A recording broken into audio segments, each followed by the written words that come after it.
Are we on? Yeah, we're on. Okay, so yo, what's up? I'm really excited to announce that from here on out, I'm gonna be streaming most, if not all, of my poker sessions here on YouTube. And as it says in the description, I'm a really competitive person, so poker is a really competitive game, and there is no way for me to not fall in love with the game and try to play as much as I can. I'm gonna try to create as much content as I can out of the streams. So there are gonna be videos where I talk about hand reviews. There are gonna be stream highlights. There are gonna be even maybe videos where I talk about the psychological side of things. So, for example, how poker can affect your life, maybe affect your decision making in life, and even affect your financial decisions. Because I think that poker can create a lot of good financial habits, because you need to practice good financial habits in order to play good poker. This channel is gonna have videos on various topics, as I have a lot of different interests, but for now I wanna concentrate mostly on streaming, like playing poker and streaming it, and we'll just see how it goes from there. So as I said, I'm really excited to begin doing this, and let's begin by registering our first tournaments. So we have the, what is it? The 3:30 Saturday micro. So let's register that. We have the $11 mini daily kickoff, which is another good tournament. There are a lot of players there that can be beaten, that are not that good at playing. Not that I'm really good. I have had the chance to get decent at playing poker in the recent years, but I'm not insanely good. I'm just decent. So let's see. This is table 1, table 2, table 3. Yeah, but for some reason the games are not showing, which is not good. I should have tested the stream before I started streaming. Whatever, it's the first stream. Let's see now. So there is the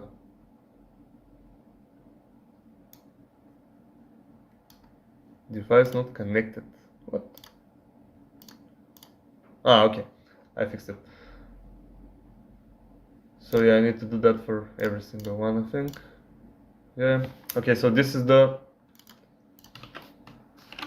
3:30 Saturday micro.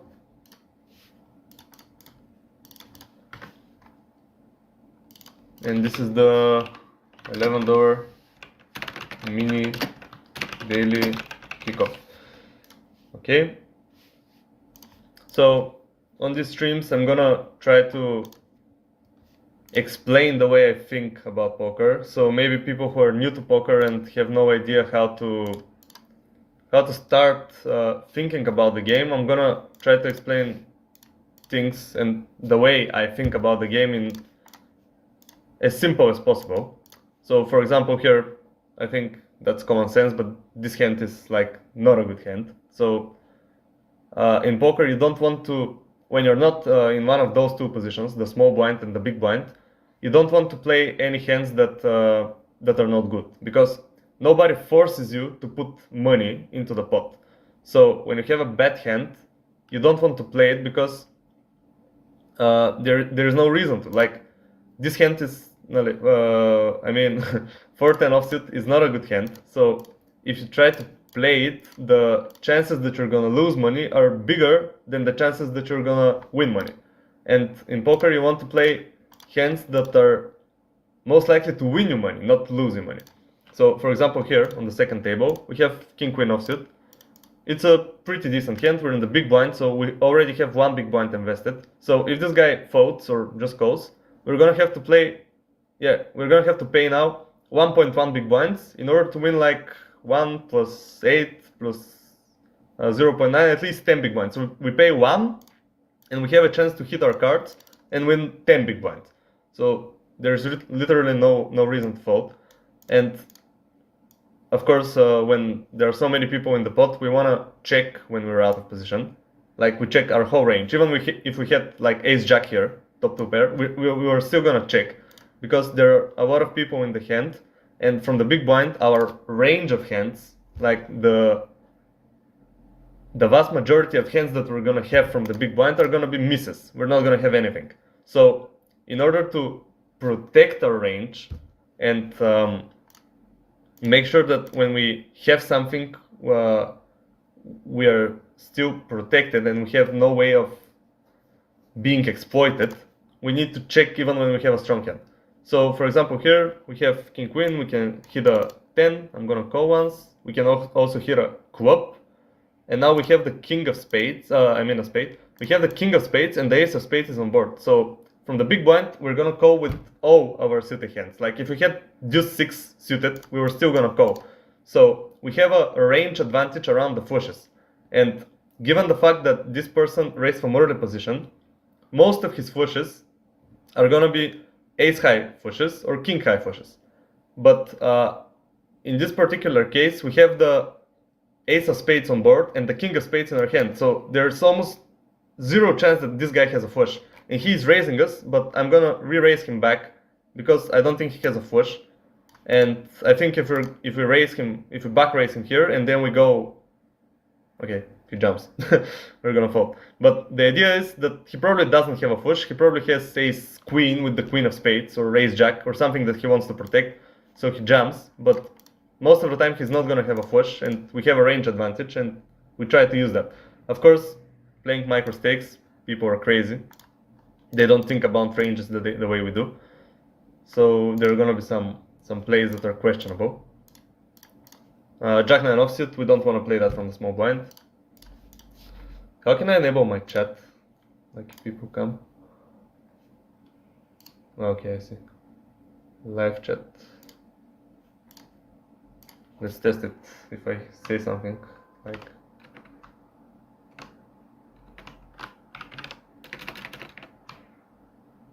Wait. Okay, the chat works. Let's see if we can find more tournaments that we can register. We have kings here at the $11 tournament. The deeper you are, the bigger you want to make your pre-flop raise sizes, but usually you don't want to go bigger than 2.5 big blinds. For example, if we had here like 20 big blinds, we would make it just 2. We would raise to 2 big blinds. Because when you're not deep, you don't need to make the pot bigger before the flop in order to get all the money after the flop. If we had 20 big blinds, we just make it 2. Some people call, and we have no problem like betting flop, betting turn, and going calling on the river. So here, I would bet small if we were short, but because we're deeper, I'm gonna bet 67%, a bigger size. Because again, we're deeper and we want to get more money into the pot with our strong hands. That's just the way poker works. There's gonna be differences depending on how deep you are. So now we have a 5, which is like doesn't change anything. It's a brick. Maybe if he has pocket 5s, it makes him a set, but it's not very likely. So I'm gonna bet bigger here. I'm gonna bet 150%. So let's say 24.5 big blinds, because there's a double flush board on the double flush draw on the board, and I want to protect against those flush draws. And I have a hand that is strong, and I can still get value from hands like ace jack, king jack, queen jack maybe, 9-10 of hearts or 9-10 of diamonds. Those are hands that are still gonna call, and I want to punish those hands that are weaker but are still gonna call by betting big.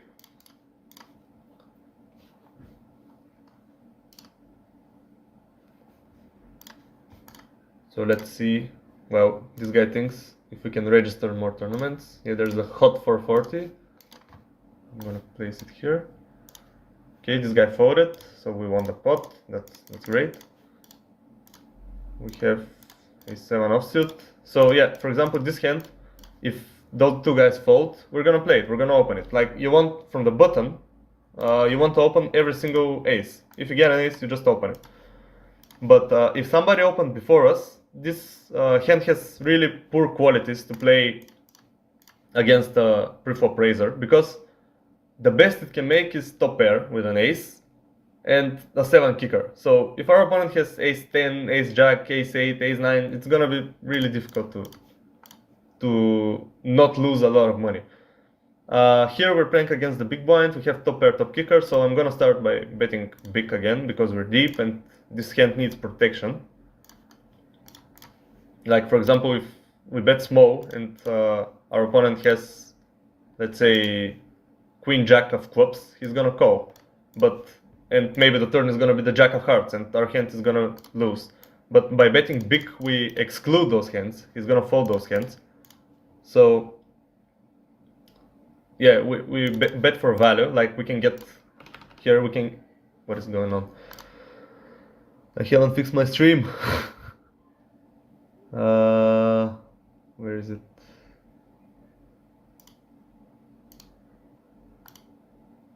Okay, so the hand review doesn't work. So here in the a7 hand, what I meant was that if our opponent had 7-8, 7-9, 7-10, 7 jack, 7 queen, he was still gonna cover big bet because he has top pair, and we're gonna get value.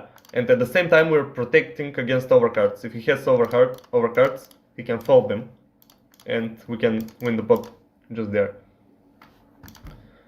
Okay, so the 440 is registered. Bounty Billboard 750, that's another good one. We're gonna play that. Big 440, it starts at 16 o'clock. I'm gonna register some satellites. If we can qualify for a bigger tournament, it's gonna be interesting. Let's see.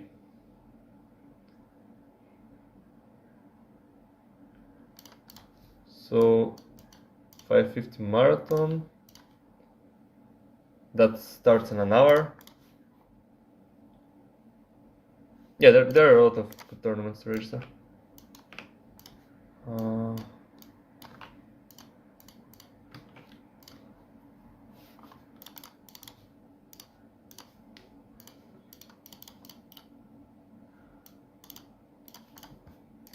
So one of the most important things when playing poker is having patience.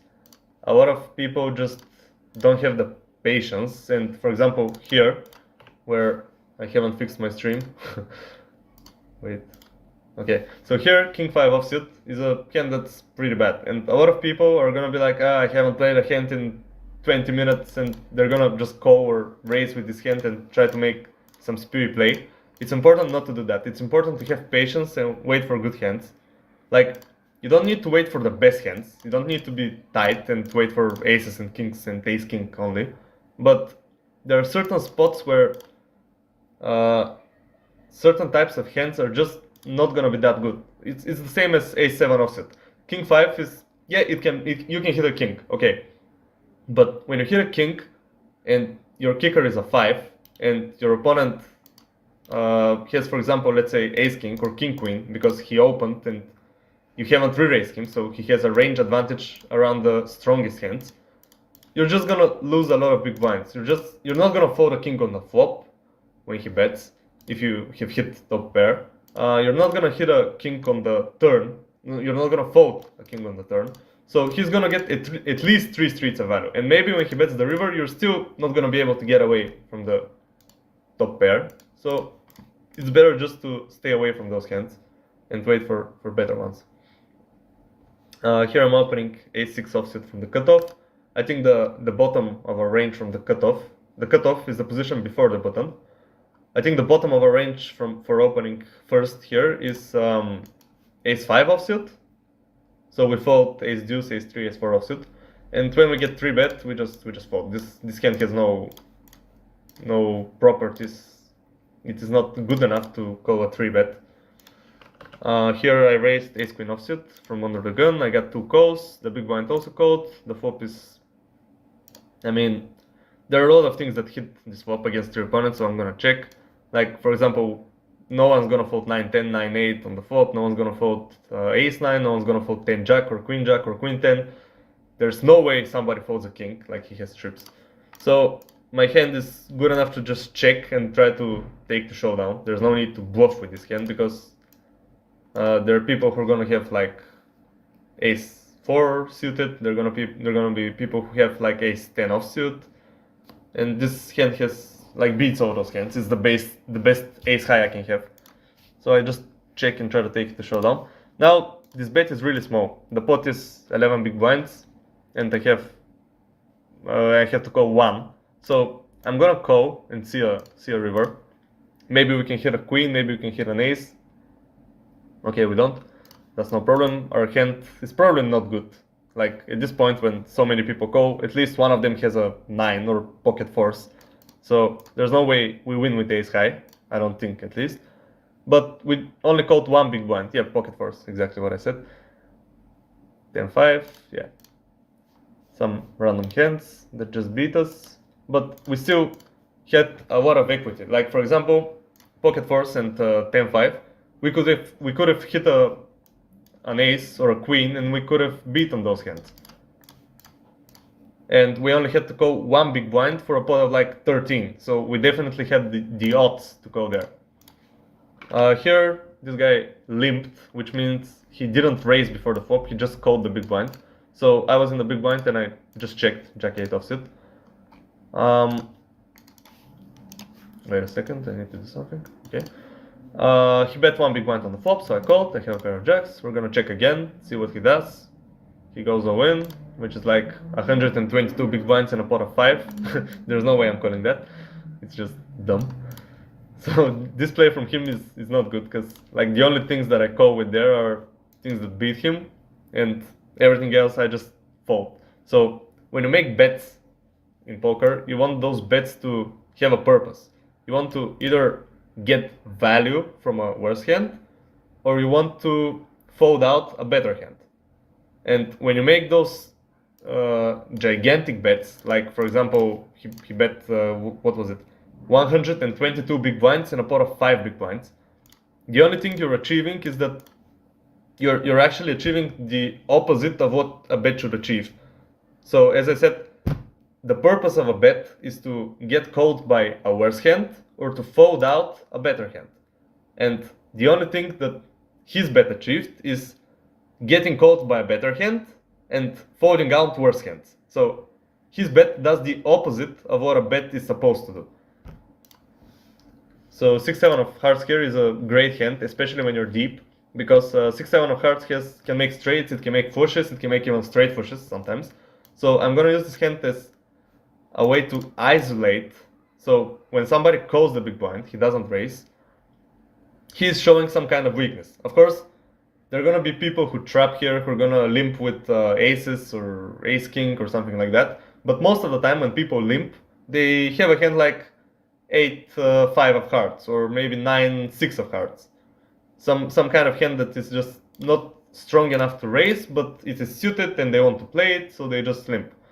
And I use that weakness to raise and gain a range advantage. So when I raise, I am the one who can have aces, who can have kings, and I can use that later. Of course, we get called from the small blind, and now the small blind leads on this board. We have nothing, so we're gonna fold. This guy, he was not included in our... Cheers from Amsterdam. Thank you, Stefan. Okay, we have kings again. Kings again in the... what is it? The 11th door. I'm gonna raise. Oh! Kings here. Let's see what happens. If we get re-raised, we're gonna probably 4-bet.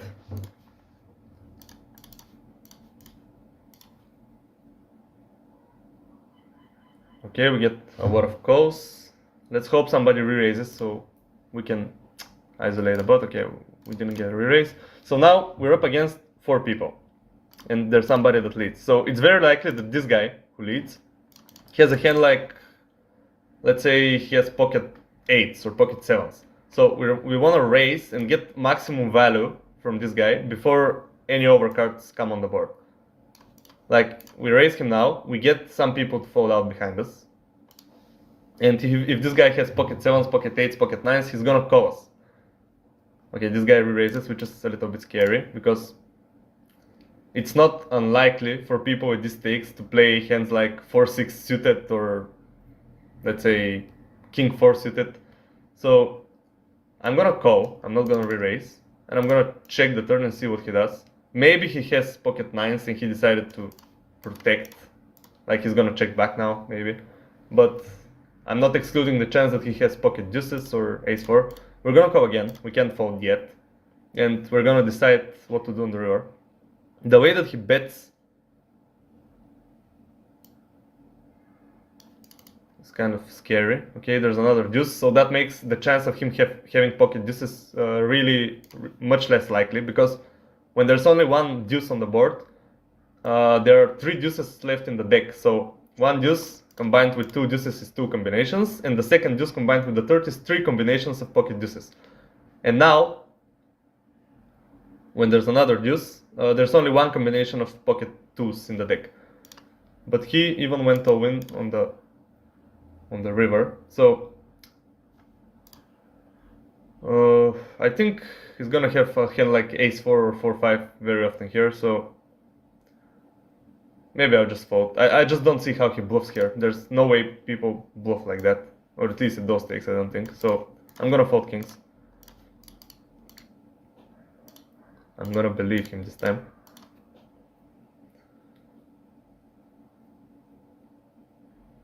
Just because if you think about it, like if he raised a hand like pocket 10s, pocket 9s, pocket 8s before the flop, and there's this queen on the turn, maybe he bets the turn and then checks back the river. He doesn't want to bet more.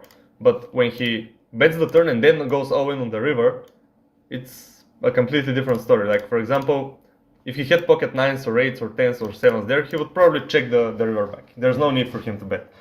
And I don't think he has a bluff there. Like for example, what does he bluff? Okay, what does he raise on the flop and then decides to go all in with it on the river? There's nothing. Like if he has a flush draw, well, it's not very likely that he has a flush draw because I have the king of spades and that blocks a lot of the flush draws because the spade is in my hand. Like there were 2 spades on the board.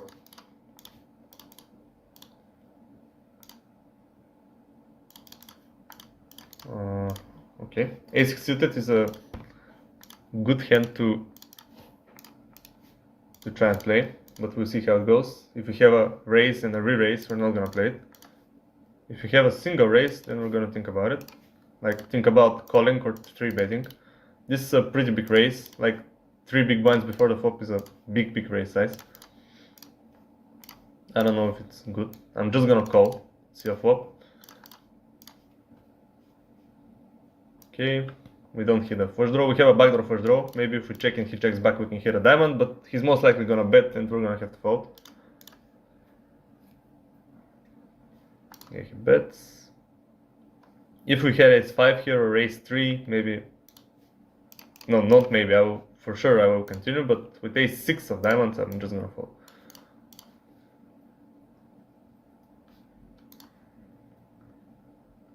Okay, so this is a hand that qualifies well enough to raise from the button if everybody else before us folds. But if somebody before us raises, we can fold it pretty easily because we're not very likely to be ahead of his range, like with 6 high. Okay, so this guy limps. I'm gonna try to, because he limps from such a late position, like the cutoff, just 1 position before the button, I'm gonna try to exploit the fact that he limps and I'm gonna raise again to isolate him in a one-on-one pot, where I try to use my range advantage, the fact that he limped and I raised, so that means that I can have aces and he can't have aces, and I'm gonna use that range advantage to try to win the pot after the flop. We get 3-bet, which means that we get re-raised, and we're gonna have to fold because we have 6 high, so that's just the way things go sometimes. Okay, just for his terrible hand, we're just gonna fold it. We have 8-9 here, 8-9 suited. It's a good enough hand to raise. It has playability, like we can hit straights, we can hit flushes. On boards like that, where we have no backdoor flush draw and we have a gut shot, I'm gonna try to turn this gut shot into a bluff, so I'm gonna start betting. and people are gonna play weak ranges at these stakes. Like they're not gonna have very strong hands, so the chance that they fold is bigger. Yeah, as it happened. So we just make a small bet, like not a big bet where we lose a lot if we get called. We just make a small bet and people are gonna fold. It's the way that things go a lot of the time. So here I have not fixed my fucking table.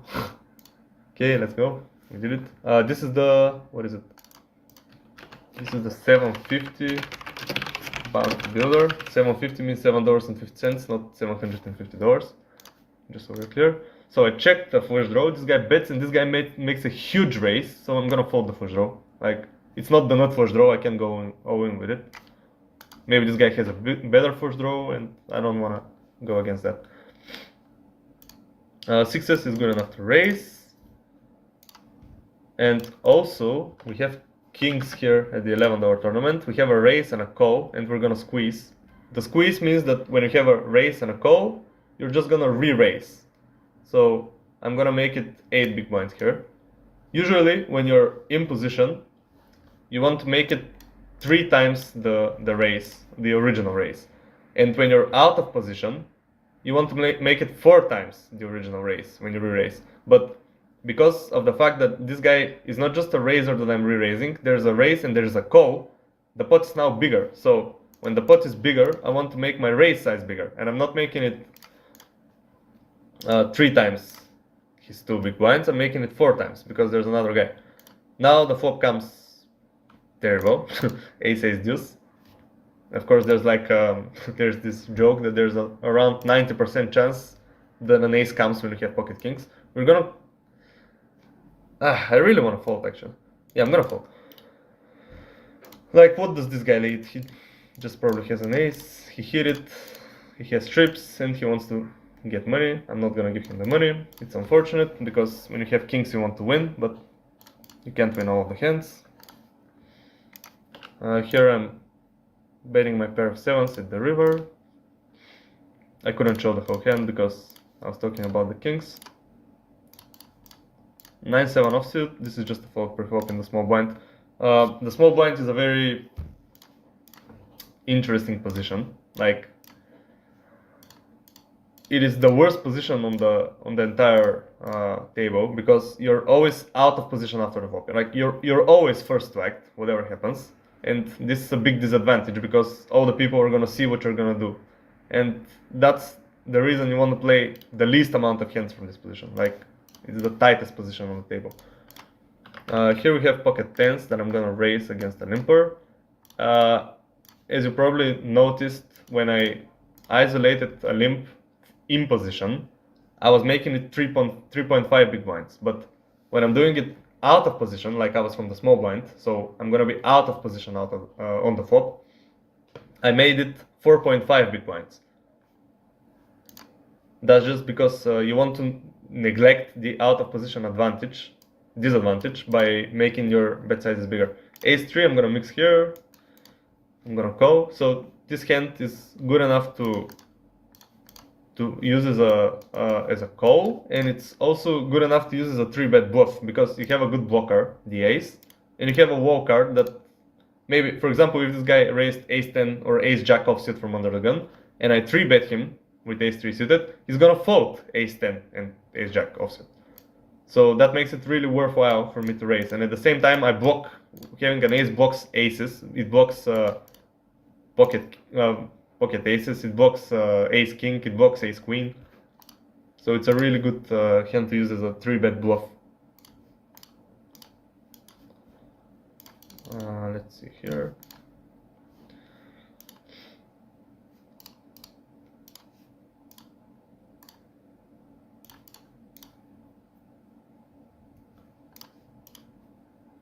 Okay, so we called on the flop. This guy called as well. The bet was really small on the flop, so I'm not too worried yet. Our hand could still be good. Problem is now that Jack 10 made it. Like if somebody had Jack 10, now he has a straight. And this guy bets pot. Okay, I'm gonna fold here. Like he bets pot on the turn against 2 guys. He's very likely to have ace queen, ace king, Jack 10. Like there are a lot of hands that beat us. And there's another guy that we have to worry about also, so. Okay, here I'm gonna fold. And here I use this hand as a check raise bluff. Like I have the nut flush draw, I have a gut shot to go ahead with it. This guy called us, there's a 3 on the turn. I'm gonna check now. Maybe check call, we'll see. Like this guy doesn't have any deuces in his hand, so a straight is not something that I'm worried about from his perspective. And he should be worried about me having a straight because I'm in the big blind and I can have anything. Let's see, maybe he's gonna bet, we'll see how much he bets. And we have a pair and a flush draw, so yeah, we're gonna have to call here and see the river. I'm making some plays in the other tables that I can't show right now. Okay, we call here. The river is a king, so we have 2 pair. Now we just check call. If he bets, he's gonna have ace queen, ace jack, ace 10. Hands that we beat, so we call with 2 pair. He has ace king. That's unfortunate. Like that's the only 2 pair that he has that beats us. Very annoying. We're gonna re-enter because this is a good tournament. There are a lot of bad players at it.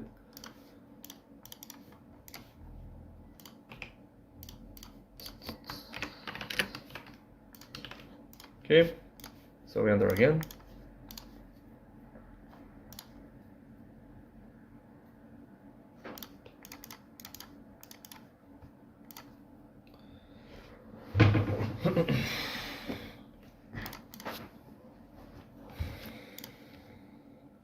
Pocket fours, I'm gonna raise that from under the gun. Under the gun is the position that is right after the big blind. So it's called under the gun because you're the first one to act before the flop. Pocket fours are a raise from there. Or at least at these stakes it's a raise because people are not gonna 3-bet enough. Like if you play higher stakes, like if you play $100 tournaments or $200 tournaments, people are gonna 3-bet a lot. They're gonna re-raise a lot. And you have to be careful with the low pocket pairs from early position because when you get 3-bet, it's gonna be, you know, annoying to deal with a 3-bet.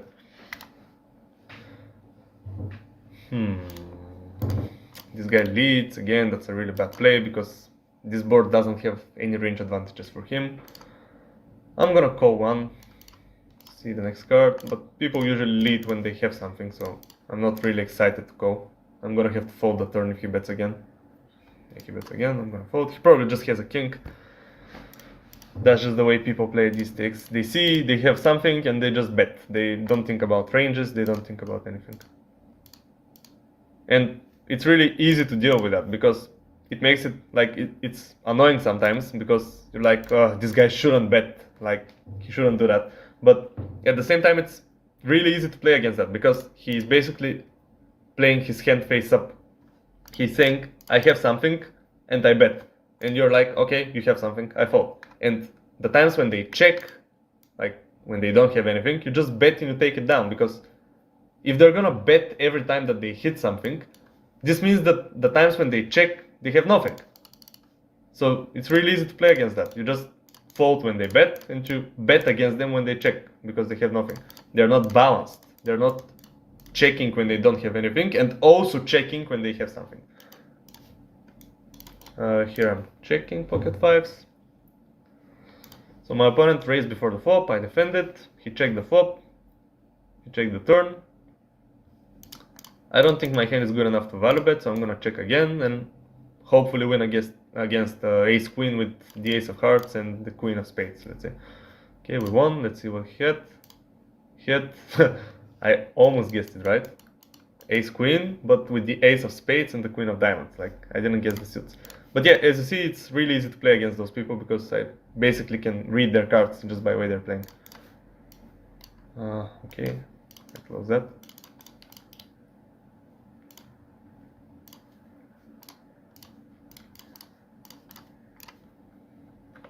Here, I'm making a continuation bet. Like I have queen 9, I raised before the flop, this guy called, the board is ace high, so I bet 33% to see if I can get folds. Now I'm gonna bet again, because there's a big chance that this guy has some kind of pocket pair, and he's scared of the ace, so he's gonna fold. If I bet again, and I don't think... Okay, I hit my queen, he doesn't fold, I just check the river now and take it to showdown. If he has an ace, he beats me. If he has a flush draw, I beat him. If he has 8-9 of hearts, for example, and he decided to call 2 times, I still beat him, so there's no need for me to bluff. I beat some of his hands, I lose to an ace, he's probably not gonna fold an ace if I bet, so no reason to bet. 7-6, yeah, there we go, we just win. And he was not gonna call a river bet, so there was no need for me to bet. Okay, pocket tens, really great hand. We raise it.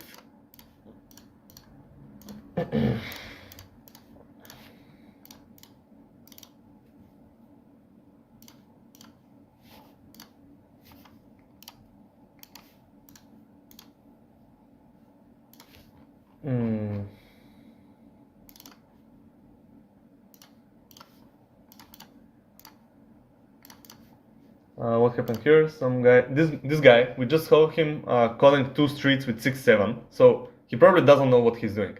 So jamming like this is probably not a really strong hand. So I think pocket tens are ahead of his range here. He's gonna have 8s, 9s, 7s. He's gonna have ace king sometimes, but we flip against that and we do really well. So yeah, pocket 8s. There we go. We have 80% against pocket 8, so it's a really easy call, and we just win a big pot. 100 big blinds. Let's go. Great example of how it is really easy to play against people with the low stakes. They just do things that are so obvious. They play their hands like face up. If you just think about stuff for a little, you can easily guess their hands.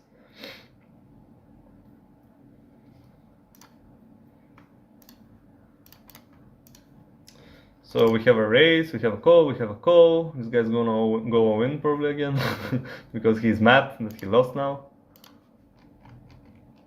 That's the way they think. Like, oh, I lost a big pot, I have to go all win now. I have to win the chips back. Like, I'm not gonna win the tournament if I fold. Let's see, he thinks about it. Yep, he goes all in. Like, it's predictable as fuck. We're just gonna fold. Queen 10 is like not a great hand. Even if he goes all in with a trash hand, we don't want to risk all that we won just gambling against this guy. Like, let him gamble all his chips away. It's something that he does on his own. Yeah, some guy called him 8-9 against pocket 8s again. So this guy called with 8-9, which is a really bad call. Like, I don't know why he does it. Here in the $11 one, we raise pocket 6s from the cutoff and we get 3-bet from the button. I'm gonna call, I'm gonna see a flop. Pocket 6s, okay, 7-8-8, not the greatest flop, but we can check call 1 street and we'll see how it goes from there. Okay, he checked back, which is, I mean, it's kind of good that he checked back, but the turn is terrible. Like, this ace is a lot, it hits his range a lot better than it hits my range, so I'm gonna check again. Okay, he checks back, and now I just have the board. Like, I have pocket 7, I have 2 pair, 7s and 8s, and I have an ace high. My 6s don't play anymore, which is annoying. I'm gonna check, and I'm gonna try to chop with him if he has like king, queen or something like that. Maybe he checks back.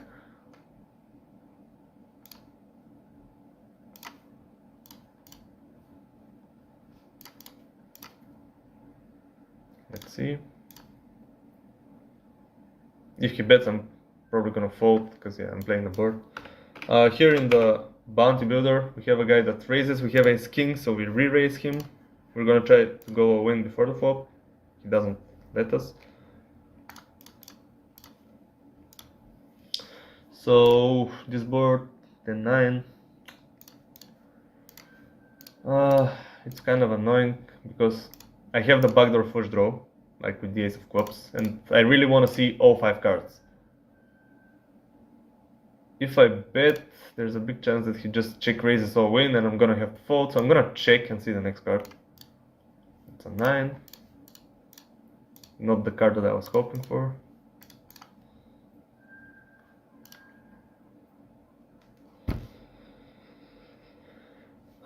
He checks again, which is good. Maybe he has like a hand like king jack or king queen, something that he wants to see the river with. So I'm gonna check again. I beat those hands, there's no need for me to bluff. Another 10, Now we have 2 pair and an ace high, which is, I mean, we're gonna check and see the showdown, but it could be bad because if he had a hand like ace jack or ace queen that we beat before, now we don't beat him. Now we just chop against him. So we're gonna check and see. He has ace queen, yeah. We beat him, now we chop, whatever. Jack deuce, terrible hand, we're just gonna fold for the flop. And here we have ace 4 suited, which is a hand that we're definitely gonna raise if people fold. Now when this guy limps, it's another story. I think I'm gonna use this hand as a isolation. I can't isolate only with strong hands, and ace 4 suited is a hand that has a lot of potential also. It can make the nut flush, it has a good blocker, like the chance that we get re-raised from behind is less, because it's less likely, because we have an ace, so the chance of somebody having aces or ace king or ace queen is less.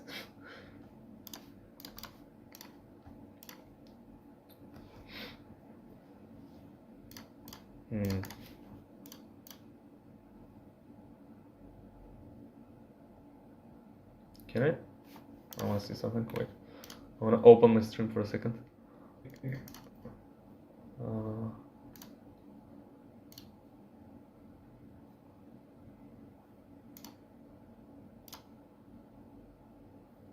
Okay. So, what happened here? Have a cover from behind. I'm gonna try to continuation bet this board because we are much more likely than him to have ace king, aces, kings. Ooh, we have a big hand here. We raised kings, and this guy that is insane just went all in, so we call. He has nines. I saw the 9 first, and I pissed myself, but then I saw the king, so everything's fine. We win another big pot against this guy. So this guy just gives us chips. We have 20,000 chips now, thanks to him. We got raised from ace 4, so we just fold. We have nothing. Queen deuce is gonna be a fold. So yeah, see how we're just, we're now 4 out of 340 players. We're just really good because this guy is just crazy. I don't know, I cannot mark him as crazy. He just goes all in with 8s, with 9s, with hands that are, yeah, they're good hands, but he does exactly what I explained earlier. Like, the purpose of a bet is to get called by worse or fold out better hands.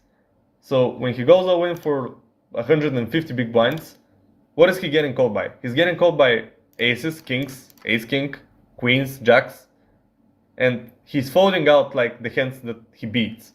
So there's no reason for him to do that. He does something that is like just stupid. He achieves nothing. Like, he gets called by better hands, as he did twice, and he is folding out every single hand that is worse. Well, not exactly, because as we saw, he got called by 8-9 earlier by some random guy.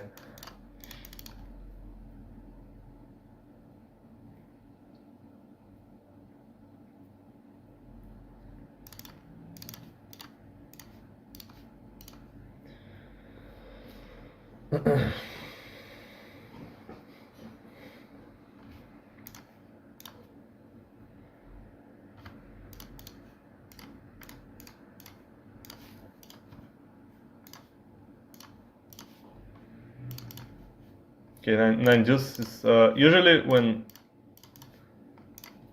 you're in the small blind and everyone else before you folds, there's gonna be a lot of hands that you just call and try to play against the big blind because there's only one person left behind. But 9 deuce is just too bad. We're just gonna fold that. It's a very bad hand. Here we raised king jack offsuit under the gun. We got called by the small blind. I'm gonna make a continuation bet on this board because people are gonna call with a lot of trash hands from the small blind. Like, they're gonna, at these stakes, people just call with hands that they're not supposed to call with from the small blind, because the small blind, as I said earlier, is a position that you want to play really tight from. Like, you don't want to play a lot of hands from there, but people don't want that. Crush Grisho, thank you, Valentin.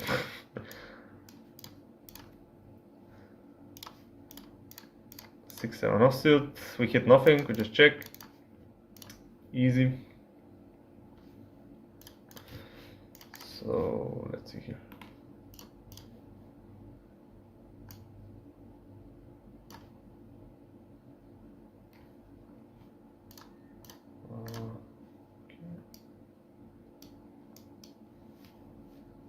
I'm gonna isolate this guy. I'm not showing it. I'll show it in a second. Yeah, so here I wanted to make it 3.5, but then I saw that this guy is actually short. He has 25 big blinds. So I'm making the isolation raise a little bit smaller than before. Now I get jammed on from the big blind. I mean, if this guy is good, he's gonna know that ace-4, ace-5 is a jam from there. So I'm gonna call, because this hand is usually a call when you raise from the button and the big blind jumps. He has ace-queen. That's too bad. We hit a 10 though, and he fucking hits a king. Debated. Okay, whatever.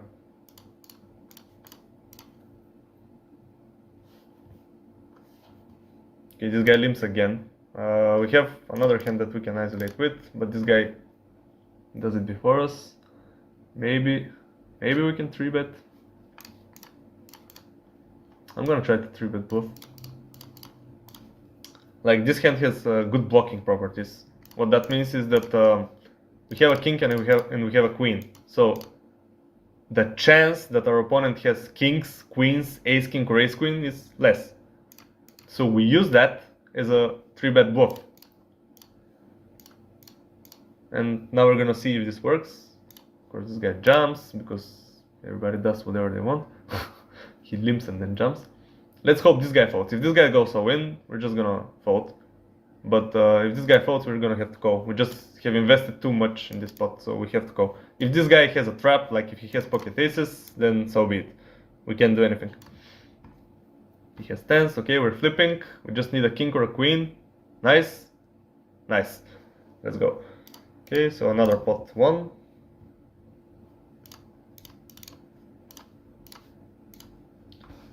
We have ace queen here in the $11 one. The undergun player has raised, and we have another call. So we're gonna squeeze here. We're gonna make it like we were gonna make it 7 against this guy, but there's another cover, so we're gonna make it 9.5, just a little bit bigger because there's more money. And I got disconnected. This happens a lot, and it's really frustrating. Yeah, now there's nothing I can do. It's just gonna fold my hand, and then I'm gonna get reconnected in a second. I don't know why this happens. Like, I think my internet connection is still up.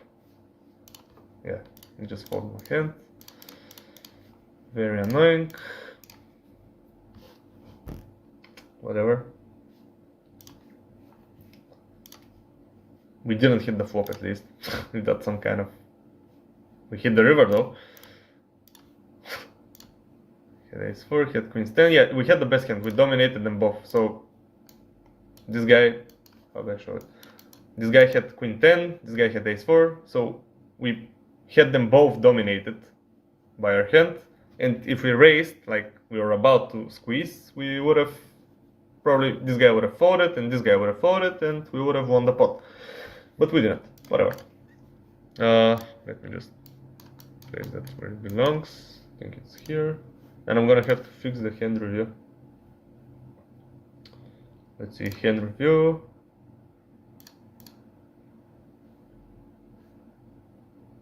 Cover source. What is this? Browser.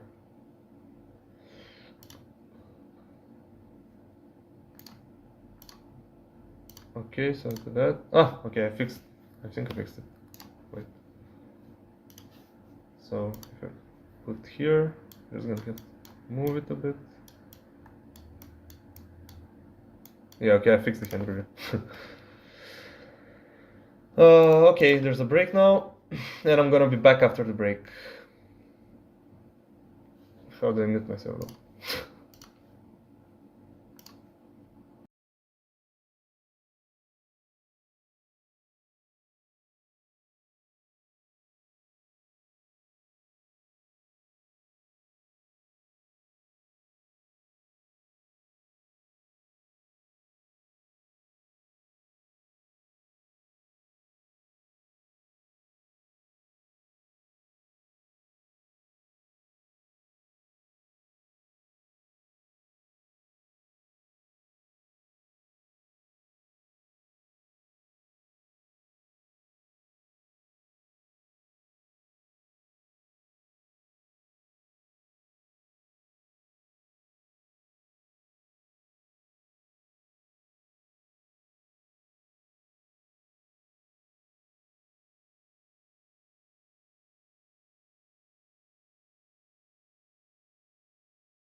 Yo, I'm back. I need to put the face cam.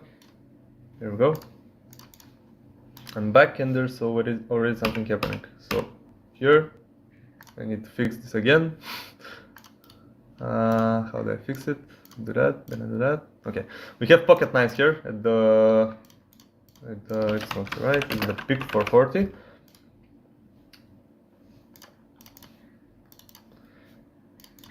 And there's another tournament that I registered. It's a satellite tournament. I need to fix this again. Where did I do that? Here. Okay. So this is the what is it? Sunday million set. There's gonna be a 17th anniversary of the Sunday million next week on Sunday. And there are satellites for this tournament. It's gonna be $215 to enter, but the satellite is just $1. So if I qualify, I'm gonna play a $200 tournament just for $1, which is like very, very worth it. Here I 3-bet, I can't press it. I 3-bet nines against the button from the big blind, and the button folded, so we won that. There's a guy that goes all in for 50 big blinds. This is a very bad play. We just fold. We have 3 high. It's literally the worst hand you can have. Like, it's not the worst hand. The worst hand is deuce 7 offsuit, but one of the worst hands. Deuce 8 offsuit is really bad, so we're just gonna fold. King 4 suited. That's a hand that we're gonna raise if everybody folds before us. But this guy raised from under the gun, so we're just gonna fold again. There's no need to play it, no need to rush things. You need to stay patient when you play, especially at these stakes, because people are gonna make mistakes and you just need to wait for those mistakes. Like for example, this tournament here that we have 20,000 chips in. This guy, this guy who is not at our table anymore, he made a lot of mistakes and we used those mistakes to win a lot of big blinds. We have 140 now.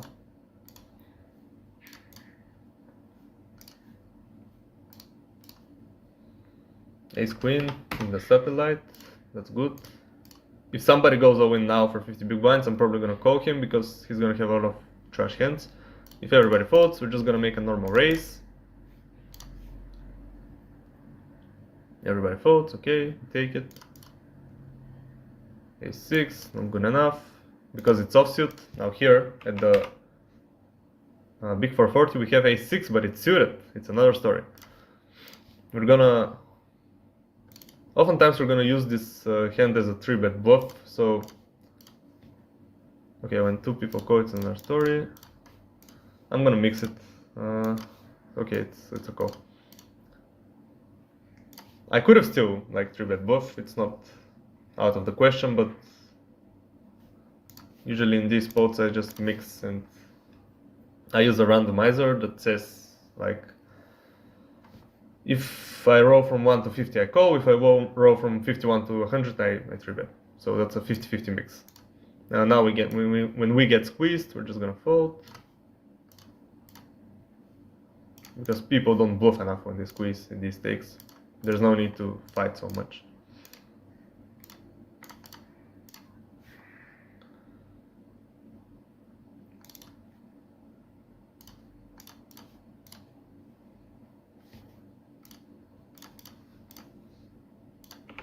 Okay, here I want a showdown with ace 5, ace high. And just say it is gonna be a fold. Pretty bad hand. This satellite is hyper turbo, so blinds are increasing very fast.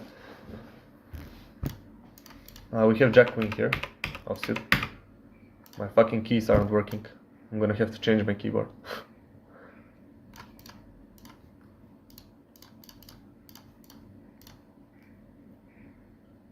Jack queen off, it's a standard raise from the hijack.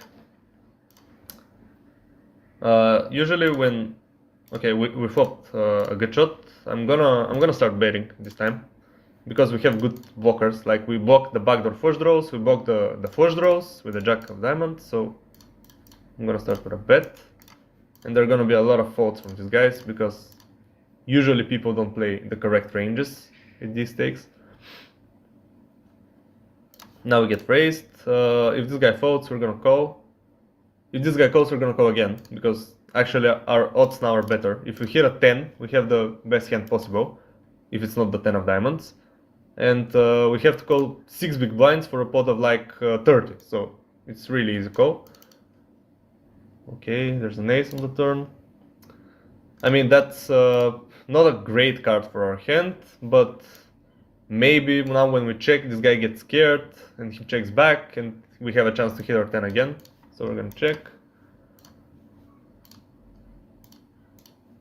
He bets. Okay, that's probably where we just fold, because we don't have the odds now to call 24 big blinds and just hope to hit a 10. Like, and this guy raises, yeah, it's easy fold. Pocket fours, king 9. So it's a set against top 2 pair. Now we fold 10-5. Here we hit top 2 pair against 3 guys.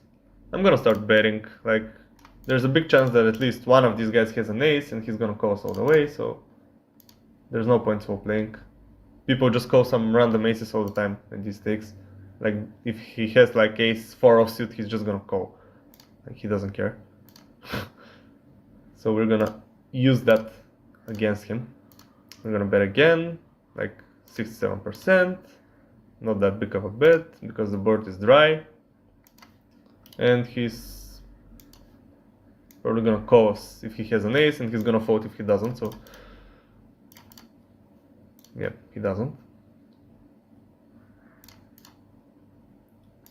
The idea was to bet the turn and go all in on the river. Like, when you have a strong hand, you just want to get the money in. You don't want to, especially when you're in position, you don't want to slow play and think like, oh, I'm gonna check now and he's gonna think that I have nothing and then I'm gonna raise him on the river, because like, when you do that, okay, let's say you check the turn and he bets the river and you raise him, and obviously you have a strong hand. Like, what are the nothings that you do that with? Like, what kind of bluffs do you have there? So when you check the turn and then you raise the river against a bet of him, do you do that with bluffs? Like, you probably don't. So you make it really easy for him to play against you when you play that way. And you're not playing optimally because you're not able to get your whole stack in with your best hands.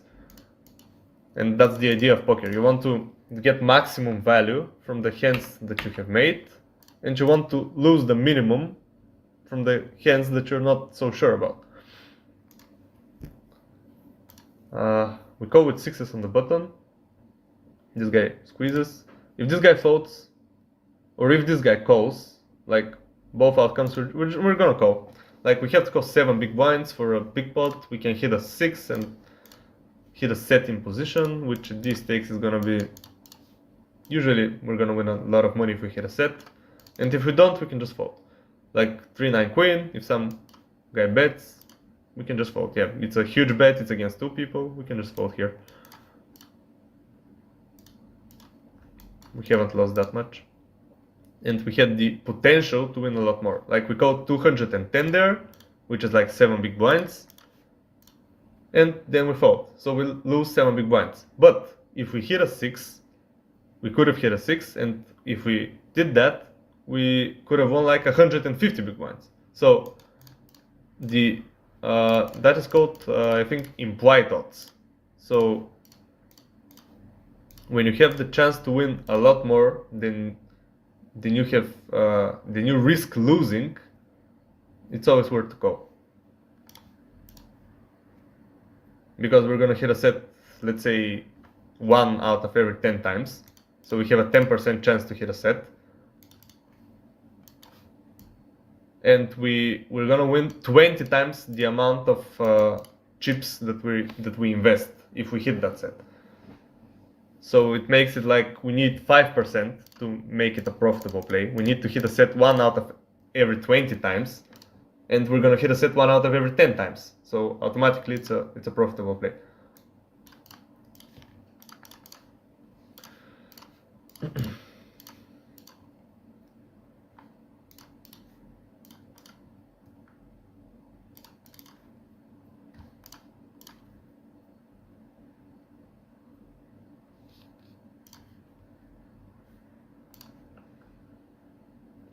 Okay, now this guy limps. Blinds are already 200, 400 at the satellite.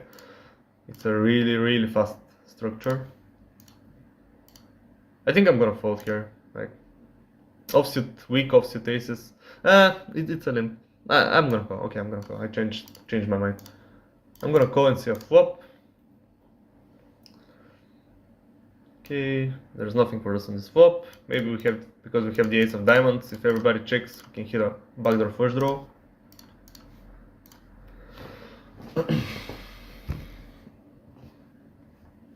We don't, so we're gonna check again. Hope to win with ace high.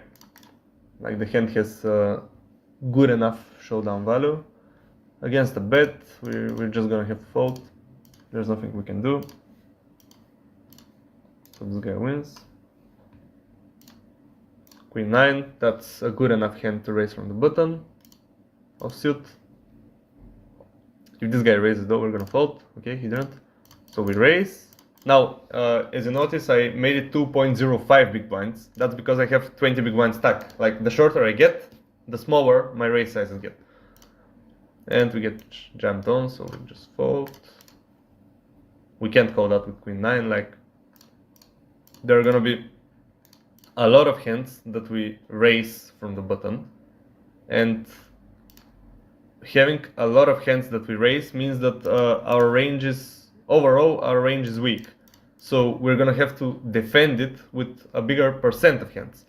But we always want to defend with the top percent of our hands. So we're gonna defend with ace highs, we're gonna defend with every single pair that we can have.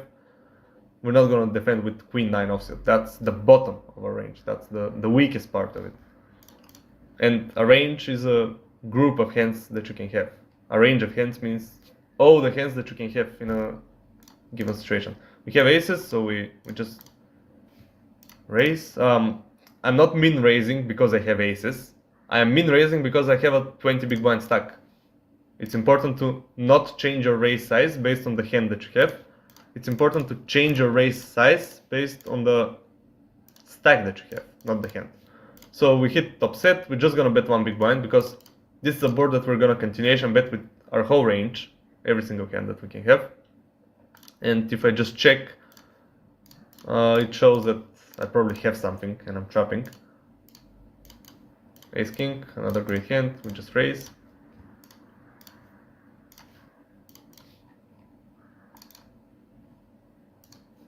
We get jammed on, so we're gonna call with ace king. We're gonna wait a little bit and call.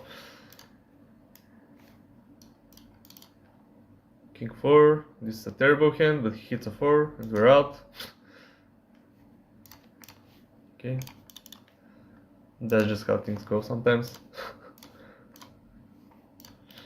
Let's mark him as a bad player. So here I get 3-bet, ace 3 suited, I'm gonna fold. Like ace 4 and ace 5 maybe I'll defend. Ace 3 I'm gonna fold. The positions are early. Queen jack off I'm gonna fold from under the gun. And this is exactly what I mean that by saying that position is very important. So if we had this hand, let's say in the hijack or in the cutoff, we were definitely gonna raise it. Like it's a great hand to raise from there. But having it from under the gun with 7 people behind you, it's not that great of a hand. Because the chance that somebody has a better hand is a lot bigger. We have ace king here. It's like obvious that this hand is a raise.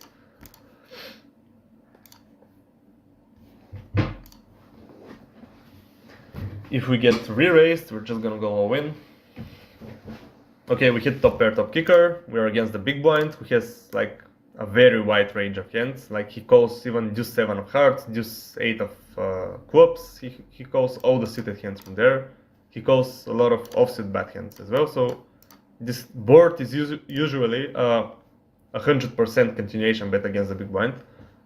So the fact that we have a great hand to go along with the fact that this is a great board for us in general makes it just a really easy bet. We just bet, he folds, and we win.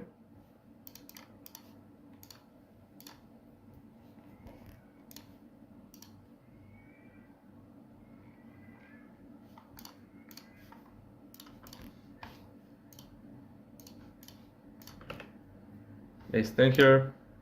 This guy goes all in for just 6 big blinds.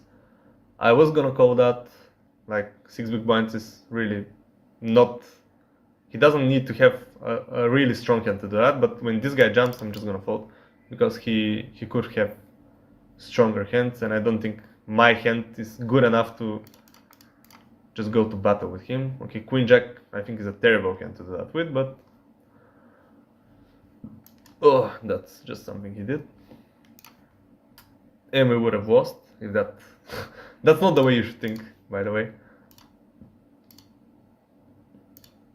Yeah, like you shouldn't think, oh, I would have lost, good thing I folded. You should make your decisions based on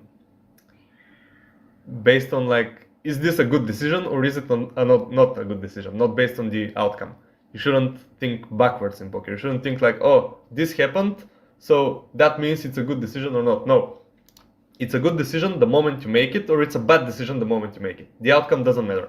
Like, if you have aces, for example, and some guy goes all-in, it's a good decision to call the all-in, because you have aces. It's the strongest hand in the game. The fact that he could have, like, let's say, queens, and then the flop comes queen, queen, deuce, and you're dead on the flop because he has 4 of a kind, doesn't mean that it's a bad decision to call with aces. Like, you shouldn't focus on the outcome, you should focus on ranges and like, is this a good decision in the moment or is it a bad decision in the moment?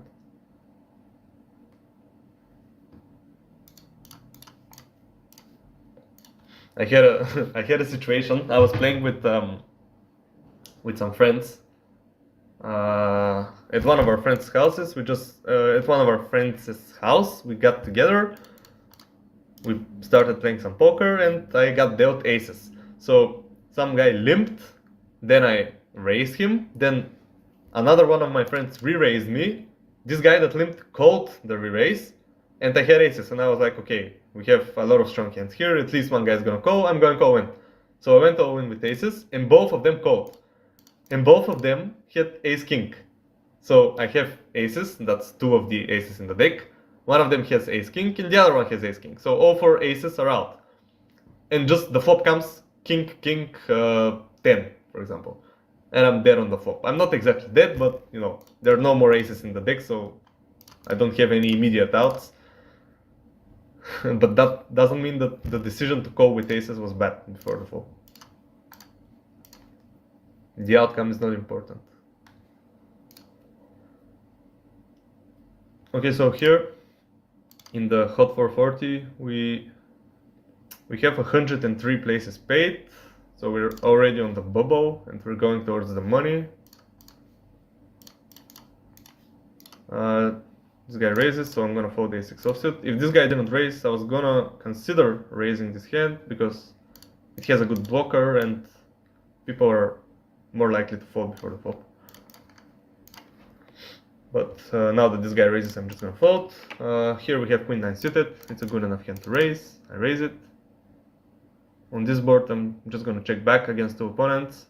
Usually when you're playing in position after the flop and it's 3-way, you want to bet your strong hands, you want to bet your worst hands, and you want to check the hands in the middle. And this is exactly a hand in the middle. It's middle pair, not a really great kicker, so we're just gonna try to get to showdown.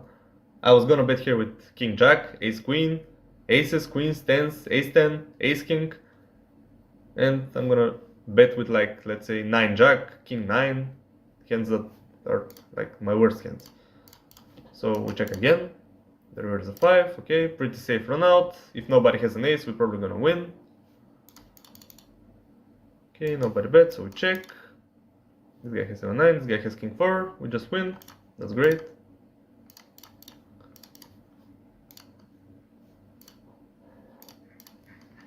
In the $11 tournament, I raised ace 5, now I'm up against the big blind, and I'm gonna continuation bet this board. I have the ace of diamonds to block the flush draws, and as I've said multiple times, the big blind has a very wide range, like he has a lot of hands, so this means that against bets he's gonna be more likely to fold, because he's more likely to miss the board.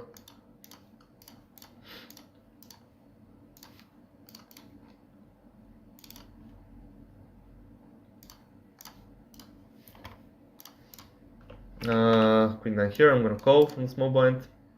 We hit a flush draw, that's good. I'm gonna check call, usually. Sometimes maybe we can check raise a flush draw. Not that often though. Okay, I'm gonna mix it. Okay, it's 9-6. 9-6 is a big number, so I'm gonna check raise the first draw. I'm not gonna do that really often, but sometimes. He just goes all in. Well, now I have to call. Like, when he goes all in, I have a first draw, I need to call. Like, he can have ace king, let's say, and he's probably gonna have 60%, I'm gonna have 40, but the odds that I'm getting are good enough, so. Ace 8, okay, 40%. We hit a flush. Nice. We win the hand.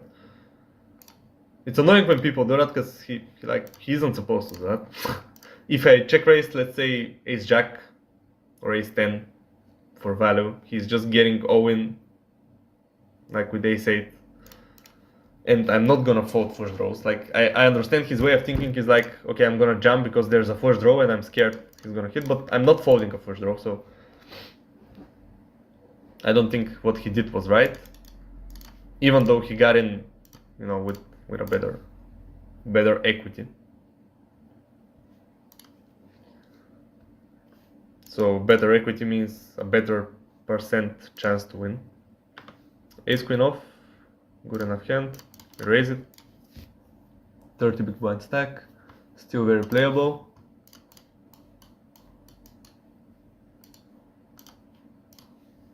We get called by two guys. If this guy jumps or re-raises, I was gonna say that I was probably gonna call. Now we have a board that we usually need to check a lot. I'm gonna mix it though, because okay, these stakes we can get away with some continuation betting on these boards.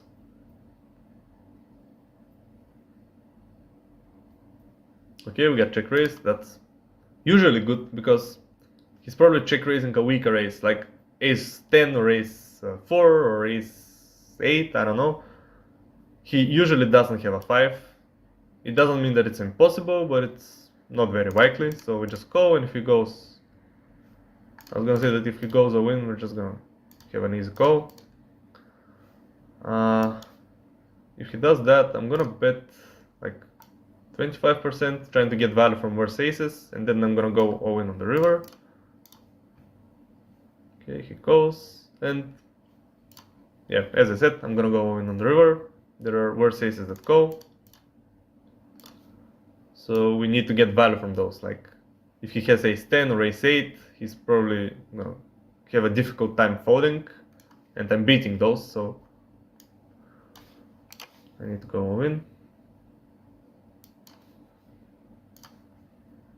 He folds, okay.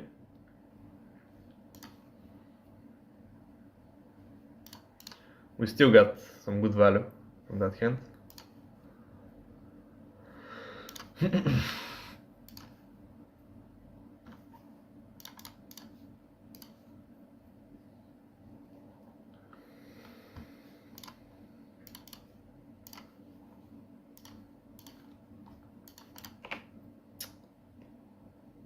In the bounty builder, we have 7-8 suited.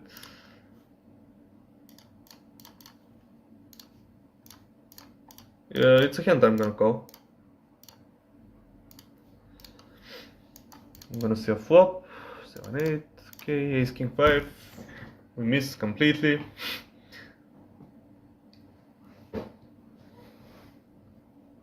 So we fold. Not a really difficult decision. This tournament. Wait, is this a tournament? No. This tournament.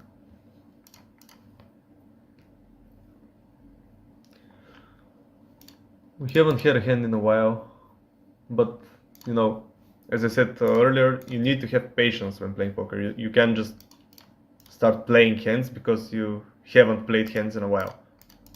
There are just certain hands you play from certain positions, and whenever you get them, you do that. You don't just go like, I haven't played a hand in a while, I'm gonna play 3-8 now and just go. You don't do that. You just fold and you wait for hands. Ace 10 in the 330.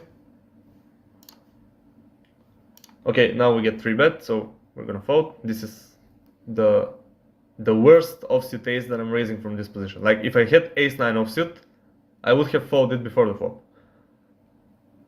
So, meaning this is the worst hand, the worst ace, offsuit ace that I'm raising from this position means that this is the bottom of my range. And when I get 3-bet, I'm just folding. And you know, I would have folded against the 3-bet, and now the fact that there's a 4-bet all-in and a 5-bet all-in, I'm just getting out. There's no point. I don't have the best hand here. There's no way. I kind of did. But you know, usually I'm not gonna have the best hand.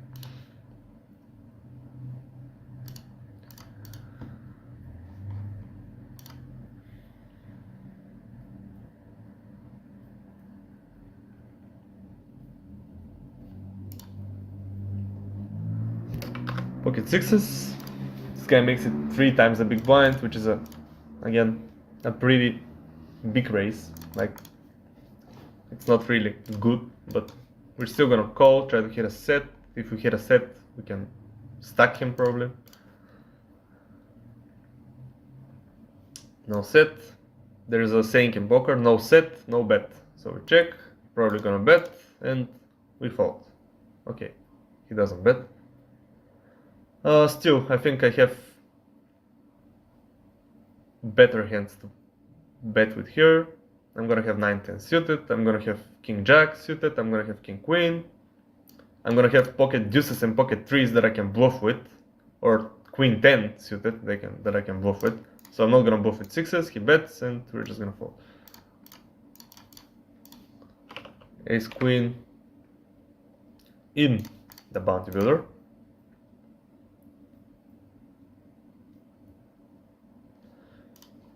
Problem with streaming on YouTube, not on Twitch, is that I don't have music because YouTube is really strict with the copyright on music. I'm gonna start with a check here. I'm out of position. This board is dangerous. So I'm gonna check again, and if he checks back, I'm probably gonna block bet the river. He doesn't check back, he bets pot, which is very strange.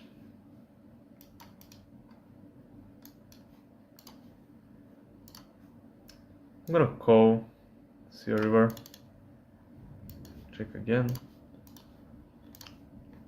He has king-9, okay, fair enough.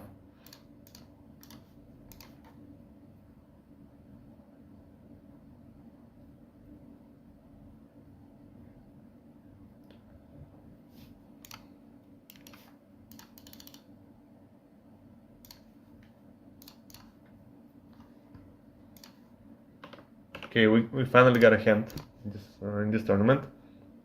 So, ace 4 suited against a very short stack. We're just gonna call, see a flop.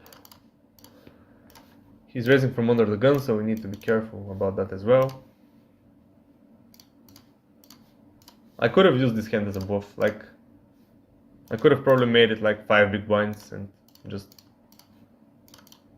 you know, use it as a bluff, but I decided to see a flop this time. We don't hit the flop, so if he bets, we're just gonna get out.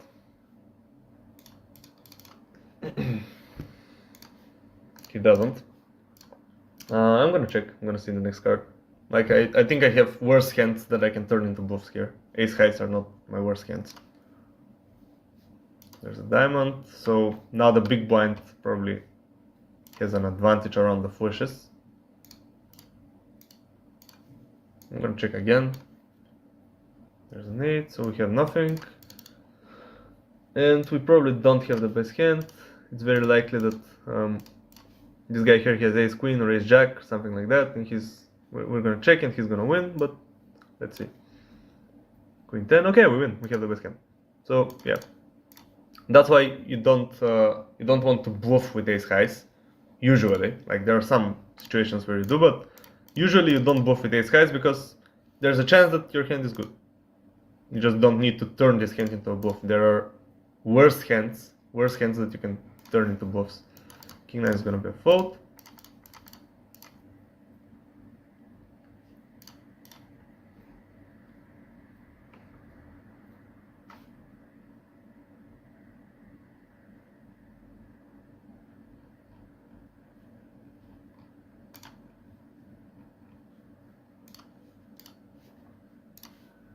Okay, here we have pocket eights. I'm considering squeezing or calling. I'm gonna mix.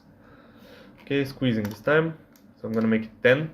As I said, you want to make it 4 times the raise size when you're out of position. So 2 times 4 is 8.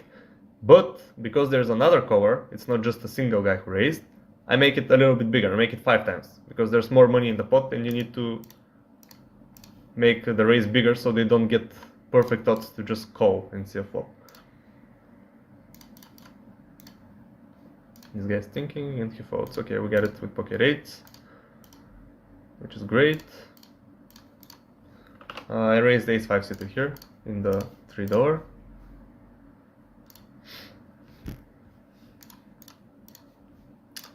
And we hit nothing. So I'm not gonna start bluffing on this board because it's a very draw heavy board and there's a big chance that I get called and I have no equity in this hand, so I'm just gonna check. Not gonna bluff this hand. This guy starts betting. It's just one big blind, but I'm still not gonna call because I have literally one of the worst hands I can have on this board. So I'm just folding.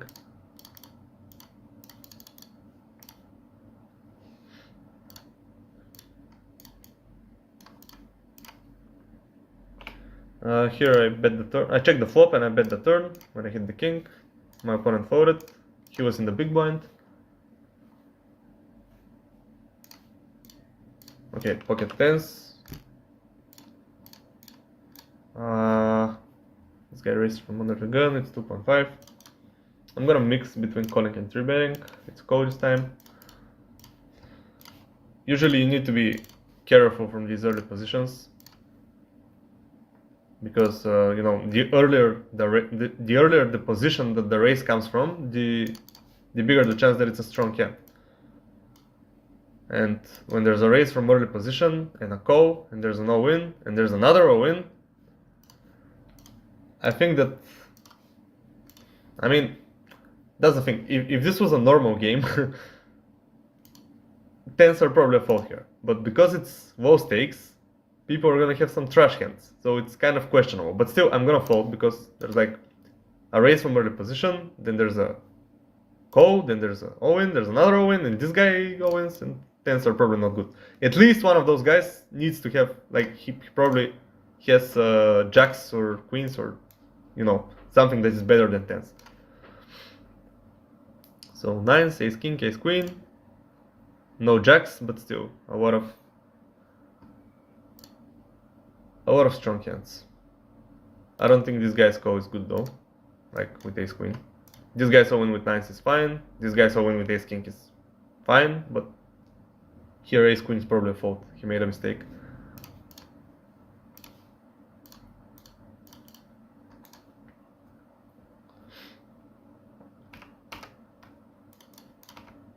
Okay, so pocket sevens here.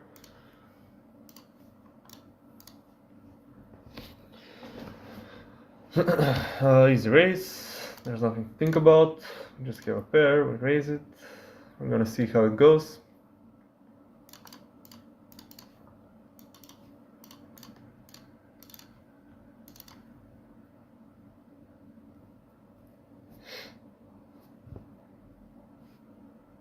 Okay, on this flop, this guy's probably gonna check, and I'm gonna start with a check. I'm gonna see what this guy does in position. Usually when you're sandwiched between people, like when there's a three-way pot and you're in the middle, you need to check a big part of your range because out of position playing means playing more defensively. Okay, jack on the turn. I'm gonna check again, see what the guy in position does. He checks again, so my sevens now, they're likely to be good. Like, there's a chance that they're good. I'm still gonna check call them. I'm gonna use them more as a bluff catcher because I don't see many hands that I'm getting value from. Maybe pocket sixes and pocket fives, but I'm still gonna just check call.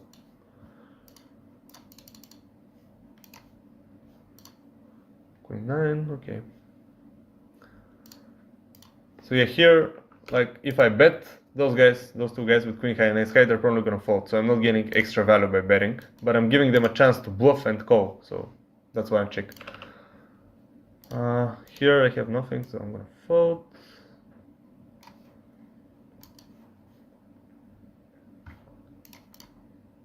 King 7 suited. It's a nice hand to raise if everybody folds. If somebody goes all in for 23 big blinds, we're just gonna fold.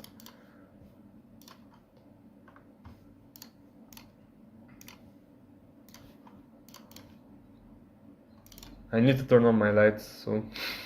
It's getting kind of dark. Did I get disconnected again? Yeah, I did. Great. That means I'm gonna fold all my hands, probably. Okay, I'm back. Yeah, I folded here King Queen, and I hit trips. It's annoying.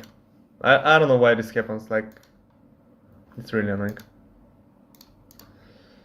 I just get disconnected and I have internet connection. Here I hit top pair with an ace and I have a flush draw, so I'm not going anywhere. I'm just calling. Now I have top pair with a jack kicker, effectively. I don't think I'm getting value from like anything worse. If he has ace 8 or ace 9, I just chop against those. If he has ace queen or ace king, he beats me. He probably doesn't have them because he didn't re-raise, but yeah, I don't think a jack is calling, so I'm just gonna check back. He has 9-8, okay.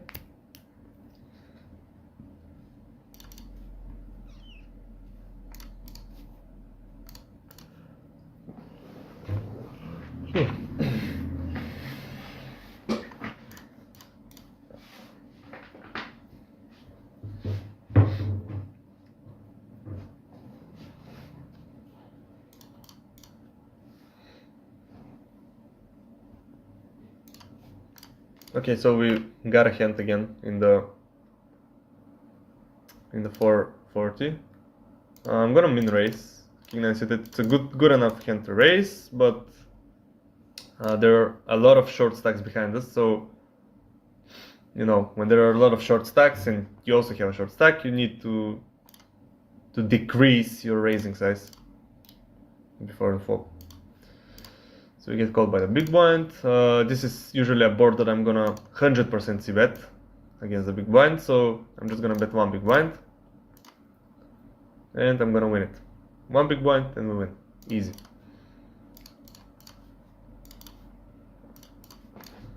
C-bet, for those that don't know, means continuation bet. So you continue. The fact that I raised before the flop means that I have a strong hand. And I continue the story that I have a strong hand by continuation betting.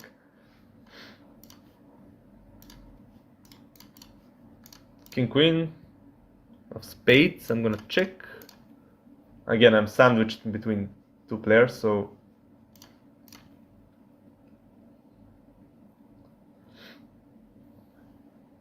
he's gonna bet two big blinds. I'm gonna call. It's a really small bet, and I have a chance to hit a king or a queen. Also, my hand could be good. Not very often, I don't think, but sometimes.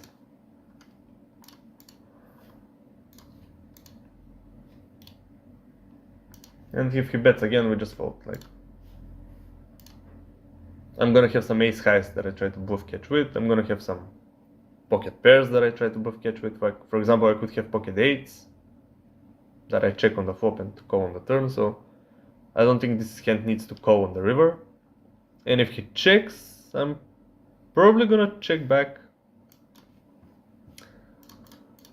But if he gets disconnected, I could bet.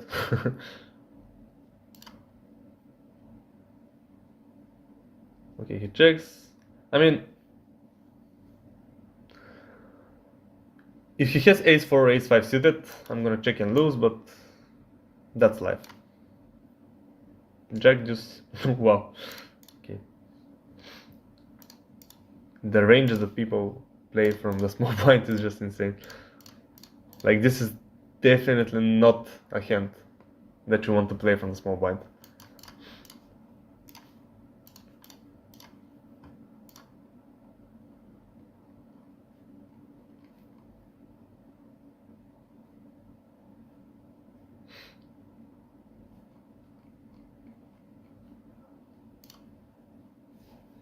So queen 6 is a fold. Now we're at the point where we're pretty short, like we have 12 big blinds.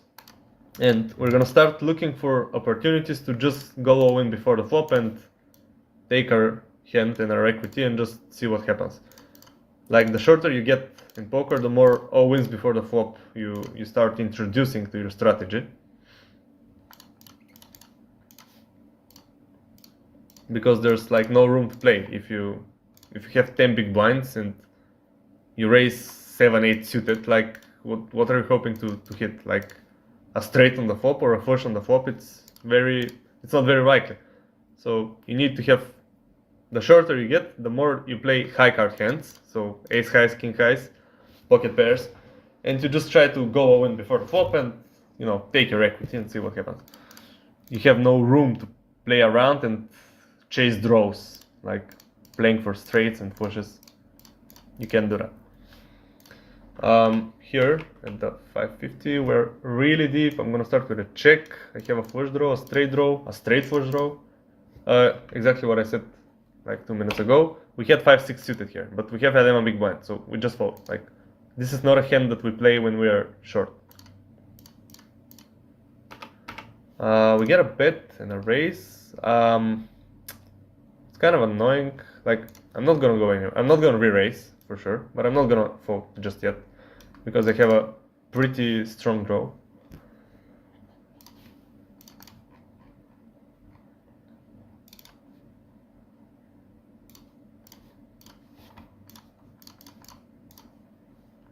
Okay, an ace on the turn. Here in the 440 we get king 8. I'm gonna raise blind versus blind. We're close to the money, so this guy has some ICM pressure on him if he wants to make the money.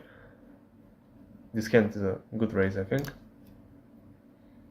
We're gonna get a lot of folds, and if he goes a win, we're gonna have fold. But yeah, he folds, which is nice. This 5 is gonna be fold. So we go back here. This guy bets 36 big blinds. That's a lot of big blinds. I think I'm gonna have to call. No, it's complicated. I'm gonna fold. There's a guy behind me, so. Okay, the 4 of diamonds comes, which means I would have hit the flush, but the thing that worries me is that I don't have the nut flush draw. So somebody could easily have, let's say, king 10 of diamonds or ace 5 of diamonds. A hand that is like, he has a flush draw and that flush draw is better than mine. So that's why I folded. Because if I hit the flush now and somebody goes a win like that, like what do? Do I call? It's, this guy has 10 jack, this guy has a set. Okay, so I would have had the best hand, but that is not important. It's important to make decisions that are good in the moment, not decisions that are good based on the outcome or bad based on the outcome.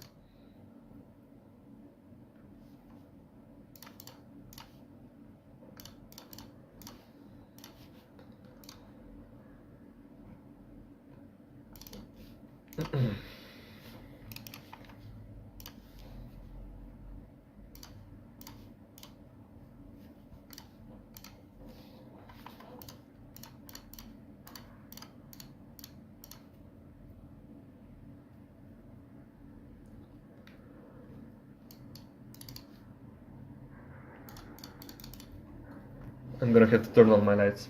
It's getting dark.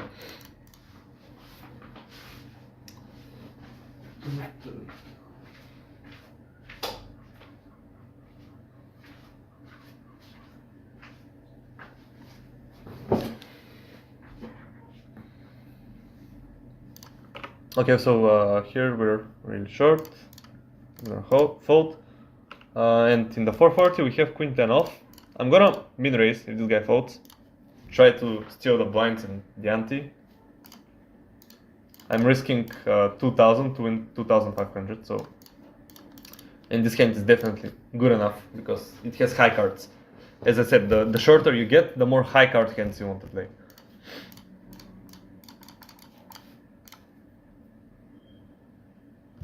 So people fold. I'm really Like the only thing that troubles me if this guy goes all in. I'm probably gonna have to fold. Yeah.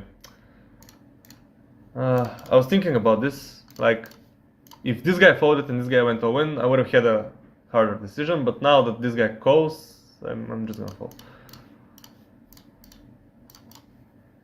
Okay, 5s, 9s. We could have hit trips, whatever.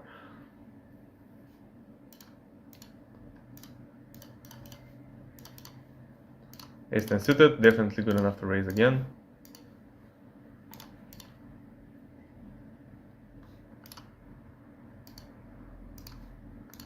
Okay, so we min raise again.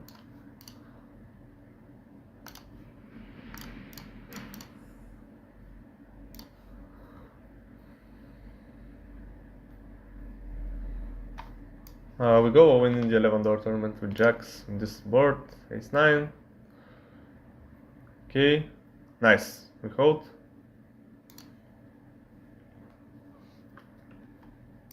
In the 4 door tournament we get 3 bet. And that's very annoying.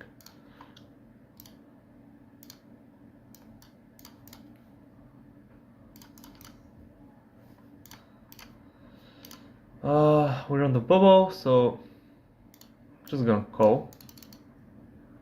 Okay, that's not our flop. So we just fold.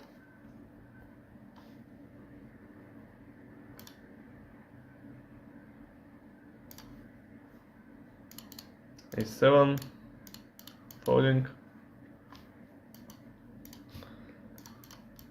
We hit a flush draw in 550.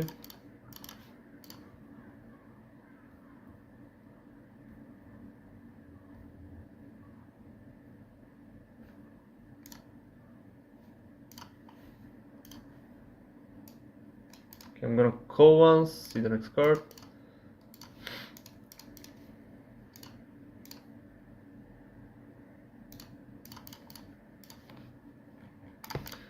We finally got a hand. Okay, we hit a flush. We check again. We got a hand finally in the 4 door bounty. So we went all in with 9s against ace 4. He just hits a straight. God damn it. Okay, so we're out of this. Queen 10 here, we get a really big 3 bet, and the guy that goes behind, so we're just gonna fold. I'm block betting my flush. This guy folds. So yeah, as I said earlier, you need to make your 3 bets in position like 3 times the raise size. And this guy made it like from 2, he made it 8. So that was a really big re-raise, really big 3 bet. So I just fold my queen 10. And now he bets pot.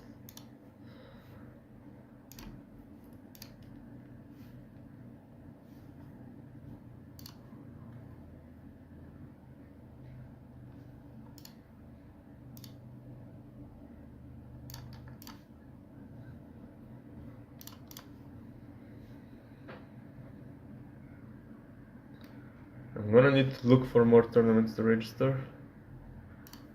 Okay, so there's another satellite. I'm gonna try.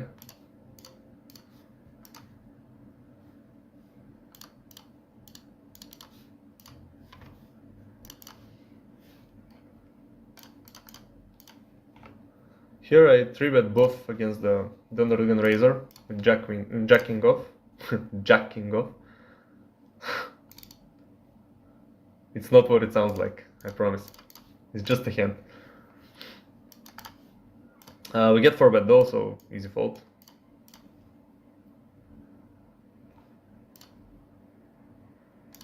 Okay, this one is a fold before the flop. So here is a good example where I can talk about opening ranges. So your button opening range for offsuit hands, the bottom of your opening range is offsuit 8s. So you look at your 2 cards, if they're offsuit, which means that they're not of the same suit, like we have a diamond and a club, not the same suit.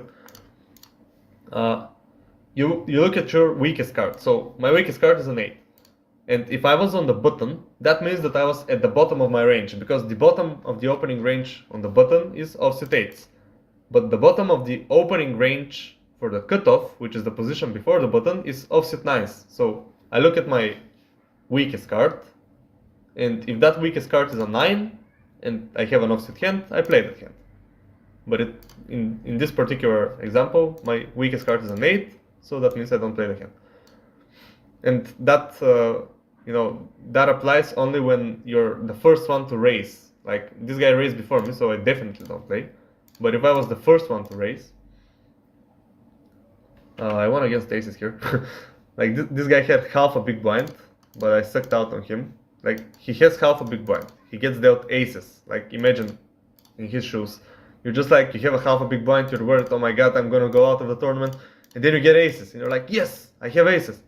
And then some guy like me with queen 7 just tells you, nope. I have 2 pair. You're done. Half a big blind. Like 700 chips.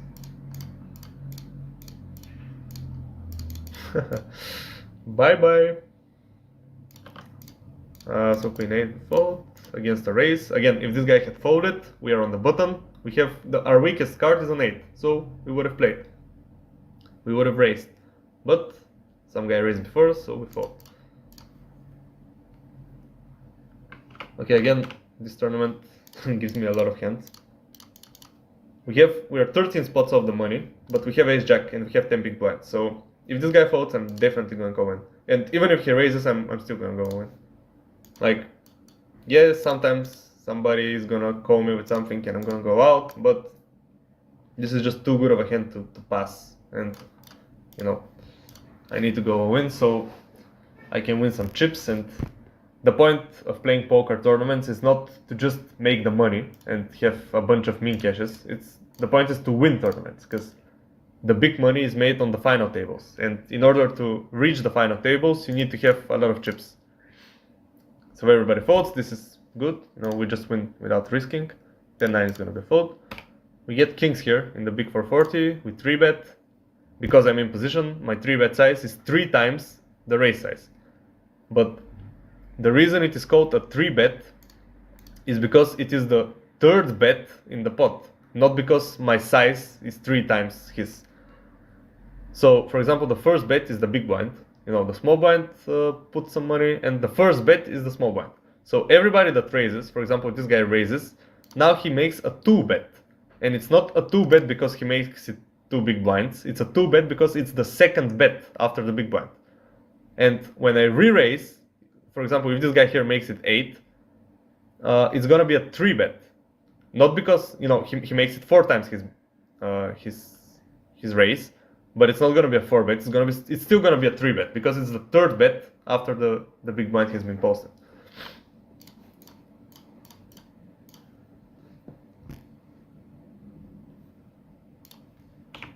So let's go to our tournament, the one that we are running the best in. Never mind. Jack 9 suited under the gun in the $11. We're gonna raise that. Like, I think under the gun bottom of the range for suited hands is suited 9s.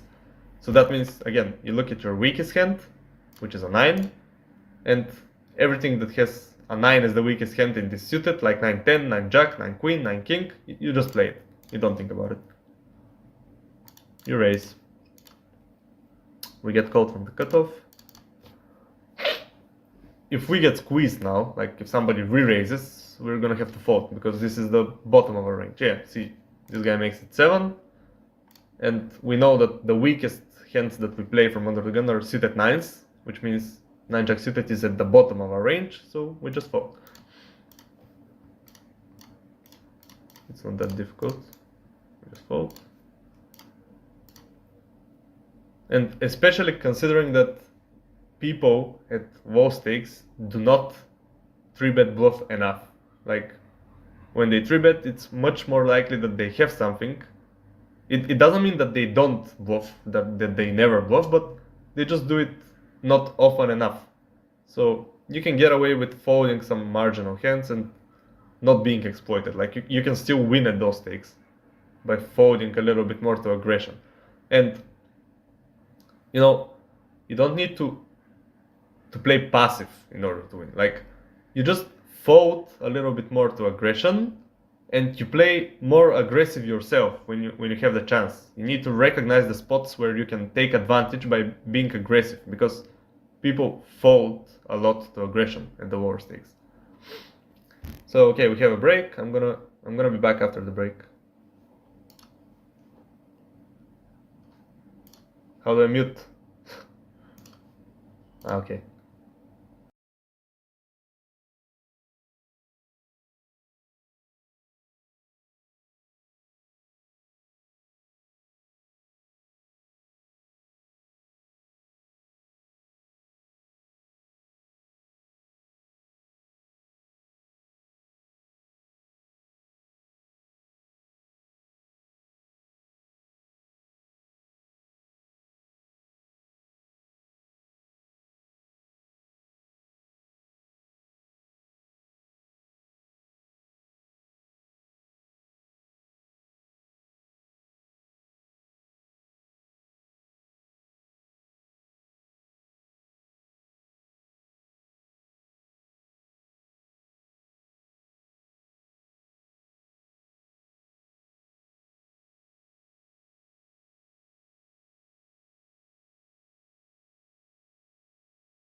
Okay, I'm back.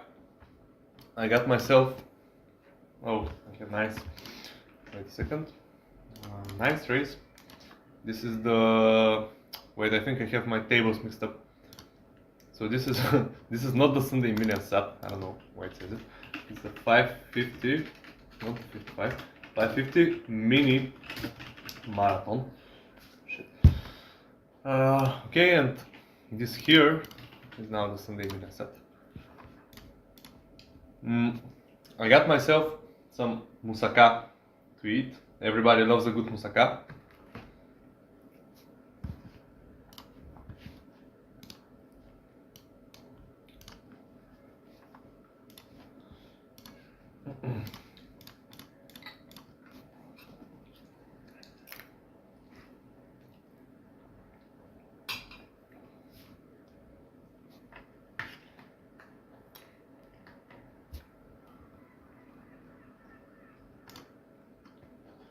Okay, so I start with a check here. There are too many people in the pot. It's not really difficult for anyone to have a queen. This is a really small bet, I'm gonna call it. Call and see the next card. Okay, we have a full house, wow. And now, not that small of a bet.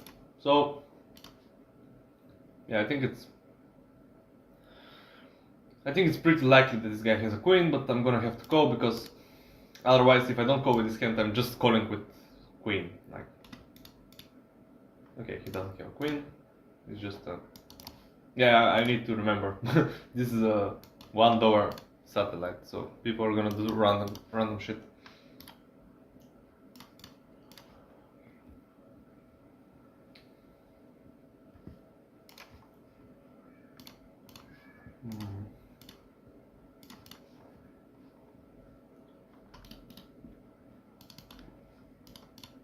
Okay, we're right on the bubble here in the 440, like three places of the money, but I still need to defend King Jack in the big blind, and I flop a straight draw, open-ended. So an ace or a 9 makes me a straight, a king makes me top pair. I'm gonna check call at least once. He checks back, that's good. When he checks back, I think I'm gonna start betting. And yeah, being on the bubble means that my bets are hopefully gonna be perceived as stronger by him. And yeah, we got a fold. That's nice. We just hit king high, so we don't mind a fold at all. 4-8. 3 spots of the money, so if everybody else folds, maybe I will just go all in with this hand against the big blind, because he's supposed to fold a lot if he wants to make the money, which means that it's probably, like, it's a terrible hand. 8-4 is a terrible hand, but 1 spot of the money. Okay, we're in the money. Now I'm gonna fold. That changes everything. Like, we're in the money, so this guy no longer has pressure on him to make the money. And he's much more likely to call, and 8 high, you know, it's not good enough to go. Here in the satellite, here, I just called with ace jack from the small blind, ace jack suited. So I'm gonna see what this guy does. He bets. Ace queen is a re-raise before the flop for me, so this is the strongest ace I can have, which means that I'm most likely to check raise this ace to balance out the situations where I have like a flush draw. Now the flush draw hits, like 2 diamonds, make a strong hand, make a flush. I'm gonna check.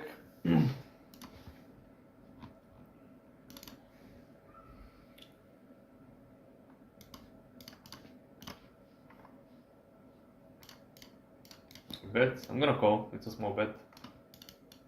We could still have the best hand. Like, not very likely, but it's possible. I'm gonna check again, and here in the 440 we have 9s. This guy goes all in. We have to go all in as well. Like, we're in the money. There's nothing to be worried about. We just need to make chips now and make the final table. He has his king, so we're flipping. d7. That's not a good turn. Yeah, it happens. So I folded ace jack against an all-in on the river in the satellite. Now we have just 5 big blinds, we have ace 10, like it's a dream, we just go all in. Nothing to think about.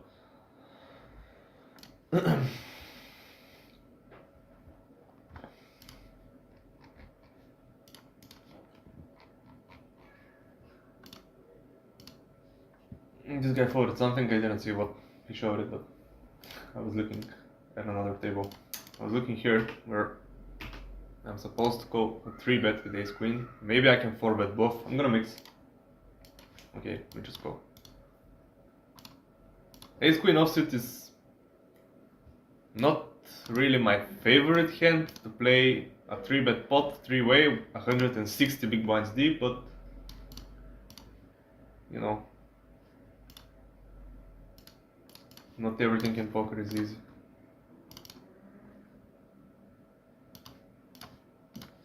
Okay, so bet a call, we just fold. We don't have anything.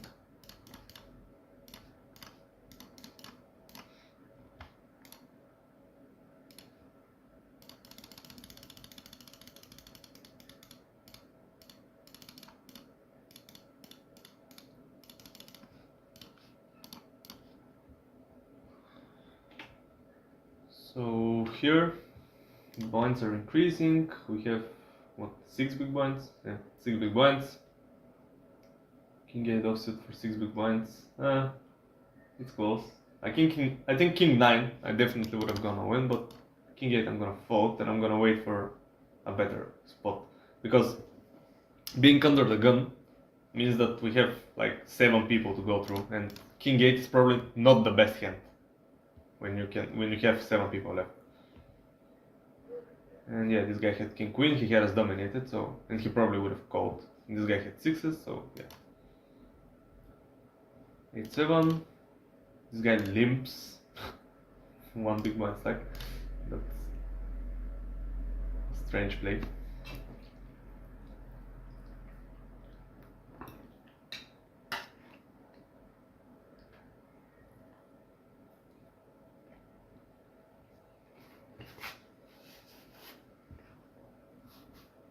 Hmm, 7-8, we just check.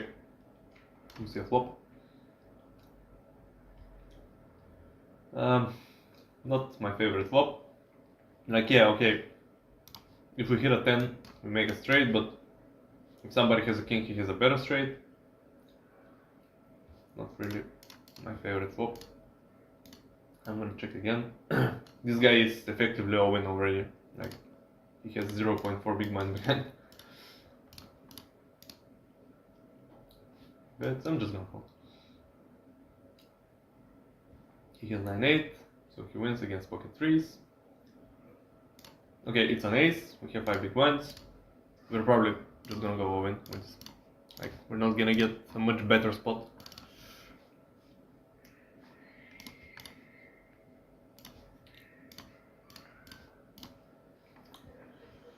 So yeah, we just have to run the cards and hope that we win.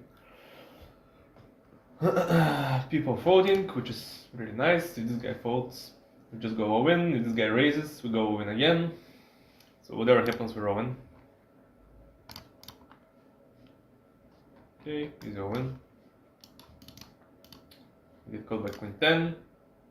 75% favorite, 81. And we chop.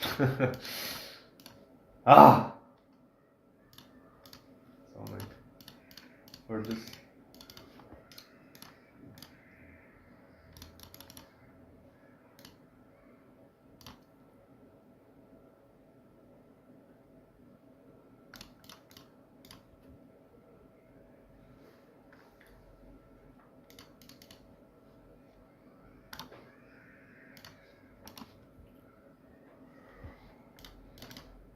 So we're still gonna wait for a good spot to get the money in. That was, you know, a great spot, but with a7, but it's just unlucky that we couldn't win.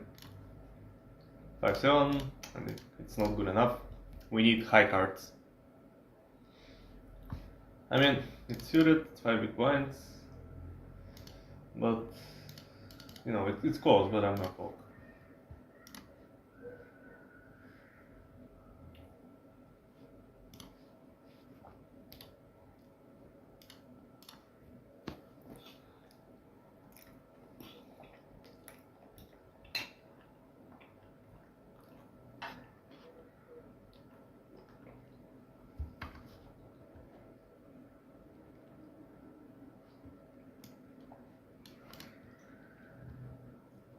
Okay, king queen is good enough. Here we have a7 suited. I'm gonna check the big blind. Flop of flush, fantastic. I'm gonna check it.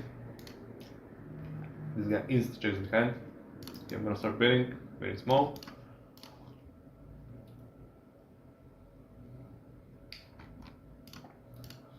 Okay, this guy calls. We have the nuts. I mean the nut flush. It's not the nut. Here we go, win like 5 big blinds. Yeah, it's an undergun race, which is dangerous, but like 5 big blinds. And here I make a big bet on the river with the ace of diamonds. This guy folds. Well, what can you do? So let's see here. You get called. Ace 10 and jacks. We need a king or a queen. Not a diamond though. We don't have. We're out. We were pretty wide there though. Like, if we won that pot, if we got, like, we had, let's see how much. What did I do? Fucked it up. So, yeah. No, not here. Here. We have 32%, which is a lot. Like, 1 out of 3 times we're just gonna win. This guy has 30, this guy has 37. So we're basically equal. And we're fighting for a pot of like, I don't know, 30,000 chips, which is 16, 17 big blinds. If we win this, we have a great chance to make a run for the final table. We just got unlucky this time. But that's the idea. Poker is not a game where you need to get lucky all the time to win. You just consistently need to make good decisions, and at some point in time, you know, you're just gonna win. It's inevitable. It's just percentages. Like, if you have, let's say, every day you play, you have 1% chance of winning a tournament. Well, if you play long enough, this 1% sooner or later is gonna become a reality. So you're gonna win. You just need to play. You need to have a big enough bankroll, like make good financial decisions, so that you don't run out of money before you have the chance to win a poker tournament. And yeah, that's basically it. If you're good enough, you're just gonna win. It's inevitable. It's gonna happen sooner or later. So we have queens here. I'm 3-betting.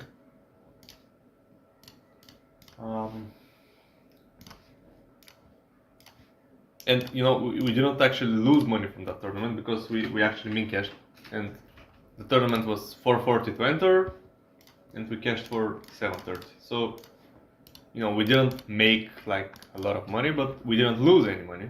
So our bankroll stays alive. And sooner or later, getting into good spots, we're gonna win a tournament, we're gonna make a lot of money, the bankroll is gonna increase, and that's just the formula to success.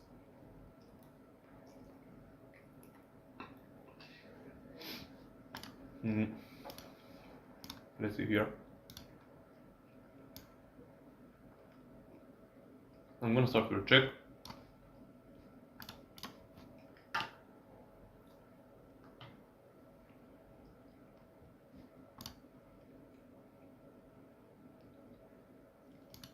Okay, I'm checking again. 3. I'm gonna try to show down.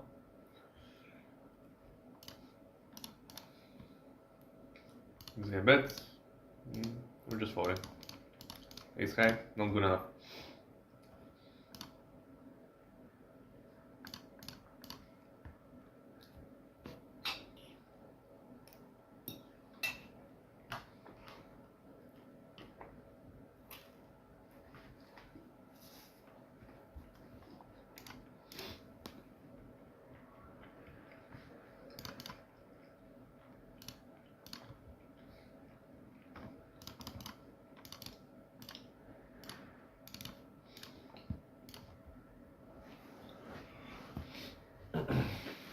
Eight 10 suited.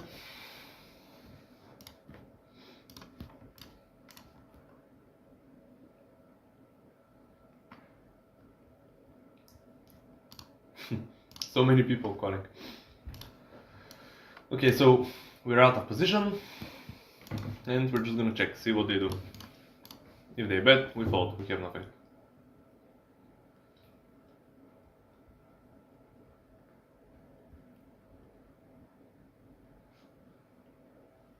We don't hit our backdoor first row.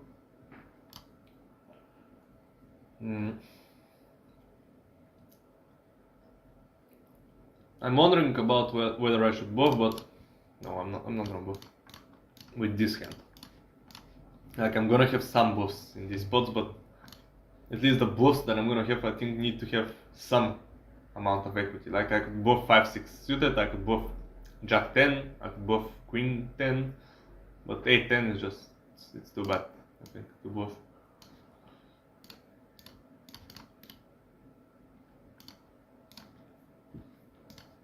So Jack's here in the 11th hour. I'm gonna raise him, obviously.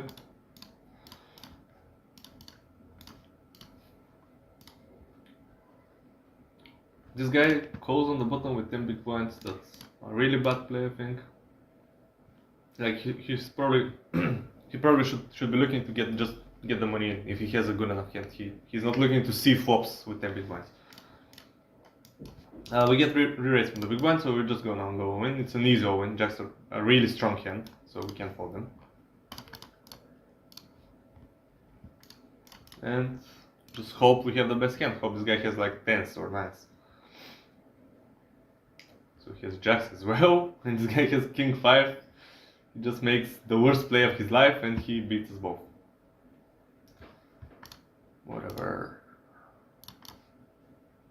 3s, not good enough. Like, we're from an early position, so we want to go win with 14 big blinds, but not with pocket pairs as low as 3s, because there's just too big of a chance that people have something behind us. Like, again, we have to go through 7 people, so 3s don't have any good blocking properties. Like, it's much better to go win here with ace queen, because yeah, ace queen doesn't have a pair like 3s, but you're blocking the strongest hands. You're blocking queens, you're blocking aces, you're blocking ace king,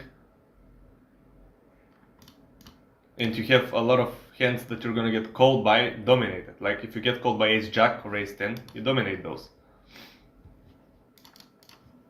And with pocket 3s, you're just hoping when you get called that you're flipping, like hoping to be flipping, because otherwise you're just crushed by 7s, 8s, 9s.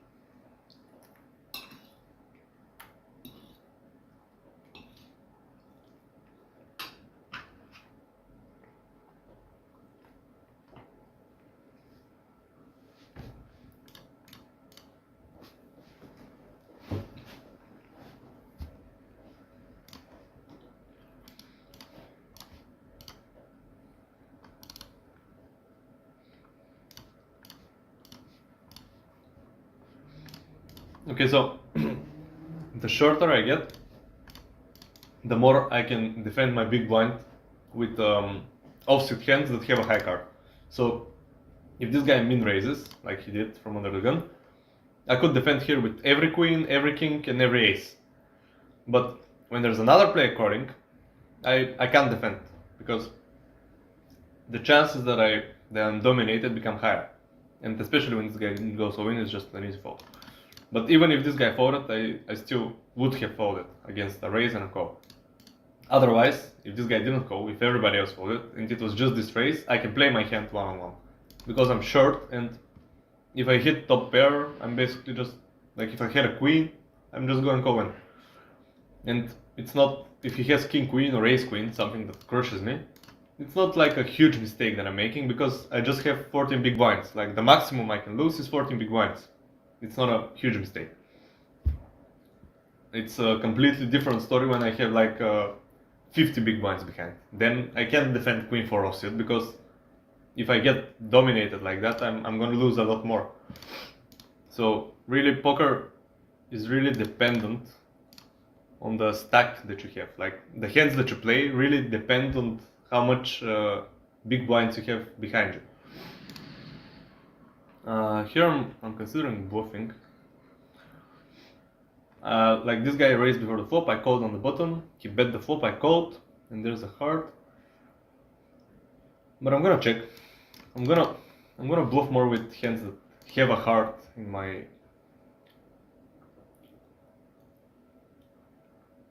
hand.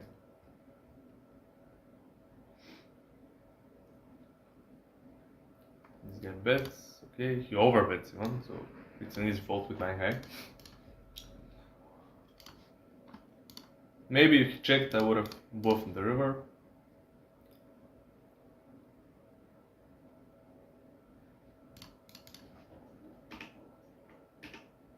Ace-8 suited here, we're just gonna call.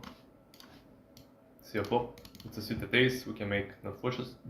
And, you know, that's the one thing that is, you know, a little bit troublesome when you hit an ace and you have an 8 kicker. So, if someone, like one of these guys, if he starts betting, like bet flop, bet turn, okay, we call flop, we are not so happy, but we call turn, and then he destroys us on the river, like with a huge bet. We're not gonna be really happy, but we'll see how it goes.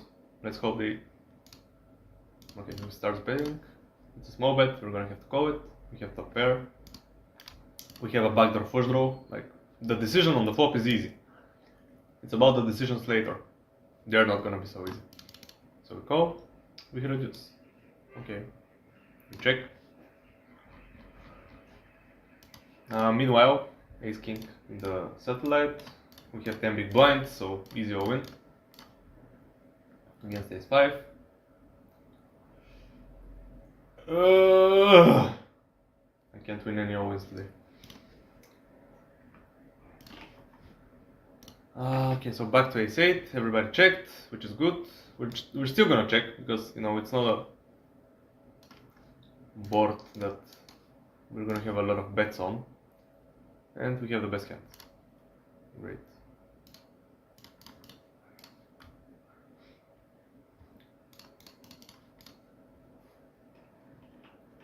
Ace queen here.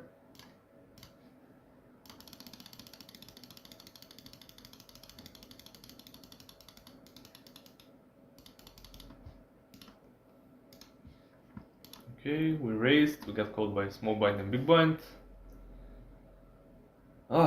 Flop is monotone, and this guy donk bets. This guy raised, so I'm just gonna get out of the way, even though I have a quap. It's not the best quap.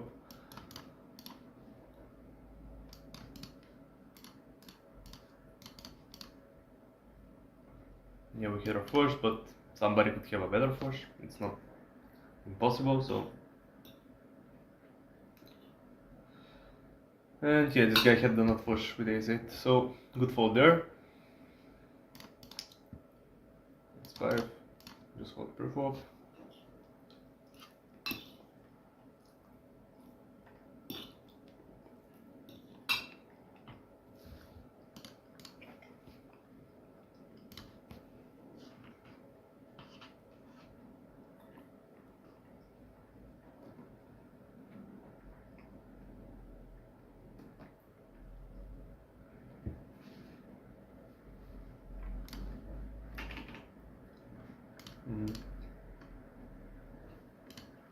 This guy raises, so we fold.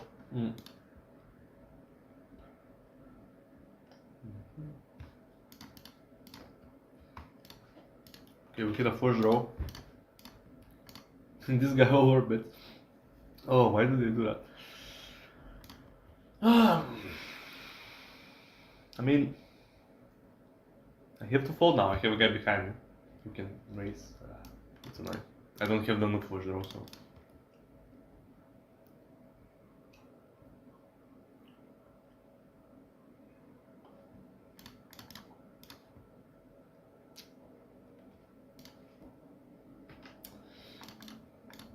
Here we have a deuce, the daily kickoff. I need to, wait, did I register? I don't. I need to register more tournaments. So the big 750. What else? What else? Maybe the bounty builder. The $11 rebuy. Okay, that's it for now. 3 more tournaments.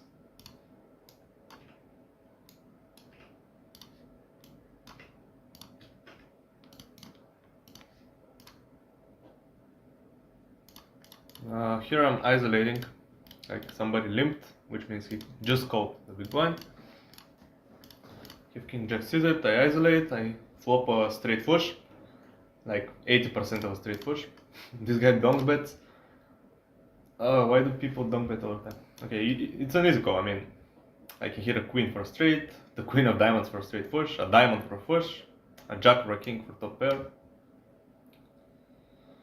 Now even a 7 makes me straight, and he bets pot, which is very annoying. Oh, excuse me. Like, I need to call this, but it's annoying because if I don't hit, I'm just gonna have to fold the river. Okay, I hit, that's good. So I have a flush, easy go, easy seat, which is like, he started betting the flop, like the flop was 10-9-5, and he has ace-8, and he just starts betting, and then he hits an 8, and then he hits another 8, like for trips. Insane. But we still had the best hand. People do a lot of random shit.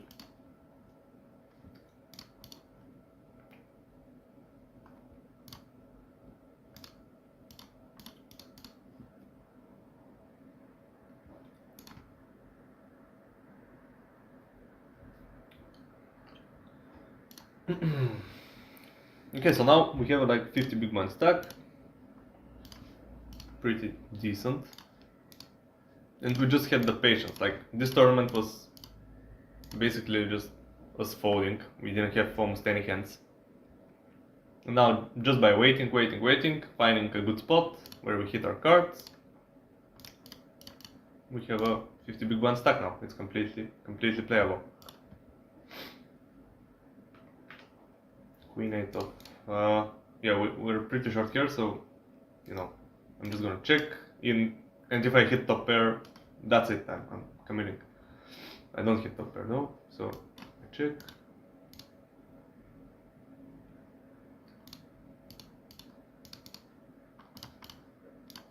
This guy bets, I have nothing, so I'm getting out of the way. Pocket 8s.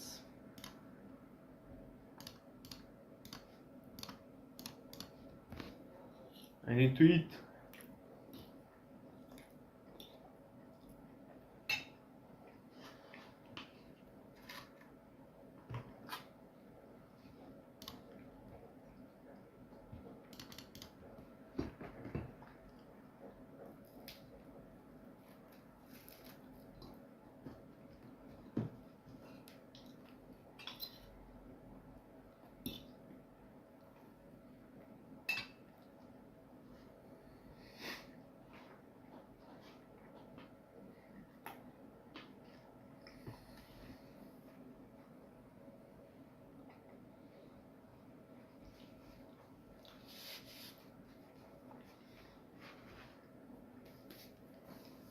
Okay, so usually, no matter what position you're in, if you have a suited ace, you just play it. Like, suited aces are really good enough to be raised first in, which means that you can raise them if nobody else before you has raised, and you can do that from any position with a suited ace.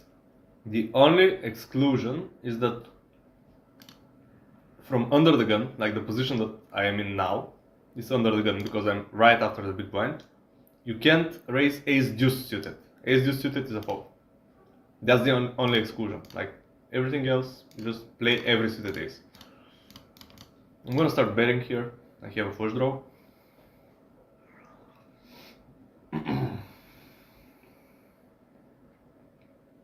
And as I said, people are gonna have random hands at this stake, so against random hands you need to continuation bet a little bit more because people are more likely to fold. Now I hit my flush, but it's against two opponents. The big blind usually has a range advantage around the flushes, so I'm just gonna bet small, meaning that, I mean, I have the nut flush right now, but my range usually in this position, my range of betting is gonna bet small. Like I don't have a huge advantage on this board in terms of my range, so their huge bets just aren't appropriate. I can't use huge bets.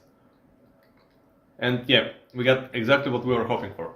So the big blind has every suited hand in this position, which means that when the big blind calls a flop and then check raises the turn like that, he probably has a flush.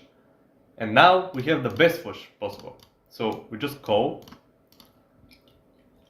And yeah, that's really annoying, because if this was the 5 of hearts, let's say, it was very likely for the big blind to put another bet in, and we were gonna raise because we have the best flush possible. But now,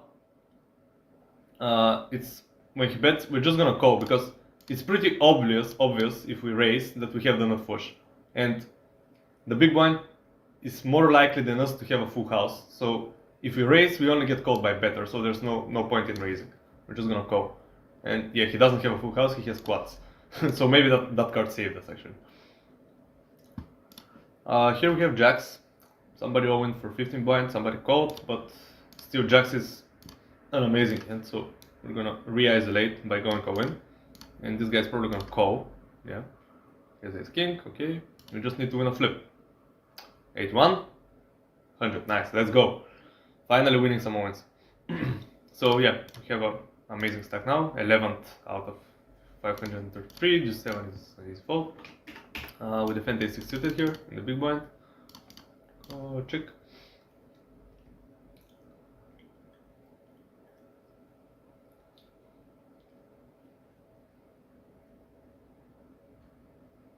Ace 6 is, yeah, his fault on this board. Jack 3 off. So yeah, this is where I said that there's if everybody folds, you play a lot of hands from the small blind against the big blind. So if everybody else folds, even Jack 3 offsuit, terrible as it is, it's gonna be called. But now when we get raised from an earlier position, we just fold. Pocket 6 is here. I'm gonna call. Like, I don't see much point of 3-betting, because if I get jammed on, I don't really want to call 30 big blinds with 6s. Like, if I 3-bet, I'm probably gonna have to do it, but it's not what I want, so I just call, see a flop. It's 10 high, which means there are gonna be some bets. I'm gonna mix. I check this time. Okay, another deuce. Pretty safe card for our hand. He starts betting. We're gonna have to call. Here I have 6 big blinds and I have queen 8 suited, so I mean, we're not on the bubble or anything, it's just an all-in. We call with 6s. And we hit a full house on the river, which is fantastic. We're gonna have to raise now. We got called here with queen 8.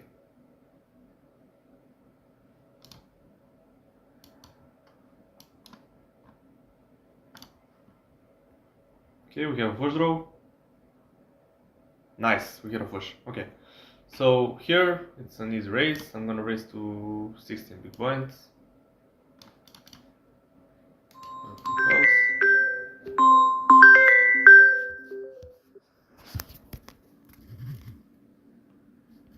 Somebody called me. Let's hope it didn't mess up the microphone.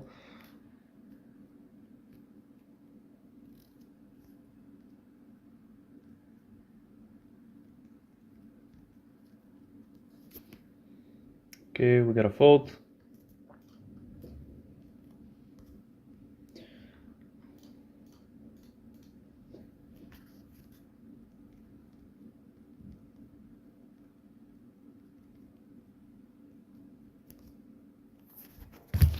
Okay.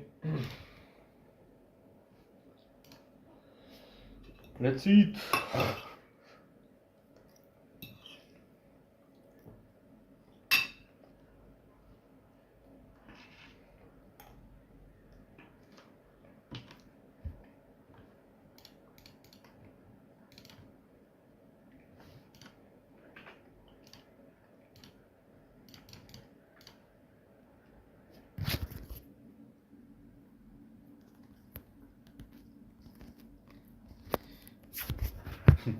So, my father has a problem with his computer, and of course he calls me.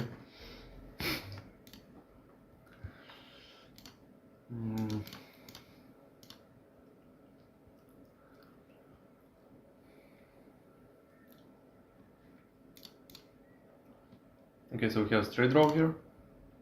A good shot, actually. Yeah, it's the same. A good shot means a straight draw. We can only hit one card though. We need a 9. So I'm gonna start by betting.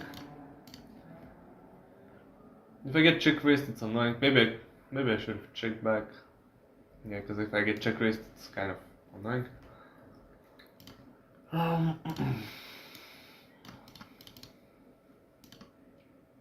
There's a spade on turn. My opponent checks though.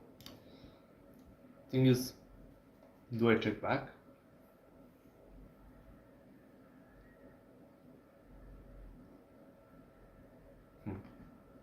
I'm gonna bet. Okay, that's great.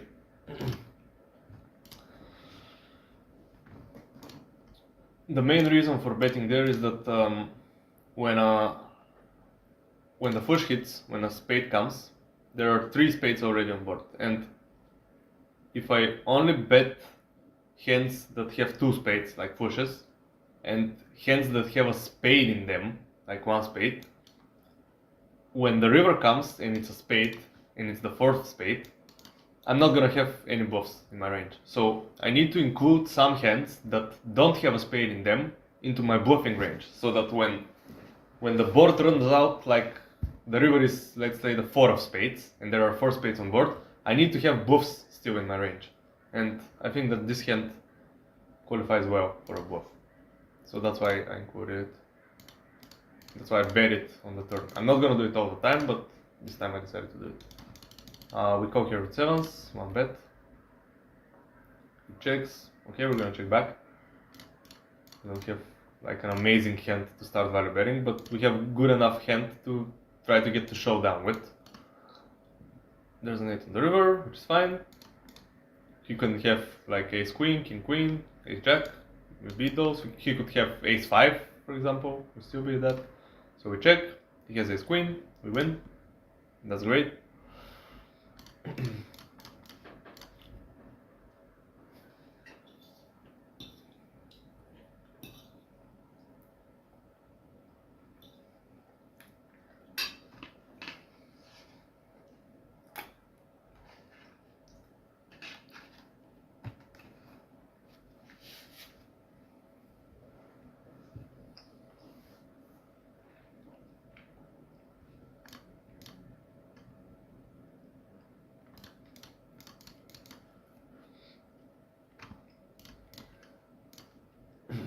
As I said earlier, every suited ace is just a race.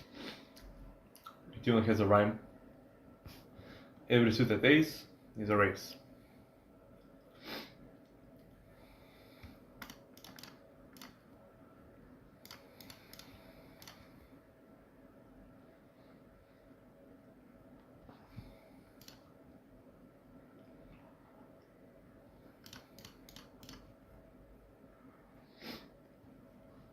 Okay, so we hit the pair. I mean, I know for a fact that if we are short, like if we have 25 big blinds, let's say, that this board is a 100% continuation bet against the big blind. I'm not so sure about 40 and 50, but I'm still gonna continuation bet it, and maybe check back the turn if the turn is not a diamond. If I get check raised, it's annoying because He could still have ace jack, ace 10, even ace queen.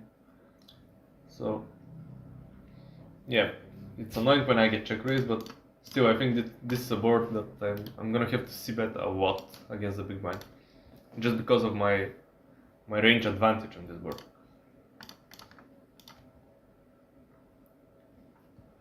Okay, so in the $11 tournament, we get ace king again. We have 10 big blinds. This guy limps. It's gonna be a very, very easy open. Let's fucking go. Okay, so max, click the button, and we win the game. It's insane. You just click buttons, you click the right buttons at the right time, and you win money. Poker in a nutshell. Online poker. Just click the right buttons.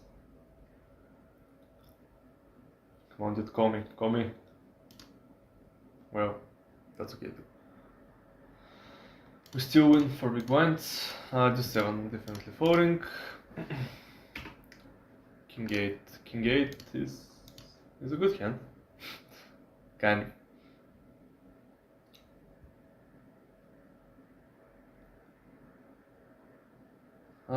Okay, this guy raises blind versus blind, which means that he has no idea what he's doing.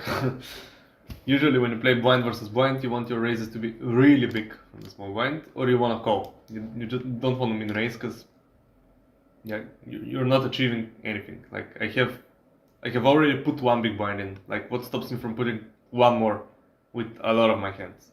Like you're not getting a lot of folds.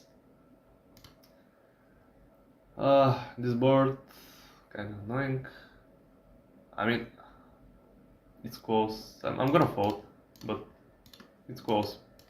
I could be wrong. Like it's completely possible that I need to defend a king high at least on the flop, because blind versus blind ranges are really wide, so it's very likely that my king high is good there. Like it's the best hand, but I don't know. Maybe I would have defended king 10, king jack, king queen for sure, because they have 3 to a straight as well as being king highs. And maybe I would have defended suited king 8. Like if I had, let's look at the hand again. If I had king 8 of hearts, like both of them are hearts, I have 3 to a flush, so I definitely would have defended them. But this one I'm just gonna fold. I'm gonna say okay, you can have it.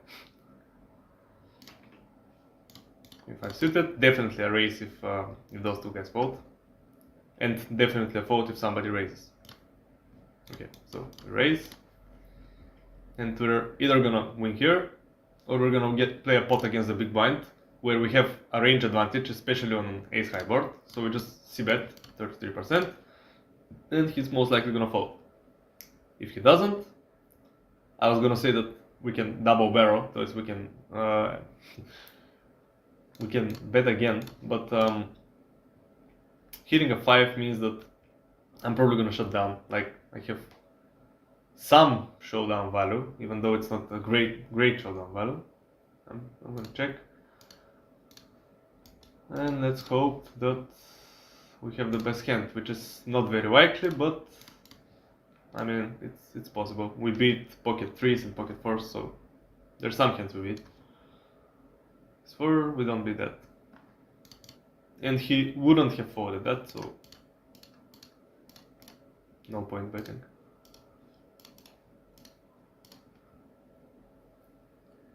Okay, so here jack 10 suited we raise, and we get 3-bet. The 3-bet is really small, which means, I mean, I was gonna defend against it. Now this guy calls, I have better odds, so I'm still gonna defend. And I hit nothing, which is annoying, but you know, it's like we called 3 more big blinds for the potential to win a pot of 16, so we don't really need to win the pot that often to make a profit out of this pot. So he bets and we fold.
I'm really not used to playing without music, but I'm gonna have to do it for YouTube.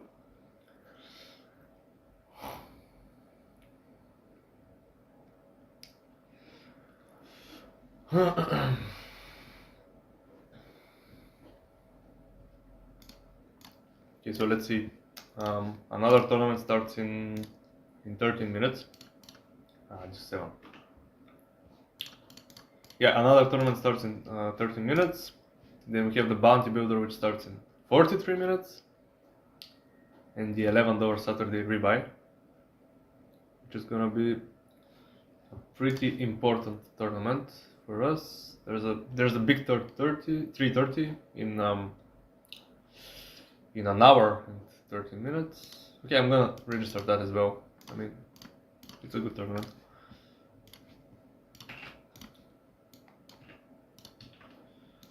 So what is going on here? We're gonna fold again. If River Rove 47 didn't call, we were gonna defend when we're short with every king, every queen, every ace against them in raise. But the fact that he calls as well makes it much less likely that we're gonna have the best hand when we hit top pair, because it's much more likely that we are dominated. So that's why we fold. Multi-way. But one-on-one you can call when you're short. Here I'm trying to isolate. Okay, he folds, so it doesn't work. But I was trying to isolate this guy because he has 20 big blinds and he limped, and I had pocket 7s in the small blind.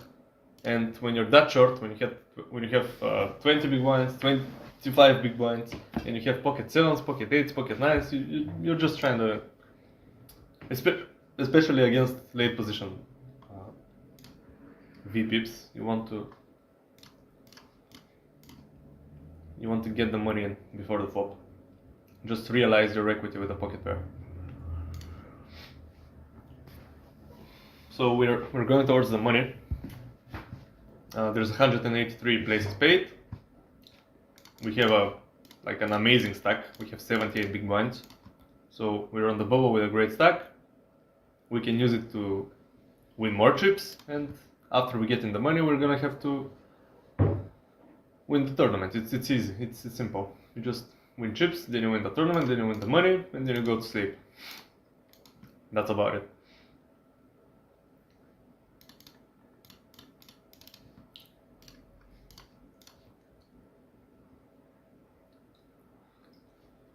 Nine eight off. It's a fold.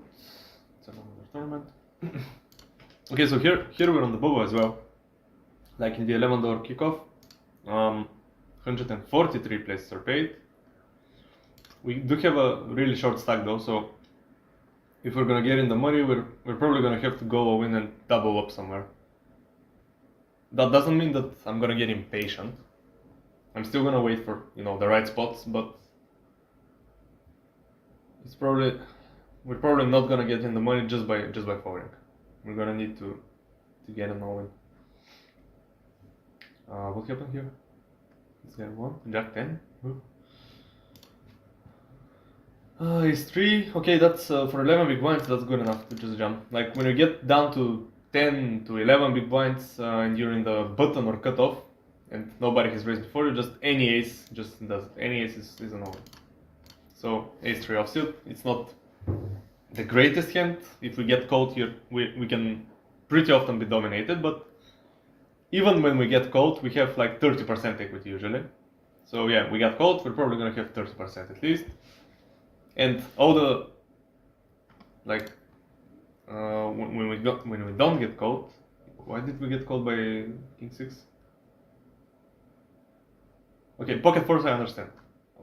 King 6, what is it doing there? What's going on? Okay, I don't know. This guy's crazy. We busted though. Here I'm 3-bet bluffing against a really short stack. I don't know how good of an idea that is. I just know I want to do it sometimes with ace jack off. Let's hope he folds, because if he jumps, Yeah, if he jumps, we're probably gonna have to fold. Like he jumps from under the gun. It's usually just ace queen, ace king. Kind of annoying.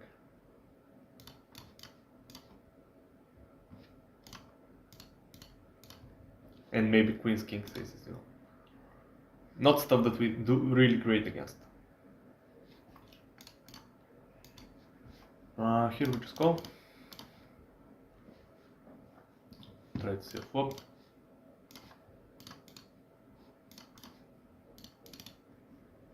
Okay. We have an overpair to the flop.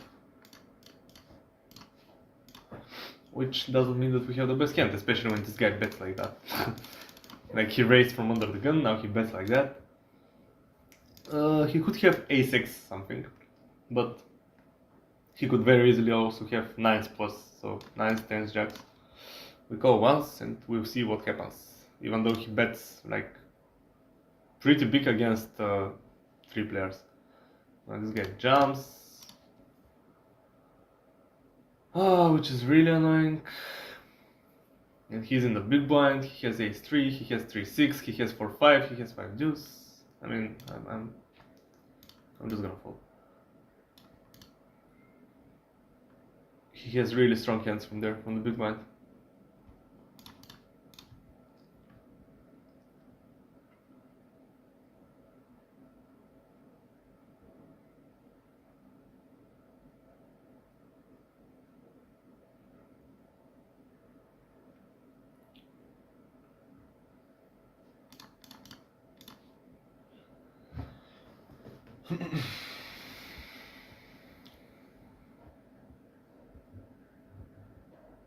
Okay, so against a min raise, no matter how many people call, we are still gonna defend every suited hand from the big blind.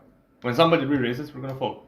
But if this guy had called and those 2 people had folded, we were still gonna call just because we already have 1 big blind in the pot, so no matter how many people call, it's almost like it's very cost efficient for us to call 1 more big blind to have the chance to win like 10.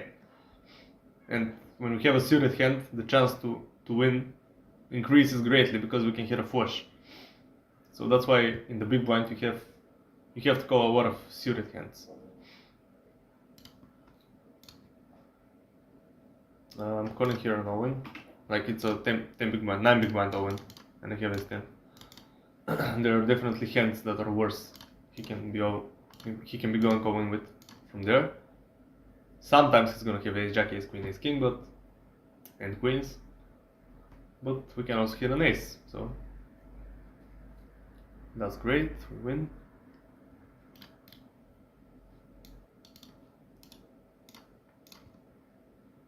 Okay, we have a break. Let's just see this hand though. So 4-7 suited.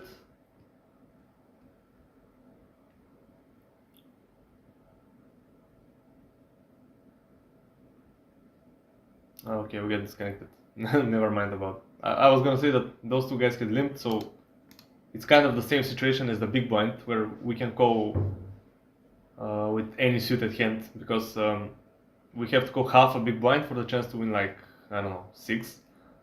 But we got disconnected again, so we didn't have the chance to do that. Okay, I'm gonna be back after the break.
Okay, I'm back. And the second that I'm back, I get aces in this new tournament, which is not the $11 kickoff anymore, it's the big 750. Re-raise me. Re-raise me. No. Why did you fold? Okay, just 5. He's fold.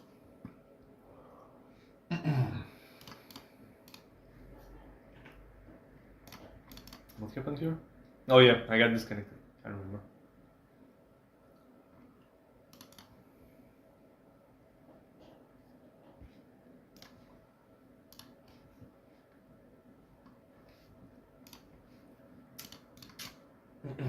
Ace King. Wow. Amazing. We are still chip leading the table, which means that I have the most chips out of anyone on my table. So yeah, the fact that we're on the bubble, which means that we are approaching the money, means that people are gonna assume I'm trying to exploit them by re-raising them, and they're gonna be more aggressive maybe towards my raises if they think that deeply. I don't know. It's a $4 tournament.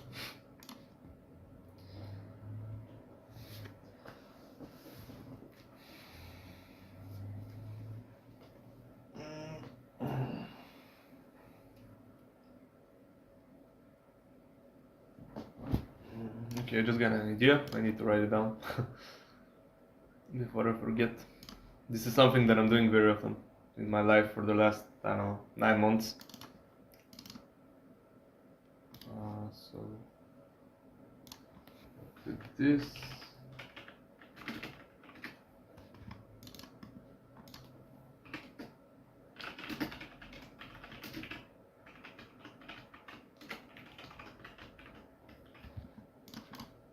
Okay. Okay, so we have limpers. We're gonna isolate them with ace king. Again, when I'm in position, I usually isolate limpers by making it 3.5 big blinds. But in this case, I have a limp and I have a call. So there's more money in the pot, which means I want to make my isolation bigger. Not 3.5, I make it 4.5. And now I hit the nut flush, which is pretty good. And I'm gonna bet, even though there's a huge chance that we just get a fold. I'm gonna bet small. He's probably gonna fold because I block the nut flush, I block the second nut flush, and it's very likely that he just missed. Yeah, he's gonna fold, but you know, I could have checked this hand. Like, this is not a hand that's bad to check because I need to protect my checking range, but I was going more for a line where I bet small on the flop and check the turn and maybe see what he does at the river where I could raise him. But, you know, we still won the pot. It's a good pot. We got, what, like 2,000 chips. Here we have ace jack from the big blind. This guy raised, button called. I called from the big blind. This guy bets 2 big blinds. Ugh! So, such an annoying bet, but I'm squeezed between 2 people. I have just ace high, so I'm gonna fold. Like, I'm gonna have flush draws to defend here. I'm gonna have like some random pairs, some random straight draws. I don't need to defend ace jack, especially when there's a person behind.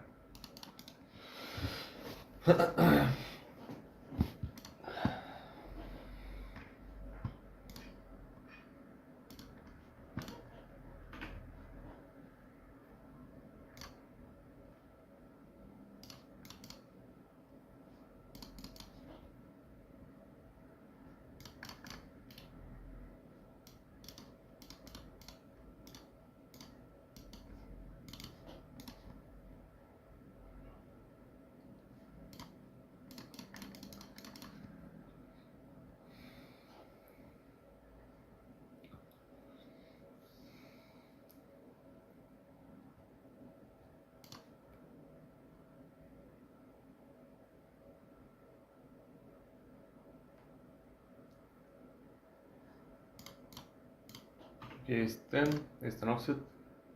Bottom of my offsuit aces range. But still, bottom means raise.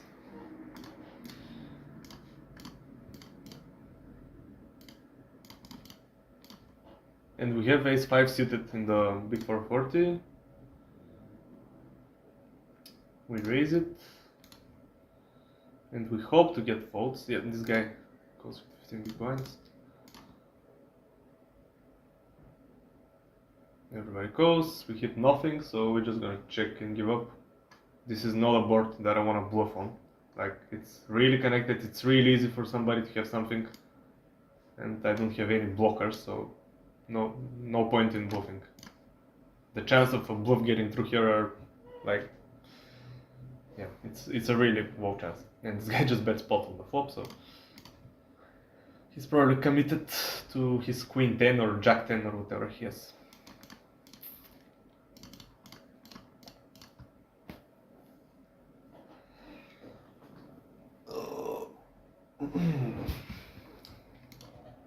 Okay, ace 10 in the big 750.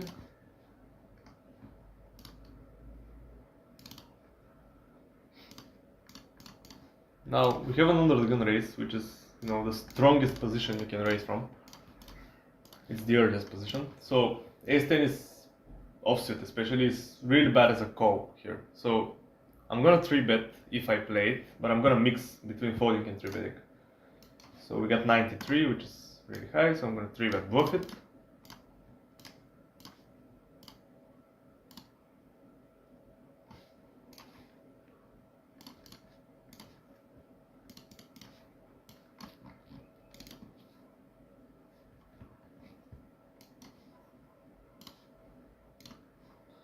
I got called, but flop is 8 for deuce, which is a really good board for continuation betting when you have 3-bet, especially when I have the ace of hearts.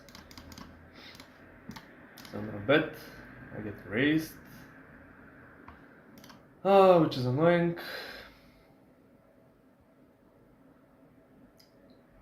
I think I'm gonna have to fold, even though I have the ace of hearts.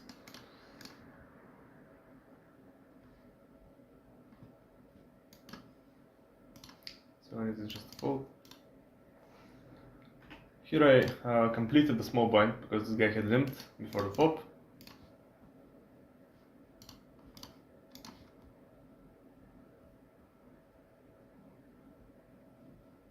Okay, bet call. It's a pretty big bet. Like if it was 1.3 big blinds, let's say a third of the pot, I could have called with a good shot, hope to hit a 9, but it's a pretty big bet and I don't think I have the odds to just call and hope to hit a 9.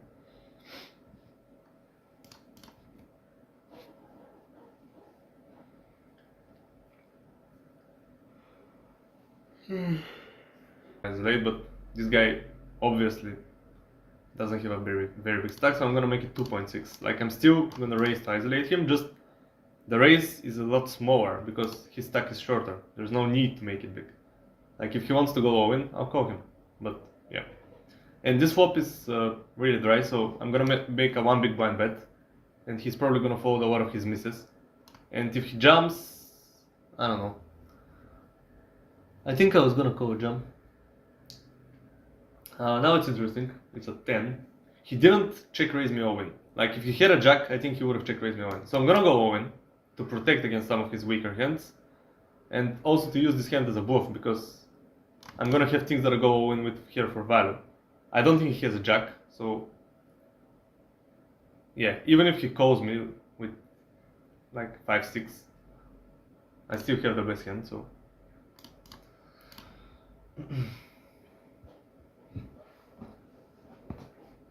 he does it again though. From 7 big blinds this time he limps. I don't know if I want to go all in with queen 10 though. Like, for example, if I raise now and he goes all in, I'm gonna have to call all in with queen 10, which is not the best hand, so I'm just gonna fold now.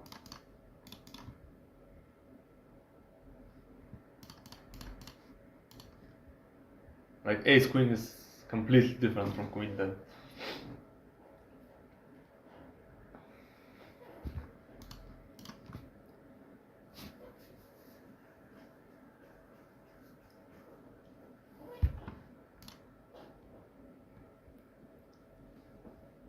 Oh no, I would have made a straight.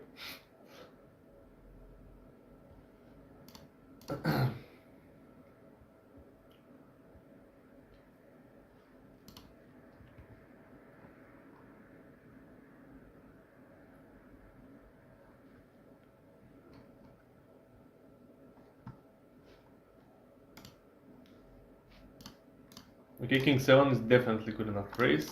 Suited. Like, this is the big difference between suited hands and offsuit hands. Like, if I had king 9 offsuit here, I would have folded. But the fact that I have king 7 suited makes it good enough to raise. So I hit my king, I hit top pair, but it's the weakest king I can have from this position, so I'm gonna start with a check to balance my checking range. Like, not every time that I check out of position means I don't have anything. I'm gonna need to have some checks that have something. So I'm using my weakest king, like a king with my weakest kicker, for protecting my checking range and having a king in my checking range. So the turn is a 5, doesn't change much. The only 5s I can see him having is like ace-5 suited, and there's only 2 combinations of ace-5 suited, like ace-5 of diamonds and ace-5 of clubs. So I'll check again. If he has king queen or king jack, he has the best hand, but I'm not going anywhere with a king for now. And I'm probably not gonna fold the river. Depends on the river. I mean, if the river is like the ace of clubs, it's annoying, but... Okay, 8 of hearts, yeah, I'm probably gonna call the river as well. If he bets, and if he has a better king, so be it. Like, 20 big blind poker is not about folding top pair, so... Gonna call, he has ace 10, we beat him, he has nothing, that's great. Okay, so we made some chips. And that's the advantage of protecting your checking range. So, why am I disconnected? Fucking shit. Reconnection successful, okay. Fuck. So what I was saying is, let's fucking replay this hand, please. Okay. So the advantage of protecting your checking range, like having a king in the range that you check, is exactly that. Like, most people, when they have top pair, they just bet. So when you check your top pair with, you know, your weakest kicker, to balance your checking range, like having a check that contains a king, means that your opponents are much more likely to bluff, because they think, oh, okay, he checked. He probably doesn't have a king. I'm gonna bet, and he's gonna fold. So he bets, and he hopes for fold here, because he has like ace high, which is a good hand to go to showdown with, but he decides to turn it into a bluff. That's his decision. And when I call him with a king, he's like, oh, how does he have a king there? So yeah, that's why you need to protect your checking range, so you don't get exploited by bets. And we want some good chips there. And if I had I not like checked my king, if I started betting, he probably would have folded the flop, and I would have not made this many chips.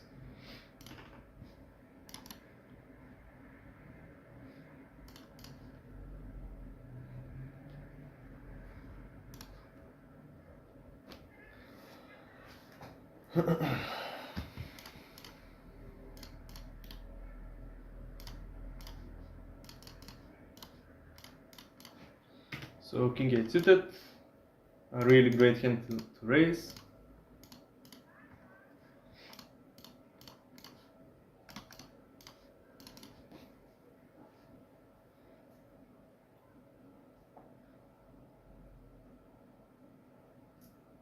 Okay, we hit 2 pair. Now that's a board that I can start betting, and I think this hand is really good to start betting with, because it has good, like it has potential to be the best hand without a problem.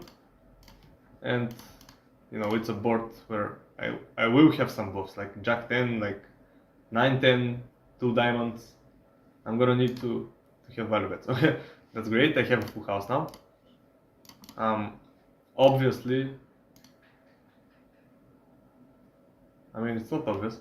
I'm actually gonna check, because I want to get as much money as possible in with a full house. So if he has a flush, I think he's gonna bet. He's not gonna check.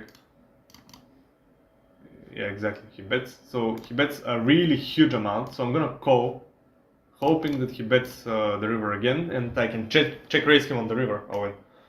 So I call. There's a jack, and if he has a flush, he's gonna bet again, like for sure.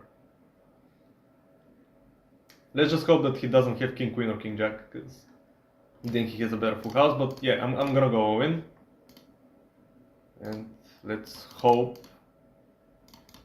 that we have the best hand. Like, let's hope we get called by, you know, ace 10 of diamonds, for example, or ace 9 of diamonds.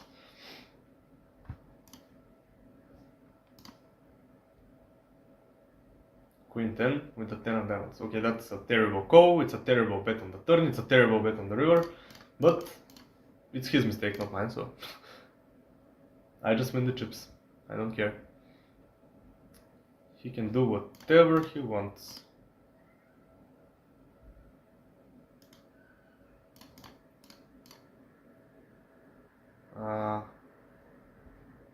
What did I do here?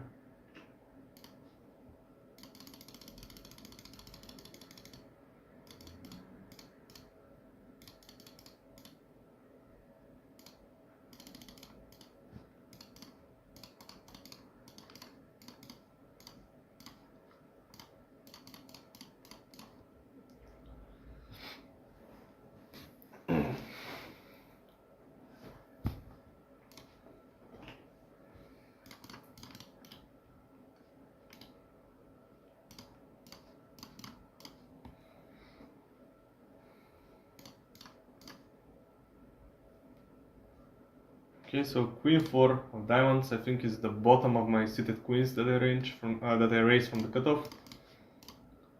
So I'm gonna raise.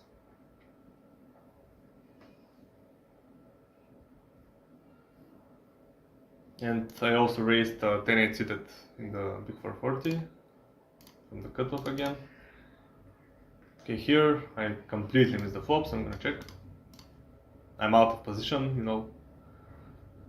Out of position, needs to play more defensively. He bets pot on the flop, which, you know, I don't think it's much of a thing, but he can do it. And I have nothing, so it's an easy fold. Here, I completely missed the flop again. It's not completely, I mean, I do have a backdoor first draw, I have 3 to straight, but I don't think that's good enough to start betting, so I'm gonna check. Again, I'm sandwiched between two players. Need to play more carefully. Okay, now we have a first draw. Now maybe we can turn this hand into a bluff, at least on the turn. Like, the big blind is... I was gonna say that the big blind is not very likely to have a hand, but he starts betting, so maybe he has something. But we're gonna call, we have first draw. And see what the river does.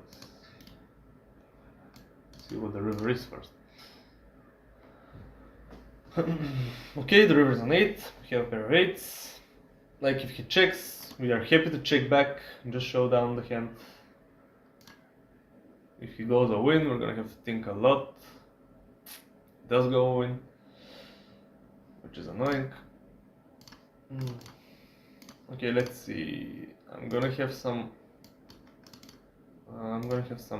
jacks that I can call with, which are definitely a call in this spot. But if I call only with jacks, then I don't have anything else, and there's like missed flush draws. He could have missed spades that he turns into a bluff, so I think I'm gonna call with this 8. And he has king jack. Okay, he wins this time. And we get aces. We get rewarded for calling. I don't think it's a bad call necessarily, but I'm not really sure it's a great one as well. Maybe I should have mixed it. Okay, so here this guy raises, we have aces. Of course I could just call, like when you're so short, aces become a call, but considering that we're approaching the money, people are gonna think that I'm more likely to try to abuse them by having the most chips. So maybe they'll try to fight back more when I re-raise.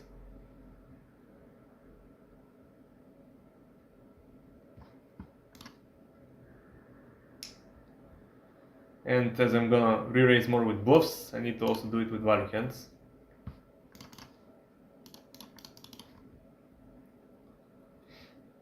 Unfortunately, they all fold.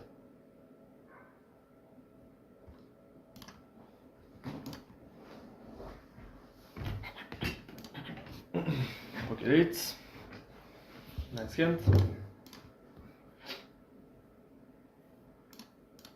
Okay, this guy raises. There's gonna be some 3 bets here, very little, like 5 to 10%, 10% maybe. I'm gonna mix it anyways. Okay, let's call.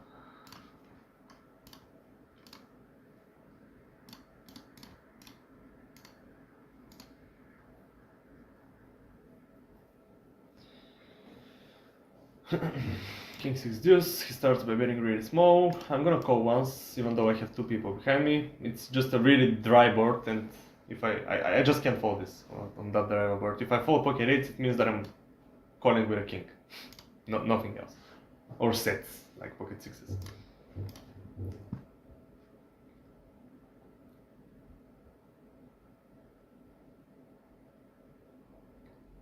Okay, we get check raised.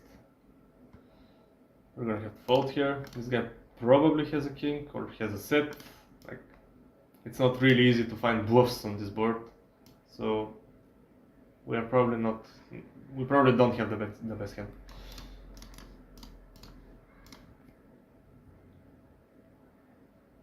Ace king, another great hand. Definitely gonna play. We are pretty deep, 100 and big blinds, 100 plus big blinds, so I make it 2.5.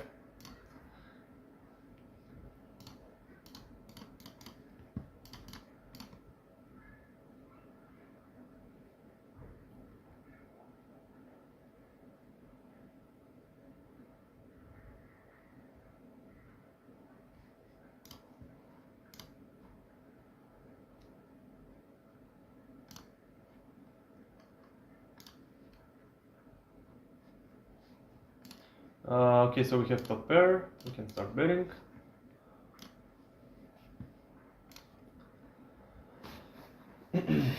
And we're trying to build a pot now.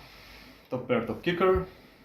We get min raised, which is, I don't think it's great. I mean, it's not a great size by him. We're just gonna call though, because being 150, 60 big blinds deep, if he has pocket threes, it's not gonna be fun to get stacked with top pair, top kicker against, a set. Okay, he checks, which is good. I'm gonna continue building a pot like I would normally, because we have a pretty good hand. 16 big blinds I think is a good bet.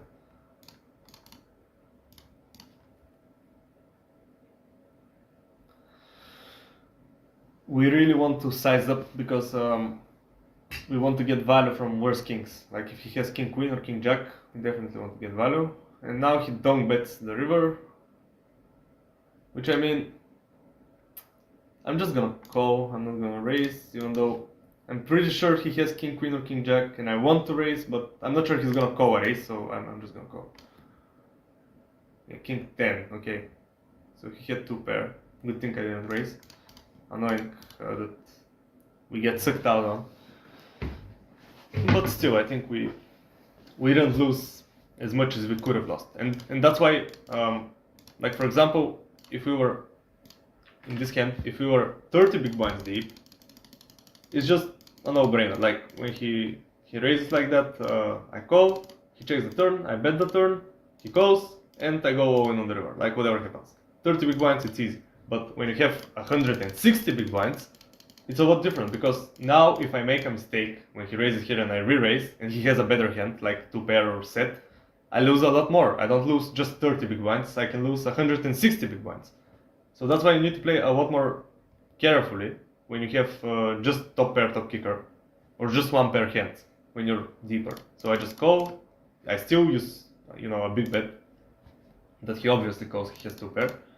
But when he bets like that, I don't raise the river, I just call. It's dangerous to raise with just 1 pair hand when you're that deep. So yeah, we lose the minimum, like we could have lost a lot more. And that's the idea. You want to win a lot with your strongest hand, and you want to lose the minimum when you are like in a spot where you have a marginal hand.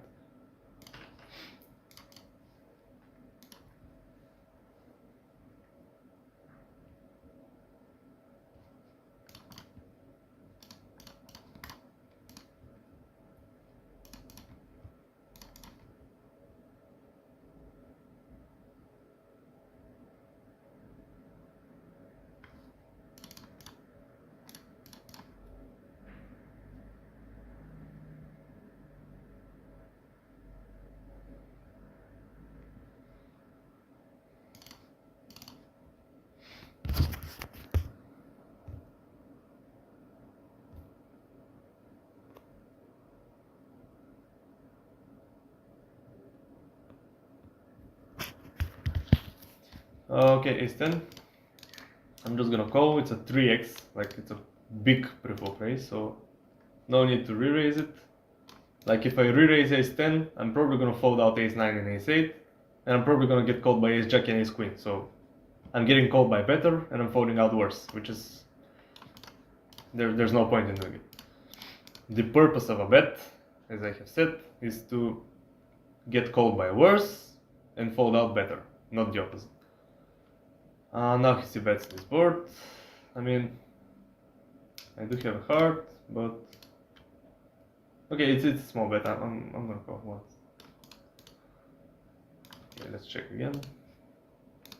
It's against the button. Like the button has a wide range, even though he made it 3 times before the flop.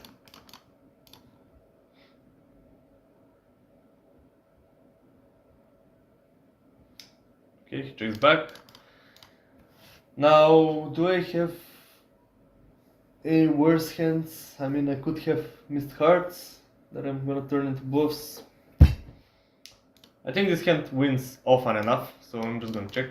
Hope to win against ace 9 or ace 4.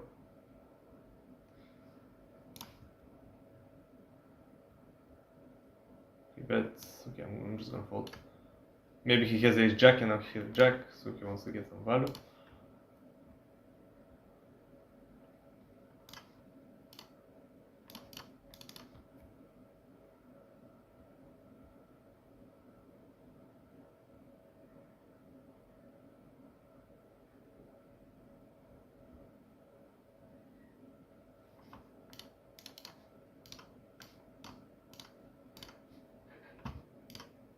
Okay, so we have some more tournaments starting. Here is the $11 Saturday rebuy. And here we have the bound, the 550 bound builder. Okay. We got ace queen. Blind versus blind. I'm gonna 3-bet. It's a strong enough hand to 3-bet. Especially blind versus blind, like where ranges are very wide.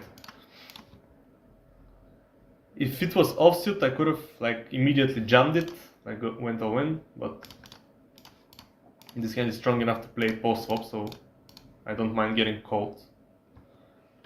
King 7 offsuit is a raise on the button, we get called, we hit a 7. I'm gonna start with a small bet, like 33% bet. Because we can get value from a 5, we can get value from a worse 7, like a 7 with a worse kicker.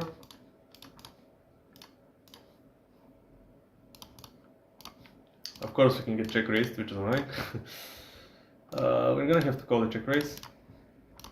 Not folding yet. A 9 is a really bad card. Because if he check raise bluffed us with, like, let's say 9-6 or 9-8 or 9-10, he now has a better hand. If he check raised us with a jack, he still has a better hand. So, you know, a 9 is a pretty bad card and I'm gonna fold on it. If he check raised us with 8-6 or 8-10, he has a straight now, so yeah. A 9 is really, really bad for us. It hits his range very, very nicely.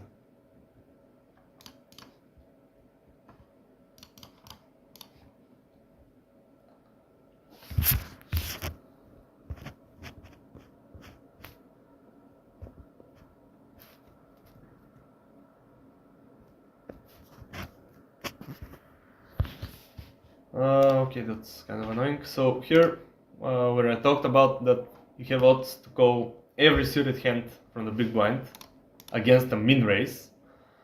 Now against a 3x raise, it's not really the same because a 3x raise is much bigger and you don't have the same odds. So 10 just suited is I don't think it's good enough to call a 3x. I think we're gonna need better hands to fight those big raise sizes. We have ace 10 suited though in the bounty builder.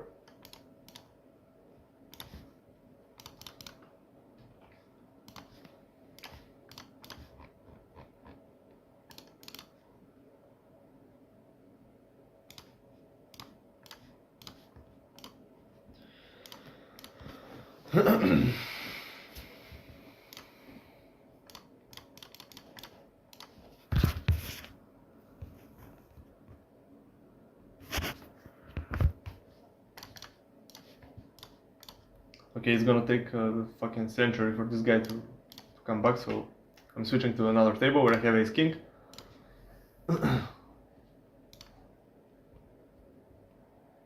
Everybody folds though. Nice, nice. King queen in the big 440. We're 40 spots of 44 spots of the money, so we're getting really close. I'm gonna raise.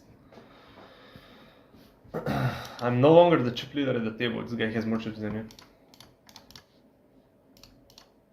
And here I'm just calling nines in the big blind against an early position raise. My favorite flop for nines is king queen jack. Like when I have nines and I think of a flop, I think and I imagine just this one. Not. So yeah, I'm gonna call one. Okay, it's a diamond, it's a queen. I'm thinking about leading, but I'm not gonna lead this time. Maybe sometimes.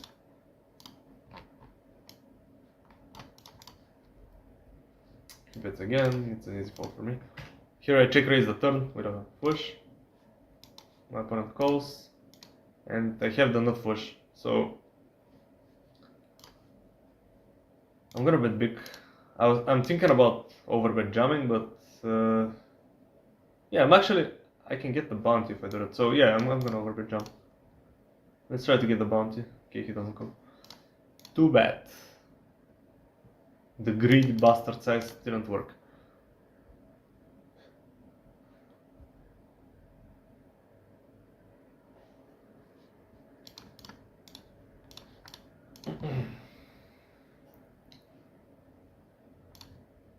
Jack 4. It's, I hate it.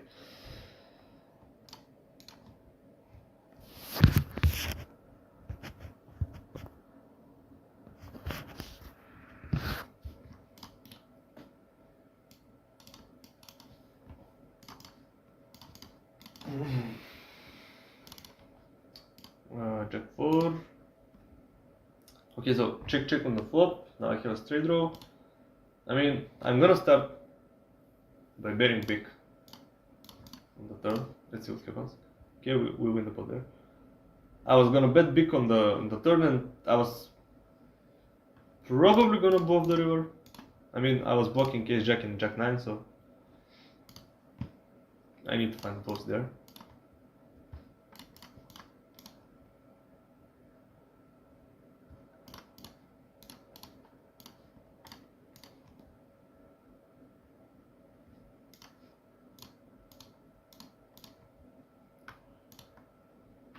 Here, 30 spots of the money, 5-3. I mean, it's not a great hand. Yeah, against an all-in definitely fold, but I was probably gonna fold anyways, even if this guy had folded.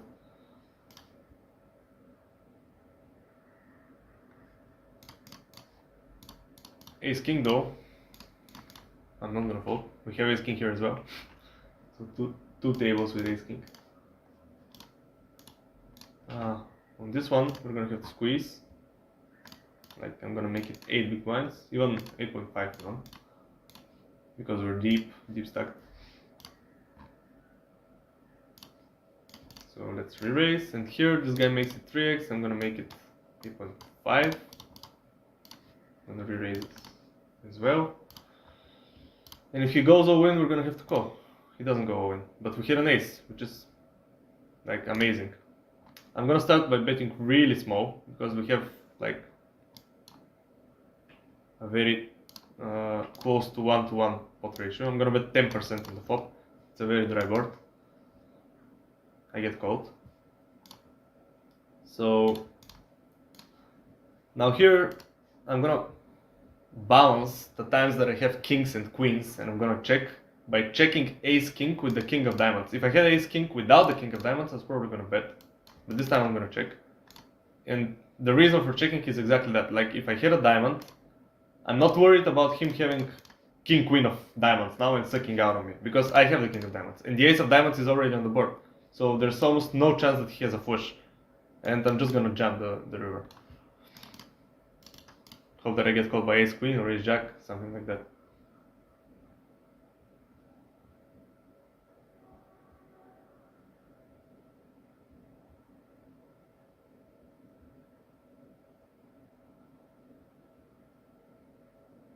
Okay, we get a fold, it's still fine.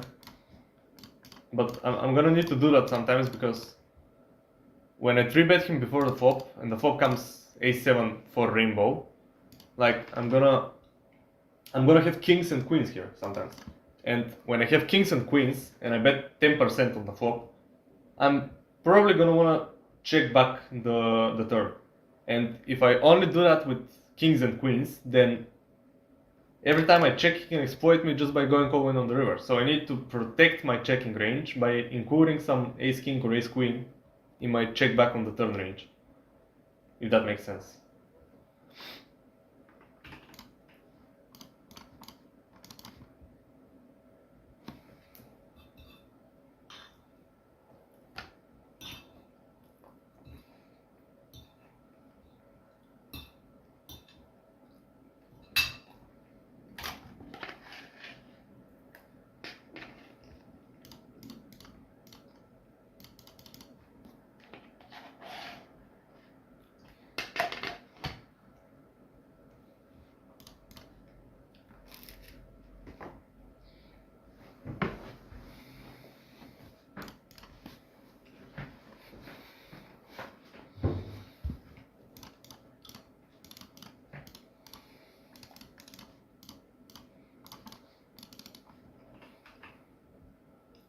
Jacking off. I mean, king jack off, not jacking off. Easy raise.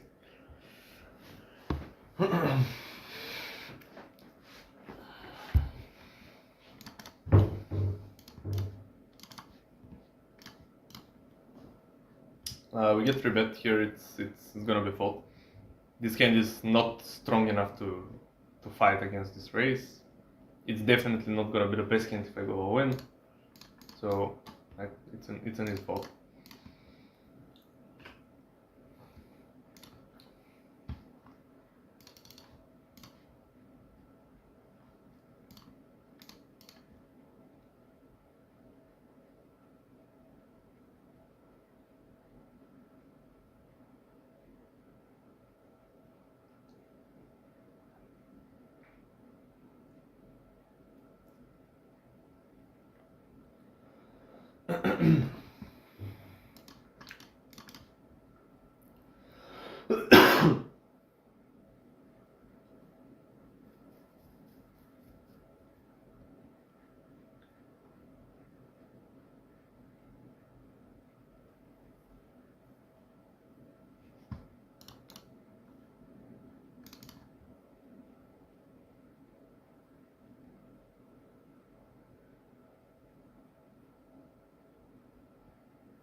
Okay, so 7-9 suited.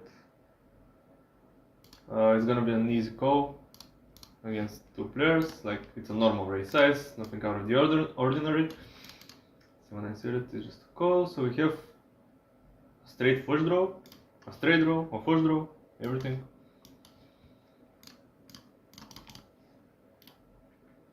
Here I'm going all in, like from the small blind, queen jack suited against.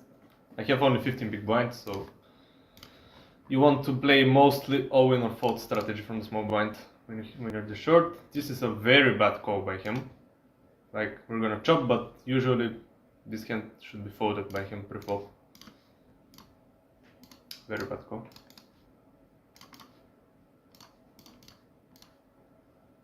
Okay, we hit our straight here in the 11 door.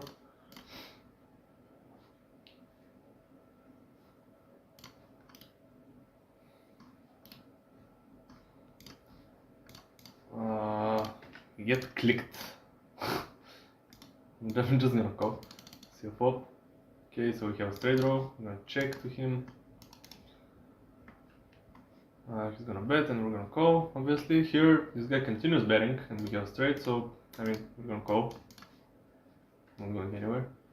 Now we hit a straight flush, which is pretty nice, and I think I'm gonna lead. Like there's a big chance that somebody checks behind, and I don't want that to happen, so I'm just leading. We don't get called, unfortunately. Here I have a straight, so I'm betting. He bet the flop, I called. He checked the turn back. And, you know, I have a straight, so it's a value bet. We don't get called again.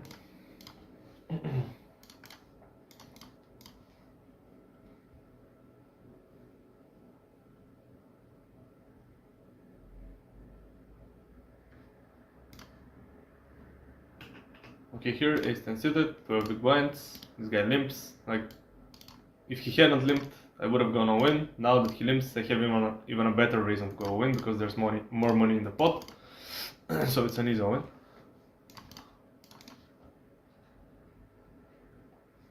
For 12 big blinds.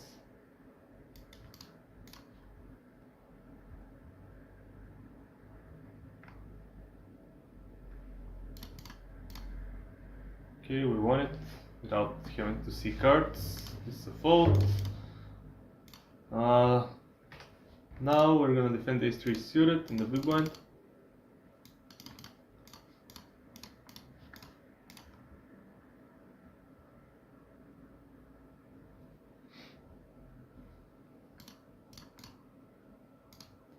Against the half pot, I'm not sure what I'm gonna do.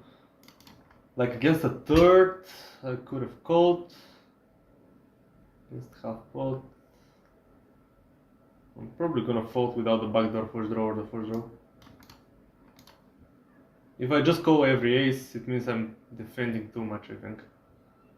Because I'm gonna have a pair of jacks, I'm gonna have a pair of queens, I'm gonna have a pair of kings, I'm gonna have the flush draws, I'm gonna have all the tens, because, you know, a 10 can hit an ace or a 9, it's an open-ender, and an ace is just a good shot. So I don't think I'm gonna have to defend every single ace from there. Now here, I opened king 6 offsuit on the button, and I hit top pair, but I checked back the flop because, you know, again, protecting my checking range. Like, I have a top pair, like a king, but it's with a 6 kicker. It's a pretty shit kicker. So I'm not gonna want to play for 3 streets of value anyways, so why not check the flop and just control the pot, so the pot is smaller, and we can play for not as many big blinds. So this guy makes a pretty small bet. I'm gonna call it because I have top pair. Now I have 2 pair, so I'm not sure if I'm gonna raise. Like this size, yeah, I'm gonna have to raise this size. This is too small size. Question is how much? Maybe like this. Yeah, something like that. It's gonna be okay. Like if he has a king with a 10, for example, he could call. We could make some money. Okay, nice, he calls. Let's see what he called with. He called with pocket fives, so yeah, even better.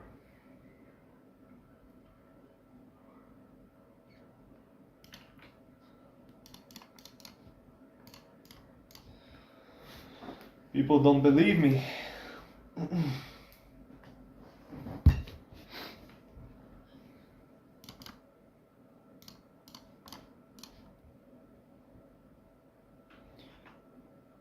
So we're oh, we get aces. Nice. So 10 spots of the money, we get aces, and this guy, who is the chip leader again, somehow, decides to limp. And I'm gonna isolate him. I mean, I have aces. Like, I don't care if I'm 7 spots of the money. I'm gonna try to get a win. I need to win the chips.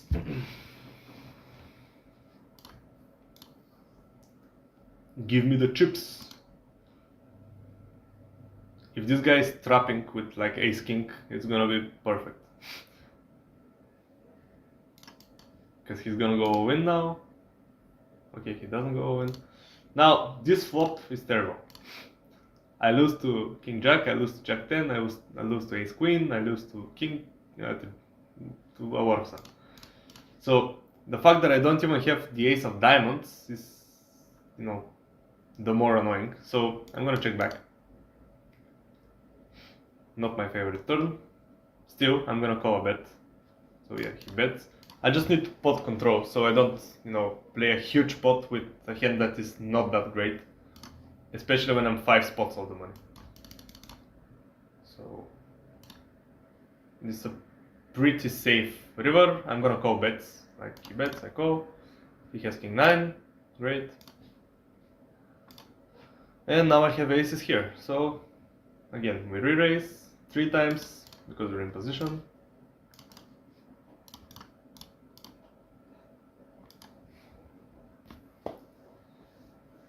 And if somebody goes all in, we are the chip leader at the table. There are bounties to be won. This guy just calls. I mean, it's not great to just call a 3-bet like that. Usually want to 4-bet or fold. Now, the fact that he just called means that he's very likely to have king queen suited, ace queen suited, pocket 10s, pocket 9s, pocket jacks, a lot of stuff that we can get value from, so I'm gonna start betting. And it's very likely that this guy will call. Okay, when this guy calls as well, it's another story, but I'm gonna continue betting. Like, I don't think anybody has an 8 very often, so I think my hand is very likely to be the best hand. So I'm gonna continue betting and hopefully go in on the river and get a bounty. Okay, he calls me again, and now there's a queen, which is a very bad river, and I'm gonna check back because it's very likely that this guy has king queen. He's probably gonna dump bet. Yeah. It's very annoying because run out. I'm gonna have to fold. He's probably not bluffing, like, almost never. So.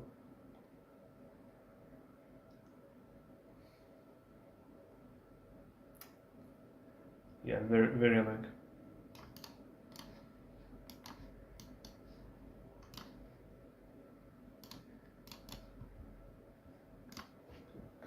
Here we defended the big blind with 10-7 suited.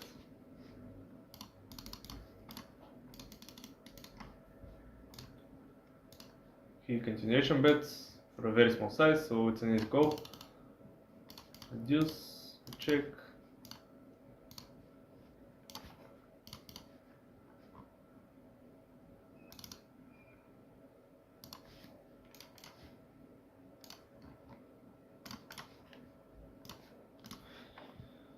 He checks back. Okay. I don't think this hand is strong enough to bet, so I'm gonna just check and try to get showdown. Jacks, okay, we lose to that.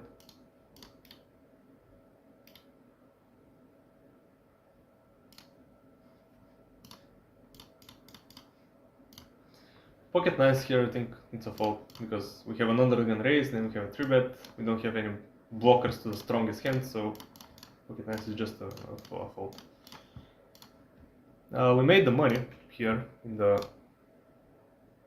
big 440, and this guy goes away for 2 big blinds.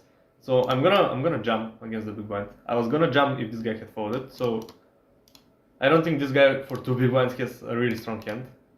Yeah, king deuce. So we have 50-50 basically. 84 now, 93, and we win. Nice. Yeah, want some chips. We get aces again. Wow. This tournament is just committed on me getting aces. So I'm gonna min raise, I'm not gonna jump. I could have even limped. Hope somebody just goes all in. Okay. We don't get action, unfortunately.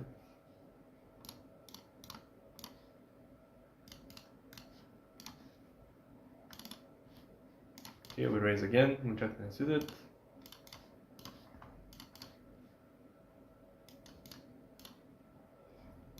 And we win again. I'm not complaining.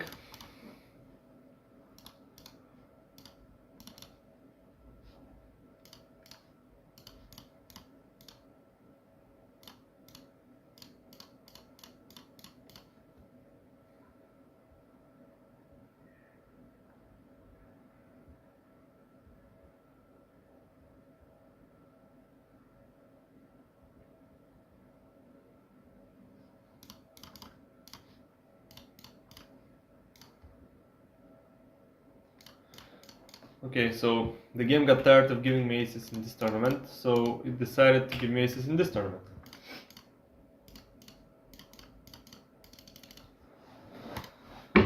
I'm gonna 3-bet. Like, the deeper you are, the more you wanna 3-bet with aces. The shorter you get, like when we get to 20-25 big blind stacks, the more I can just call with aces. And the reason for that is, when you are short, you have no problem calling with aces and just getting the money in by the river by betting the flop, betting the turn, and then betting the river. But when you're deep, when you have 60 big blinds, for example, you're gonna struggle getting all the money in with aces by betting the flop, the turn, and the river, if you hadn't 3-bet before the flop. Because 3-betting before the flop builds a bigger pot and makes it much easier to just, get all the money in. So we get ace queen here. I'm gonna isolate the limper. I'm not gonna go all in. If he had raised, I would have gone all in, but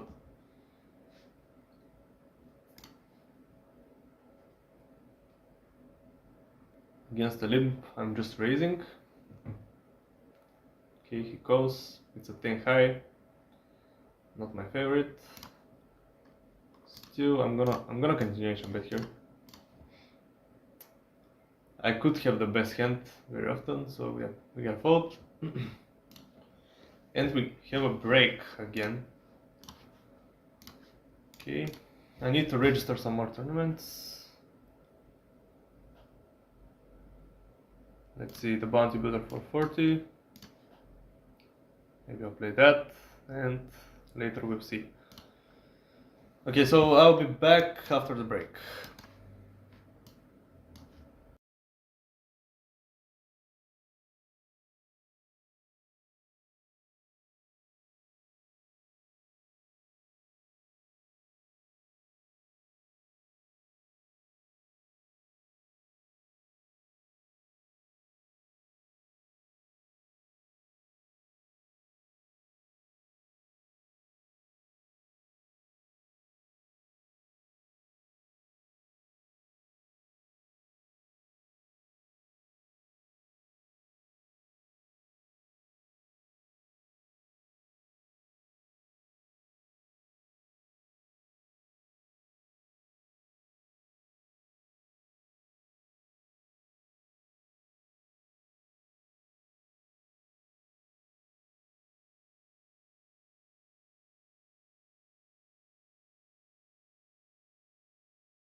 Okay, back again. The Victor 330 has begun. Let me fix the title. Big 330. Why is it a comma? I need a point. Okay.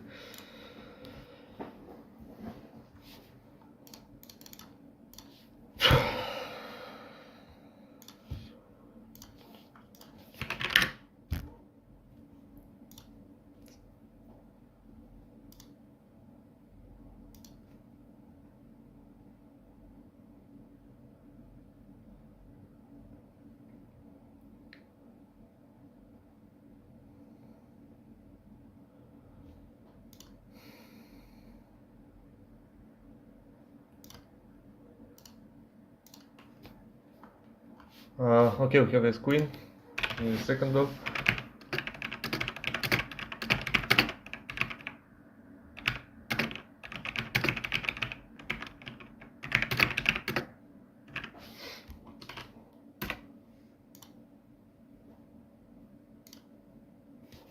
Okay, ace queen is raise.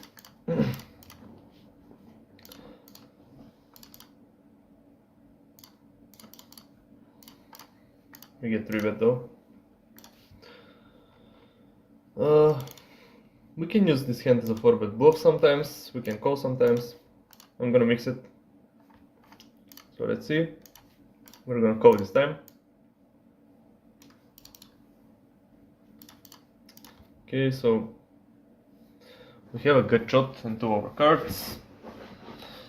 Can I use this as a check raise? I mean, not really. I'm just gonna call. Check again.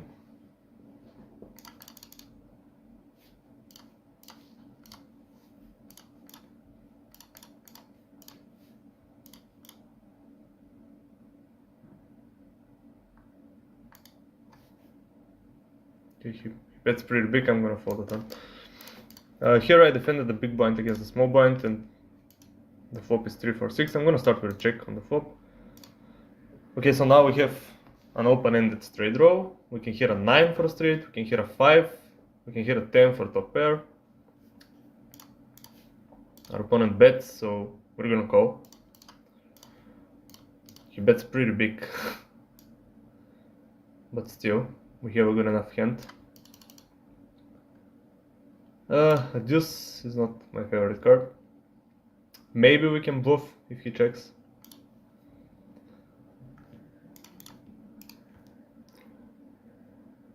I'm trying to think, like, do I have worse hands here? Like, I have 7-9. But, yeah, 17 is pretty much up there. So I'm gonna jump.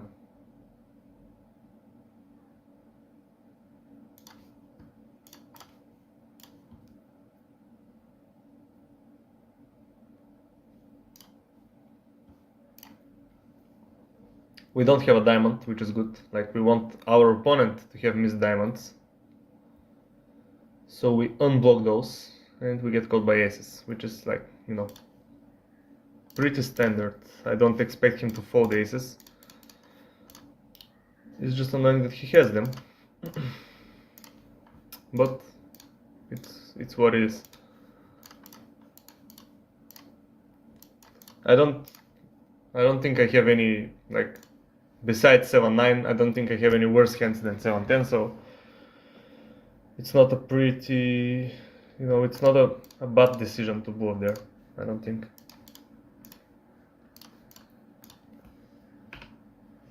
Ace jack off.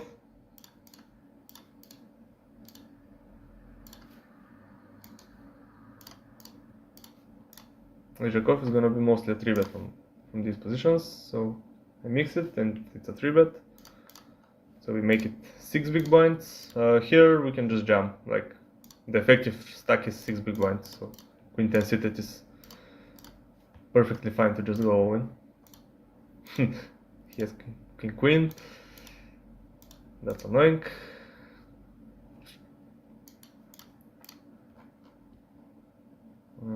10.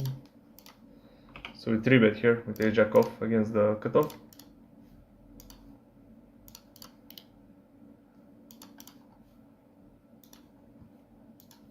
And we fold ace jack here against the 4-bet Owen. And somebody calls with 10-5. Okay, this guy's crazy.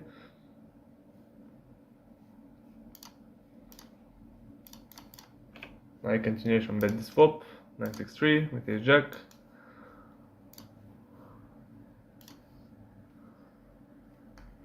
My opponent calls, so I'm gonna check the turn. I'm not gonna keep bluffing.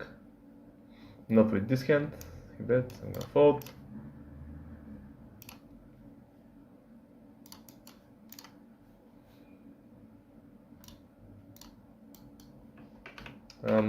I'm raising here, like the small blind limped. And I have ace 8, which is a pretty nice hand to raise with. I'm 3-bet bluffing king jack off here, but let's go back to ace 8. So this flop, I'm gonna c-bet. It's very likely that I have the best hand. Now I definitely have the best hand, because my opponent would have gone all-in with all his aces before the flop. So I'm gonna bet a small size.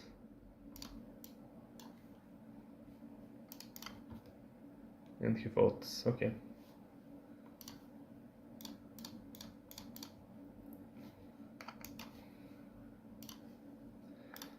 Man, I'm really not used to playing without music. It's so strange, it feels like something is missing all the time.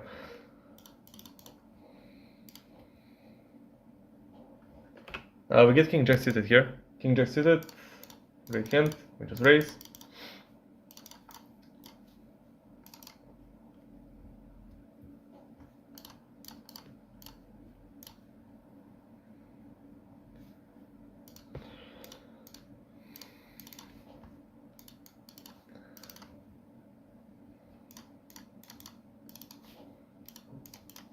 Okay, we get back raised, and it's a big raise, huge raise.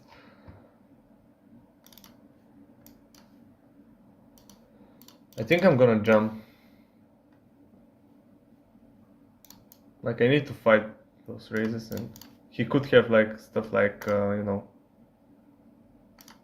yeah, bluffs. Like, for example, like he folded, and he could have pocket 10s, pocket 9s, which I'm flipping against, so I need to fight against those squeezes sometimes.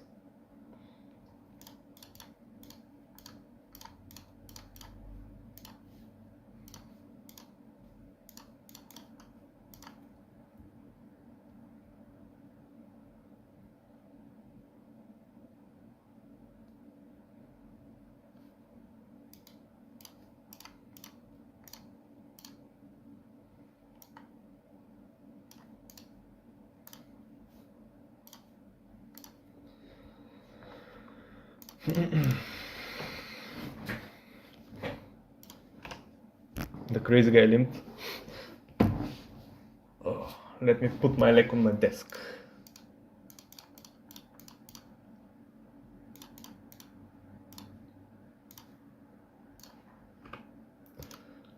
Yeah, should we call with 9 high?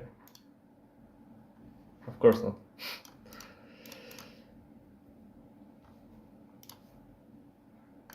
Oh, now we get kings.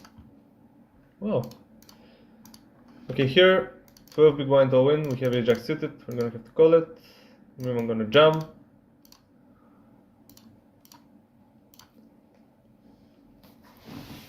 Let's see if we can win this and win some chips. Force, 50-50, we hit a jack. And we lose to a running flush. Okay, so kings here, 8 big blinds, easy all in.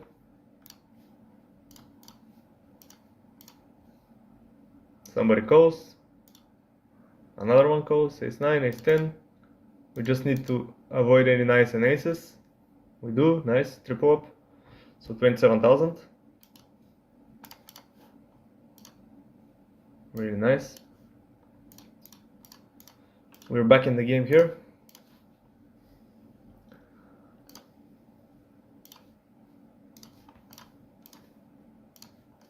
Okay, pocket nines, we raise, people 3-bet us.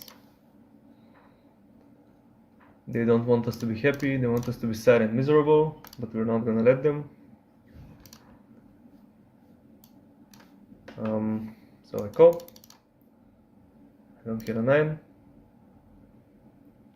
Unfortunate. Here I'm just a win.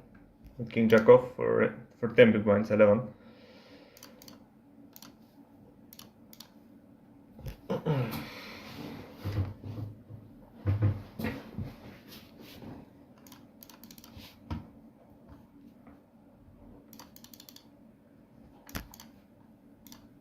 Okay, 1. The 9 here, I call the flop. Check on the turn. And now the river is a card that hits him a lot. Like he's gonna have ace king a lot, so this means that I just can't bet this card. I'm gonna check and hope that I win against ace queen somehow. Okay, tens. I don't win.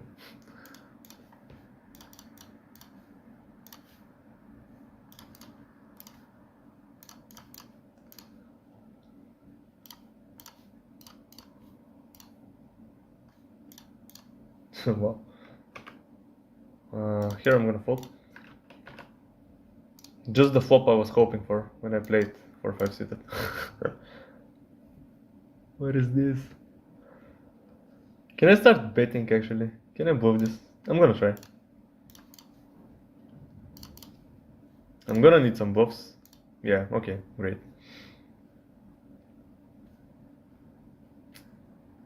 Why am I getting 3-bet everywhere? Like,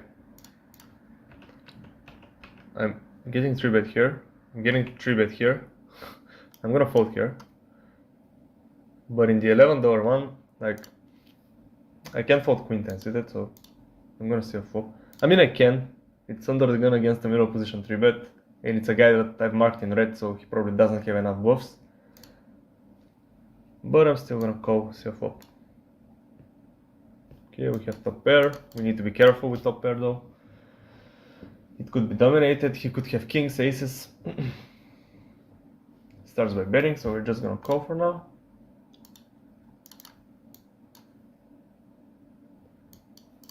Check. Let's hope he checks back. Check back.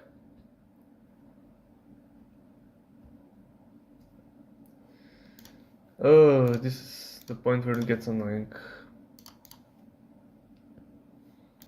I'm gonna have to call one more.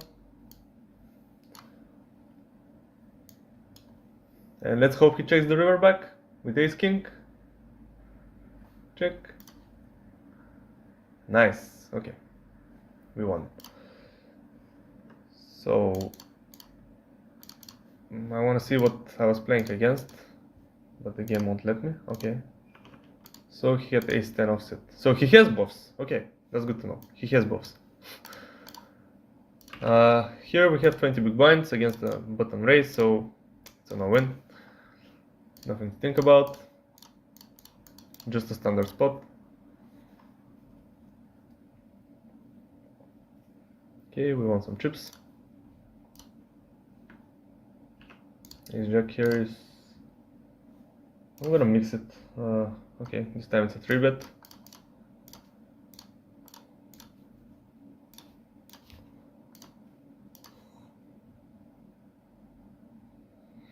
Man, there's a lot of tables going on. I'm getting kind of tired.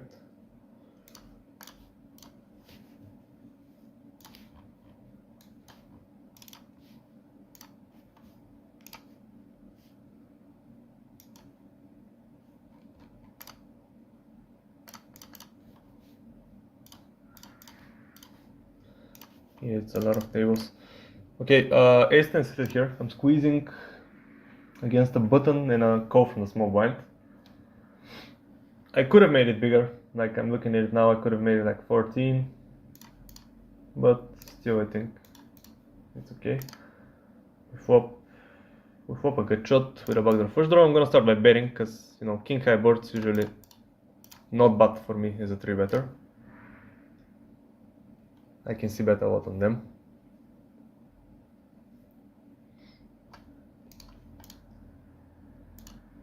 Okay, we hear straight, that's great. I'm gonna check it though, because I think that he has a lot of king queen, queen jack, king jack, maybe even 9-10. Like, he has a lot of hands that are gonna be strong on this board, so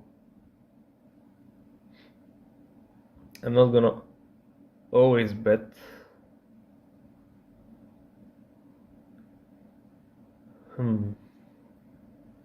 Can I block bet? I'm gonna bet 20%, no, 25%, like 4-4, something like that, and hope I get called by a worse two pair. And if he has a 10, he's gonna raise anyways. So if he has like queen 10, he's gonna raise, and I have ace 10, I'm gonna re-raise him Owen, or just call his Owen, and I'm gonna get the money in anyways. But I give myself the chance of getting called by worse now, by betting so small. So he probably had some kind of two pair that's not that good, like queen 9 or king 9 or jack 9, I don't know.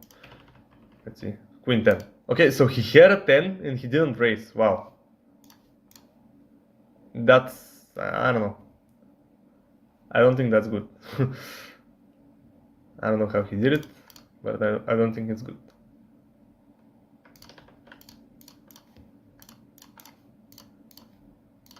Usually. Like in this situation, obviously it was good.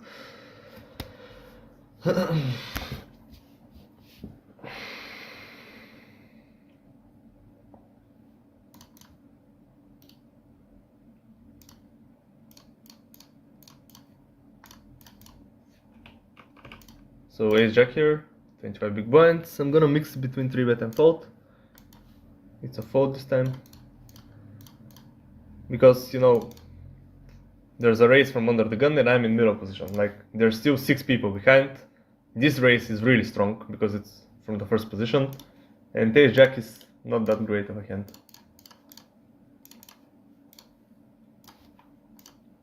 Considering the positions, you know.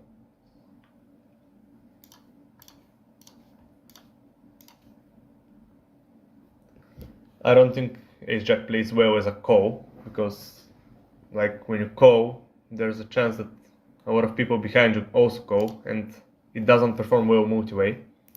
And at the same time, if you get squeezed from behind, like if you get re-raised, you can't go all in, you can't really call. It's like, yeah, it's not a great hand from this position.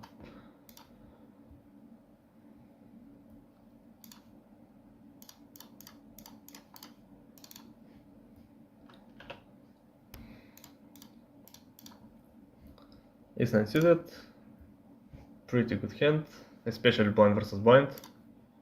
So yeah, when this guy just calls, I'm gonna isolate him. I'm gonna do that, like, usually when you play from the big blind against a call from the small blind, you want to play a very polarized range. So you want to check your middling hands, and you want to raise your strongest hands and raise your weakest hands. So if I had 3-8 offsuit, like I have now, in the previous hand, I would have raised this, the same way that I raise ace-9 suited.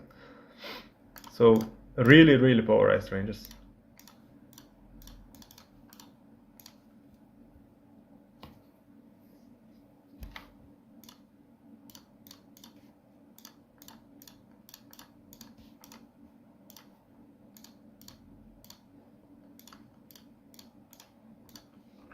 Okay, so here, ace-10 off.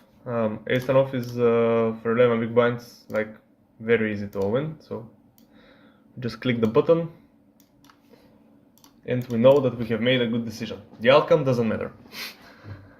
We could get called by aces and ace-king, but that doesn't mean that it was a bad decision to go all in. So we just see what happens. And everybody folds, so we win some chips. Okay, so 9-7 suited, I think it's gonna be a race from the cutoff. We're short, so we make it the minimum amount. We just raise the 2 big blinds, no more. And if everybody folds, we're happy to take down 3,000. And if the big blind calls, we have a very big chance of just continuation betting the flop and winning. But everybody folds, so 3,000 chips. Okay, 20 big blinds again, because the blinds went up. 9-7. This time it's not suited. So when it's not suited, it's an easy fold. Like even if we were on the button with 9-7 offsuit, we would still fold. But 9-7 suited from the hijack where we are now, it's gonna be a raise.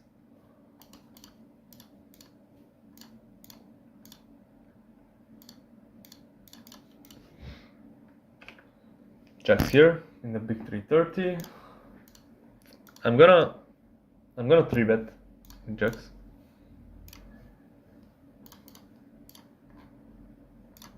I want to isolate a pot where I'm heads up. Heads up means that I'm one-on-one.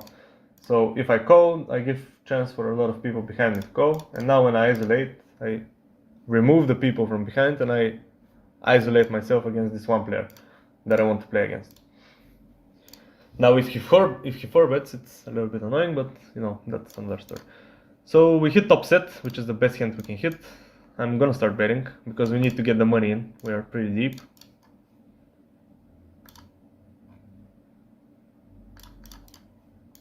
Okay, we have a full house. Amazing. What do we do about that?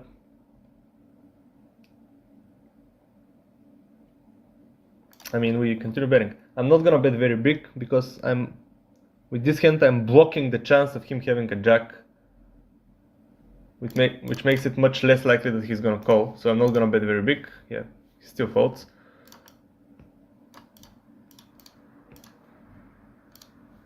Here I have top pair and a flush draw, and this guy goes a win. He has a bounty, so I'm definitely calling.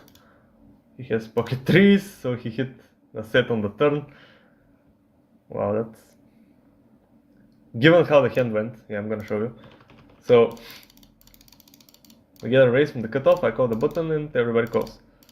He bets some, like, one big blind, and I raise because I have a top pair and a flush draw. He calls that raise, even though there's somebody else in the pot. And then he hits a 3, and now, when I bet, he just goes a win. It's a miracle 3 on the turn, but what can you do? Queen 10 here is a no-win.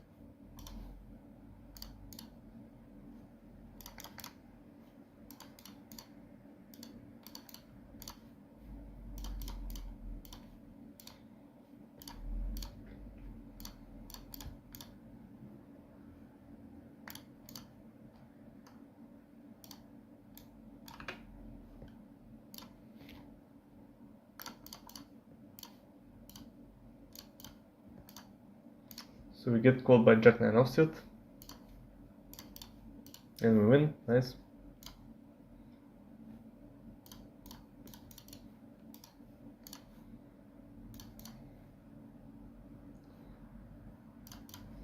Okay, there's a lot of stuff going on. I don't know which one to show. So here in the big 440, we hit top pair from the big blind. We have 20 big blinds, so I'm gonna raise and I'm gonna get a win on the turn probably.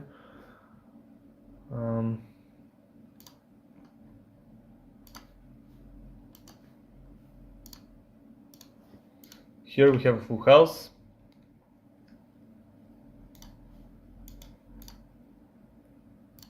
And we get raised, so I'm gonna go win. He probably has 10, ace 10 or something. Yeah, queen 10, whatever. And we win all his chips, which is very nice.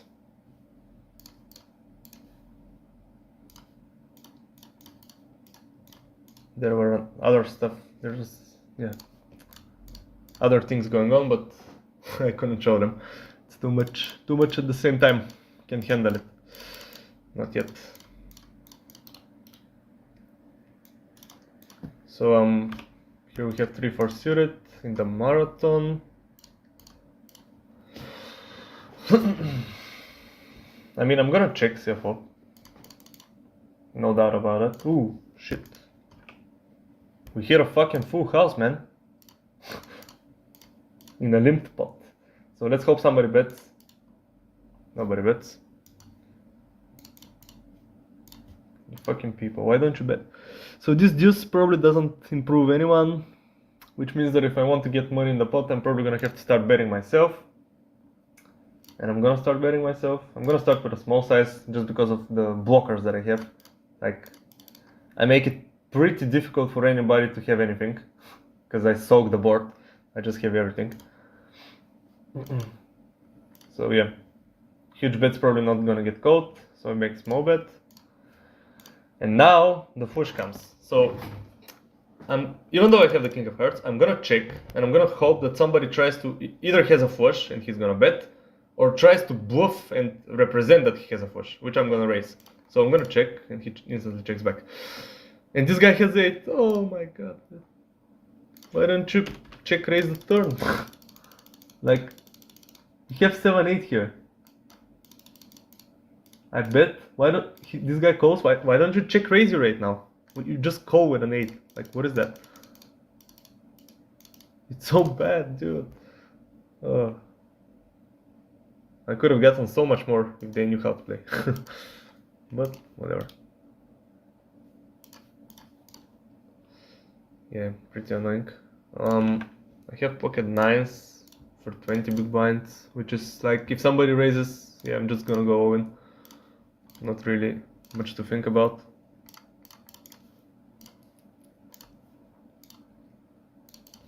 So yeah, we just press the button.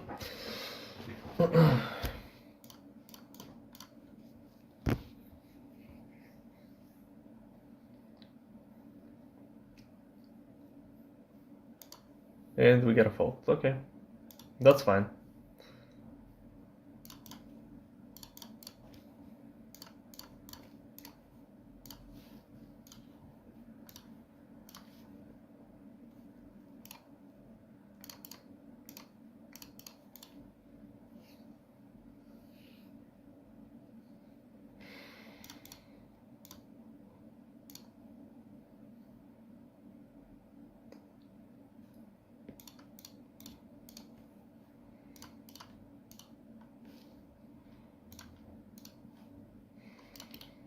Okay, limps.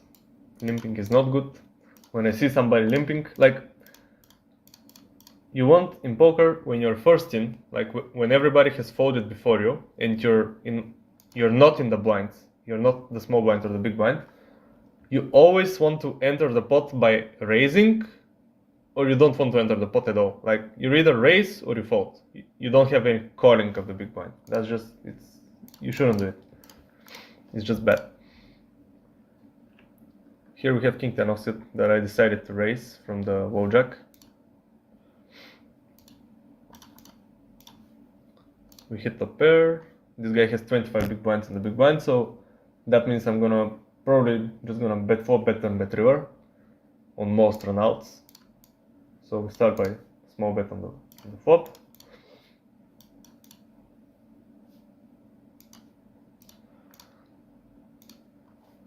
Okay, a jack is not the ideal turn, but I'm still gonna bet because there are worse hands, like worse kings that can call me. Okay, here I raised before the flop and I got called, so I'm gonna continuation bet against the small blind and the big blind.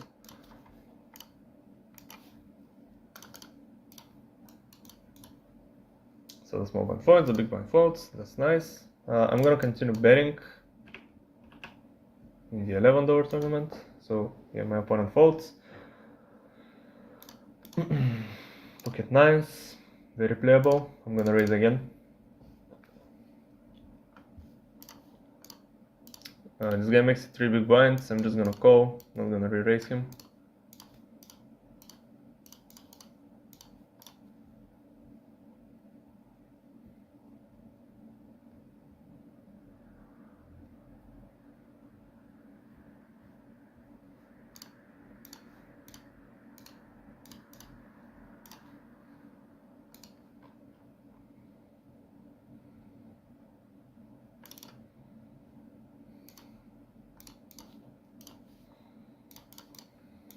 So we're going all in here against the small blind, and we win.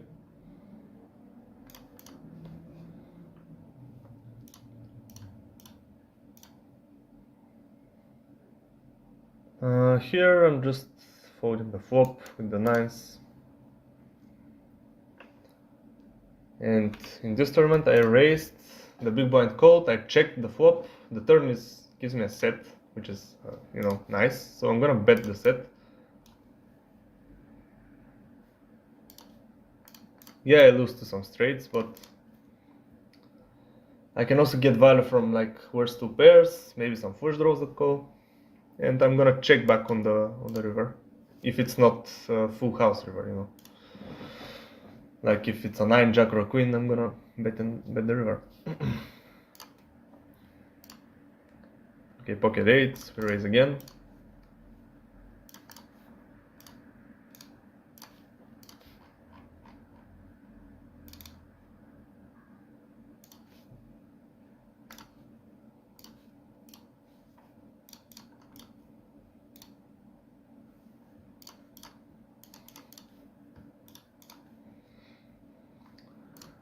Oh, it's a really fucked up spot. So this guy just clicks and somebody jumps 11 big blinds. I'm gonna fold. It's kind of an awkward spot. I just feel like there's something fishy going on, so I'm gonna fold.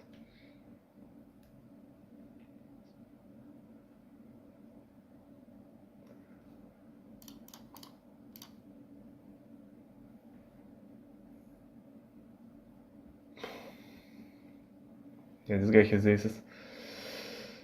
Yeah, something felt off, you know, just clicking it like that. And he lost threes.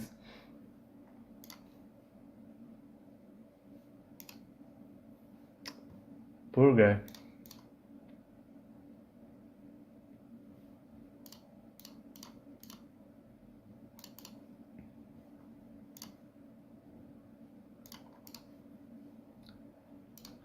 So here, a7, I'll sit on the button, I'm gonna raise. If this guy goes all in, I'm gonna have to call.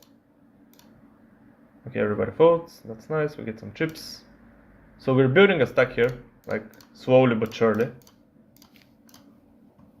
Like if I bring the graph here, our graph just goes, you know, we went down, then we won an all-in, and then steadily, slowly but steadily, we just build our stack back up, which is nice.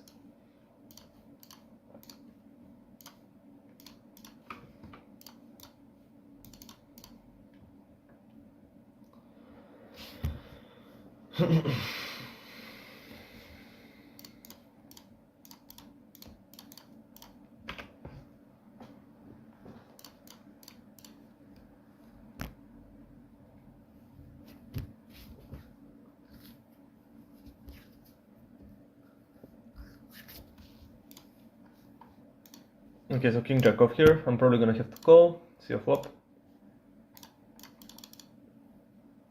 We hit top pair, which is not, you know, like amazing. We're not like, okay, we're definitely winning the hand, because, you know, somebody could still have a 9, it's not excluded. Somebody could have king queen or ace king. But we're gonna have to call at least 2 times. Okay, now we're gonna have a lot better, you know,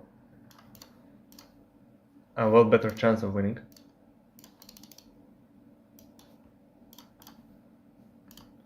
So if he bets, we're definitely calling again. This is a pretty small bet. It's kind of annoying how small it is. I don't know if I'm supposed to raise though. I'm just gonna call. And I'm gonna call river as well. Like queen 10 is a straight, it beats me. 9 jack is a full house, it beats me. Yep, he checked back. I don't know what he checked back, let's see. Queen jack. Okay, fair enough. Ace 3 off is a fold here. And we have kings. And we have 25 big blinds. So I'm gonna 3-bet here. Kings could be a call for 25 big blinds on the bottom. But the fact that we're getting close to the money means I'm gonna have some we run into ace as well. Queen! Ah, nice! Hold. Thank you. Okay, let's go. Sometimes you just have to scream the card that you wish. Don't throw fucking shit at me, you piece of shit. Let's see, let's throw tomato. Let's throw him some tissues. Okay, we have an all-in here in the against the bottom king queen. It's a standard to-win, I think. 25 big blind versus button. You just jump. You jump a lot.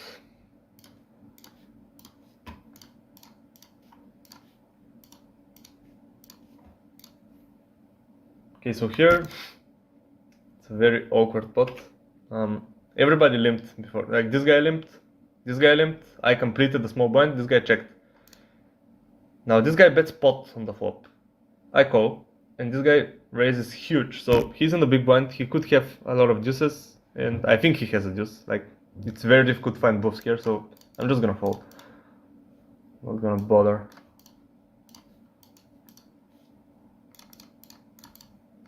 If he found a bluff there, like congratulations, but I don't think people find enough bluffs there. King Jack off. It's an easy raise. If this guy all wins, we're gonna have to call again, because it's just 15 big blinds. He's gonna attack us a lot. Yeah, he does that. So we're gonna have to call. He has ace-9. We need a king or a jack. King jack? No king, no jack. Okay, we lose one. What can you do?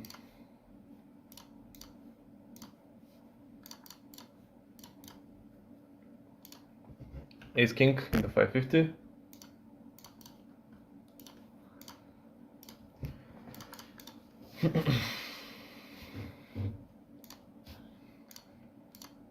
And ace king in the 11th over.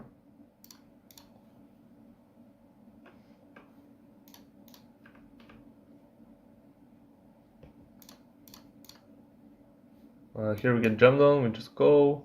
Tens. We need an ace or a king. Ace? No ace. This time screaming didn't help.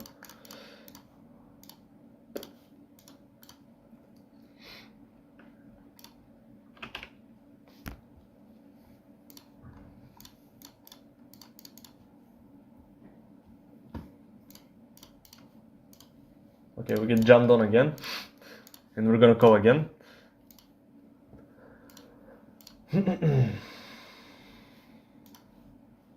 Come on. Come on. Come on. Okay, we call. 3 6s, we hit a king. And we hold. Nice. Okay, so we won a lot of chips. Like, a lot of chips. 44,000. That puts us in... We're in 3rd place, actually. I think. We'll see. Yeah, 3rd. That's great. 3rd place.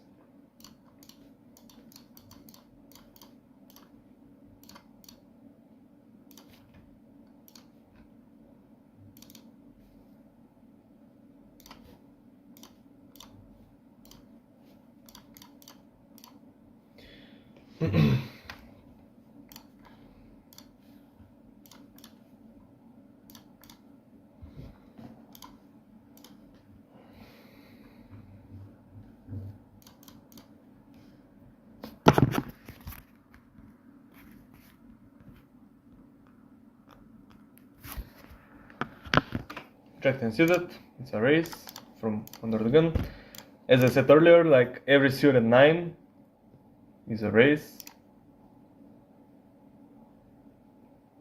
So if every suited 9 is a raise, then suited 10s are definitely a raise. 7-8 is a defend in the 11th door. We have a good shot.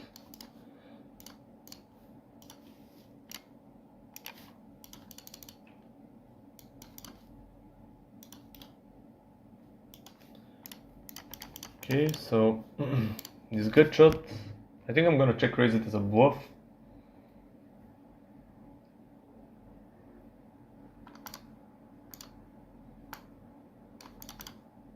Like I don't lose so much if he just jumps and I have to fold. I just lose a good shot. It's not the end of the world. But if he folds, I win a lot because I want to fold with 8 high. So yeah, it's a very, very nice bluff. Here I'm doing something similar. I'm check raising a good shot and I won again. I couldn't show it though, so I'm gonna show it on the replay.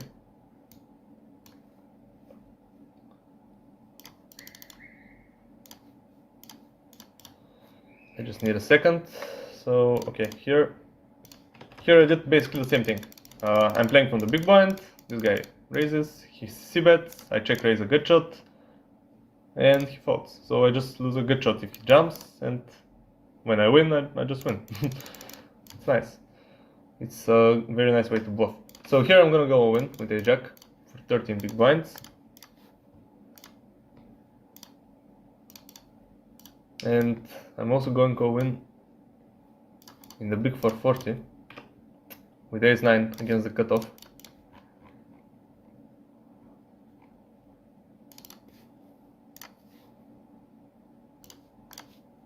So let's see.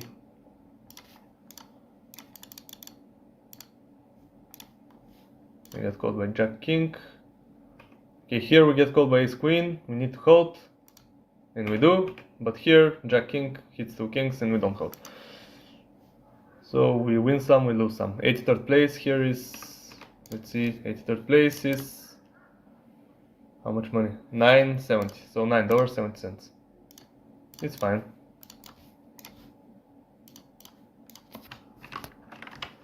I mean, we got in with 60%, so it was a great spot to go all in.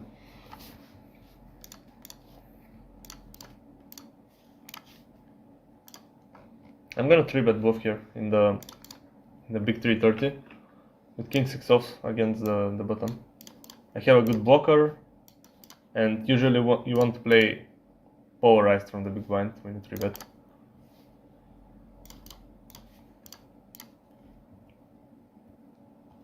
So yeah, we get a fold, which is nice.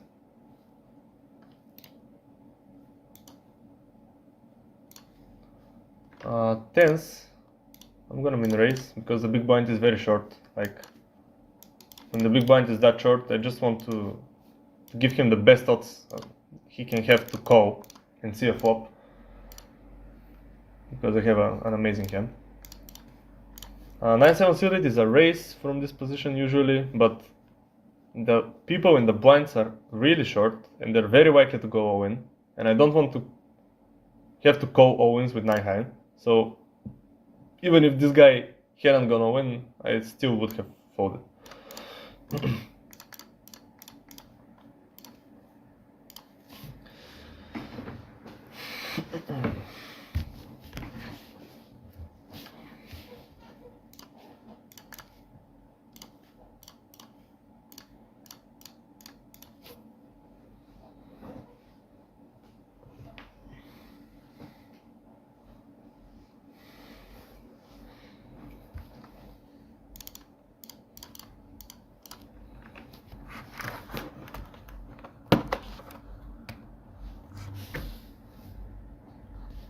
So ace queen here, this guy limps, another guy limps.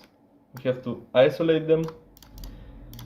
Make sure we play a pot as the raiser, so we have the range advantage on most of the boards at least. Also we can get folds, which means that we just collect the money in the pot. We can get a heads up pot. Like, yeah, this board is not a board that I'm gonna have the biggest advantage on. This guy even don't bet, so we just fold.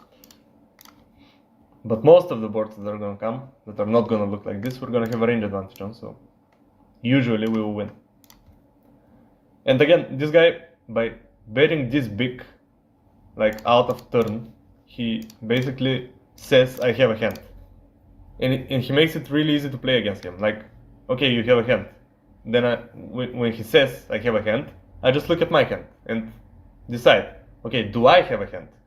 Well, in this particular case, I didn't have a hand, so I fold. And in other cases where I have aces or ace queen of hearts or ace 10 of hearts, like, you know, a flush, I'm gonna look at my hand and I'm gonna say, oh, okay, I have the best hand, I call. So he makes it really easy for me to play against him. It's just, do I have a hand? No, I fold. Do I have a hand? Yes, I call. There's no decision for me.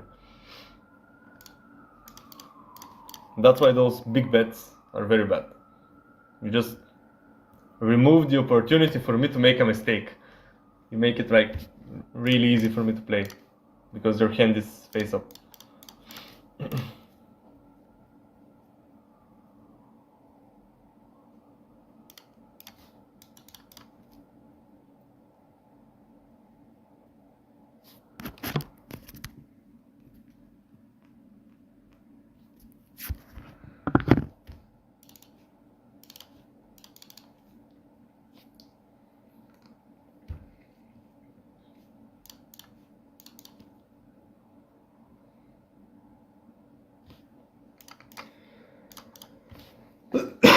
I have?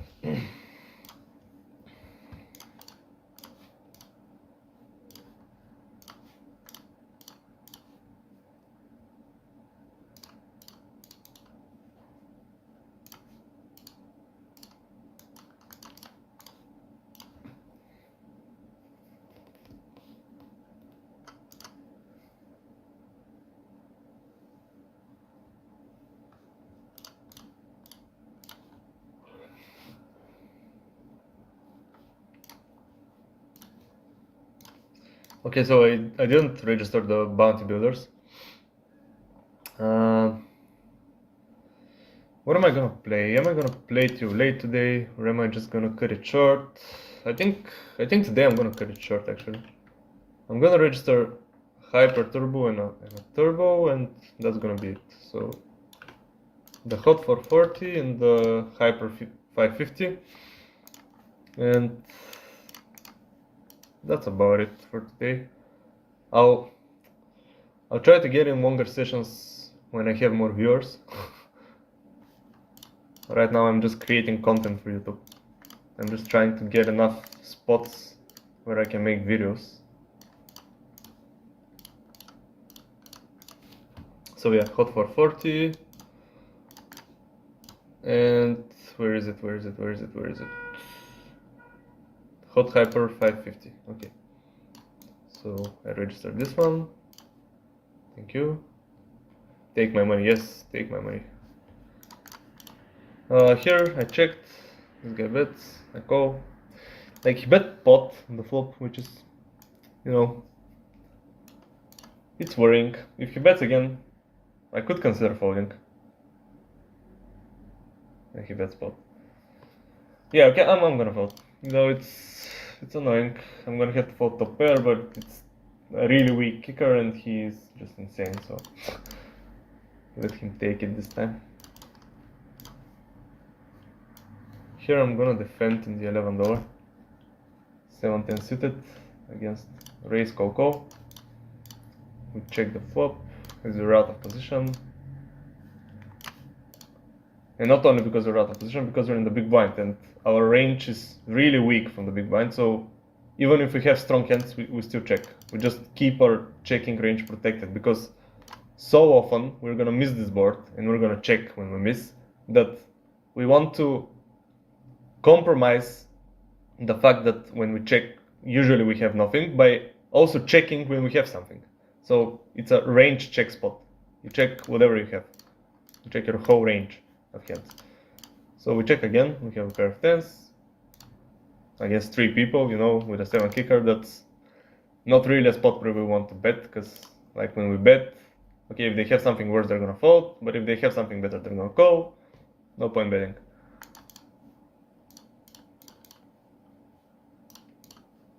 Let's get a bit half pot. I mean, I'm gonna fold. It's kind of annoying. He's betting half pot into 3 people. It's not really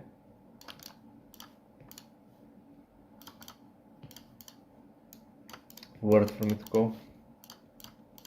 I'm gonna have better things to call with. That's what I mean. Here, I raised against. I raised from early position. The big blind called. I continuation bet because I have to pair, and because this board is a continuation bet spot. I get check raised, which is really good. I hit a full house on the turn, which is fantastic. And he's probably gonna go all in, and I'm gonna call. So, yeah, pretty easy here. He has queen deuce, which is like, I don't know what he's doing, but I'm gladly taking his chips. Thank you very much, sir. Here I'm gonna have to call, I think. Like, it's too little of a jump. It's 9. I need a 10. Okay, there's a 10. Sometimes you just have to say what you need, and life gives it to you.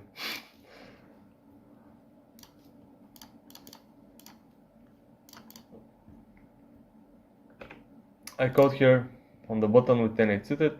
This guy bets 1 big blind, easy call. Okay, we have trips now. He still bets 1 big blind, and I no longer agree that this is the size. So I'm gonna raise it up big time.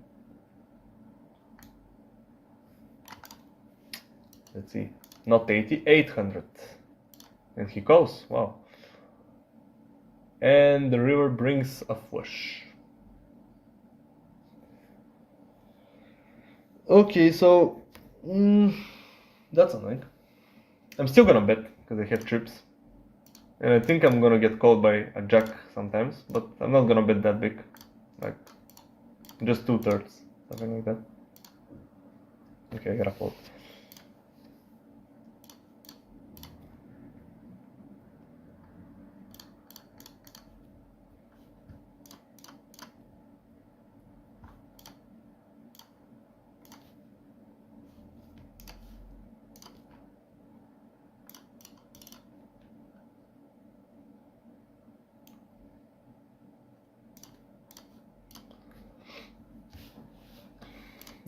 Here, queen 10 suited, definitely a raise.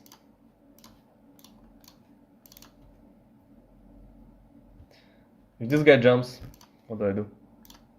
I'm not gonna have to decide.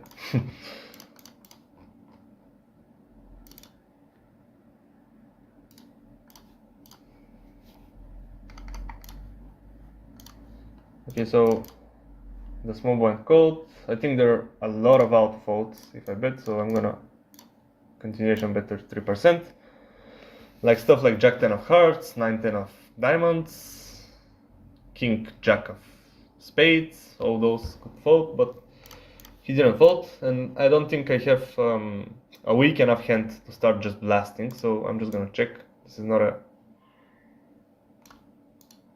hand where I bluff it. We hit a queen on the river, which is really nice, because now we beat pocket 4s, pocket 5s, pocket 6s, pocket 7s, pocket 9s, pocket jacks. I mean, the 9s and the jacks, he probably would have 3-bet before the flop, but we still beat them. And here, it's annoying because he could have a missed flush draw, and he could have an ace also. And basically when I check back on the turn, I'm saying that I don't have an ace. So I'm probably gonna have to call with a queen just to protect my range, but it's either or. Like, I could win here or I could lose here. He could have an ace, he could have a missed flush draw. We'll see. Pocket fours. Okay, he turns that into a bluff. That's actually a nice bluff. I actually like that. I think it's good from him.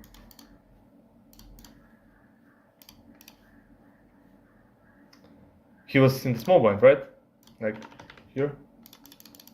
Yeah, small blind. So he calls with fours, he calls a flop, then I check and he turns the fours into a bluff. Yeah, that's a good bluff. I'm gonna attack him as a good player.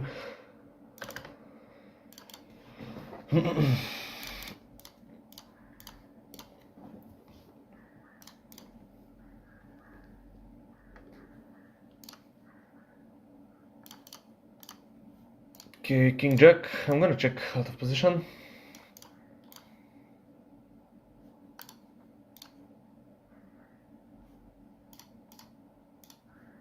Another ace.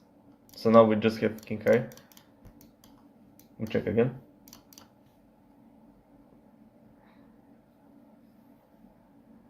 Starts betting and he bets really small. Yeah, it's very likely that he has just pocket sevens, let's say, and he's trying to get value from King High, exactly, but I'm gonna call once. And we hit a king. So now we have to pair and we win. Probably against pocket sixes, as I guessed. Let's see. King 10. Oh, he had a 10. King calls. Oh. I don't know why he bet that though on the turn. Like, what is he trying to protect against? 4-5 suited in the big blind. Let's hope nobody bets, and they bet. And this is a huge bet, especially against 3 people, so I can just easily fold a pair of 5s. I don't need to stick around here. I don't need to call the flop or something like that. It's just too big of a bet. There's no need to invest the money. Okay, so this tournament is going really well. This tournament is going really well. We're on the bubble already. Like, we I think a lot of tournaments today. We're doing really well in. Okay, I'm coming back after the break.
I'm back. Let's see what's going on.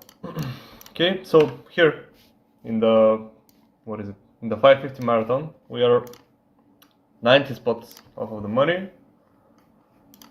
We have 20 big blinds. Not that great of a stack, but it's still we have a decent chance of getting into the money. And you know, getting into the money is the first step, and then the second step is winning the tournament. It's just really simple. First you get in the money, then you win the tournament. In the big 750, I like the stack that we have. We have like 70 big blinds, and we're on the bubble already, so 231 places paid.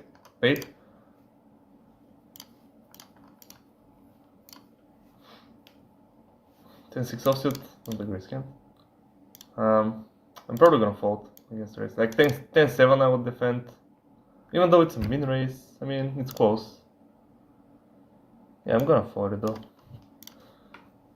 I defend queen 7 here in the 11 one, in the 11 one. Defend it against the min race on the button.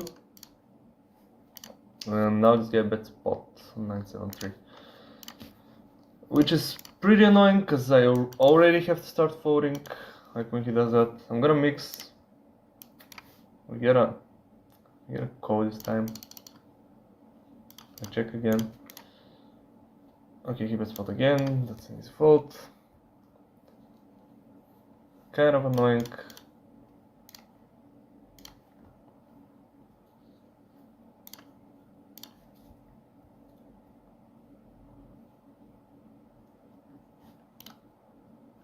Let's get limps. Okay. I'm gonna fold and jack. Yeah, I already clicked it. Here in the 550, I raised this jack, got called from late position. I raised it from under the gun.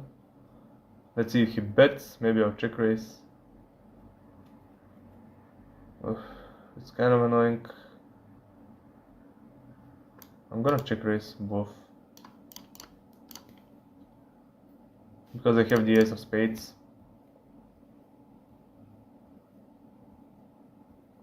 Now there's a queen.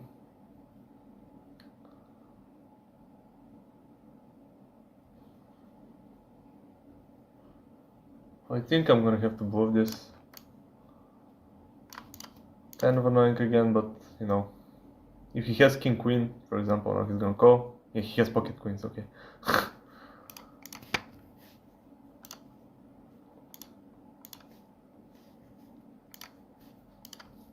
Okay, so big 330. I was gonna isolate this guy. Now when this guy calls as well, I'm still gonna do it.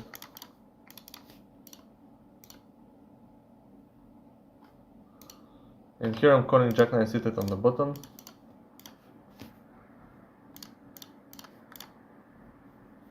Okay, we have a flush draw.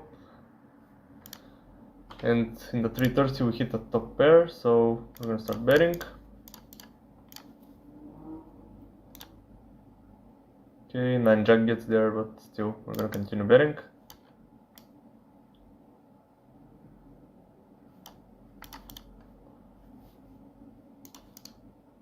Okay, we get a fold. Here we called one bet with the flush draw on the flop. Let's see if he bets the turn. He bets it, not that big, so we're gonna call again. See if we can hit our flush. We hit a jack, not a flush. Which is most likely not going to be good, so he's probably gonna bet and we're gonna fold. And if he checks, yeah, he checked. I mean, I could turn it into a bluff, but I don't really want to bluff with hearts, so I'm just gonna check back. He's probably trying to induce a bluff by checking because both draws missed. Sevens. Okay, we beat that actually.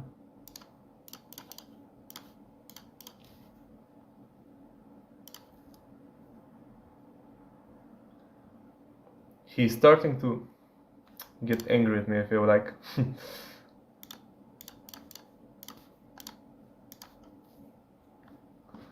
Okay, so in the 11th tournament we raised king queen suited. We got called by a 10 big blind stack on the button. I'm gonna check to him. Like, this board is...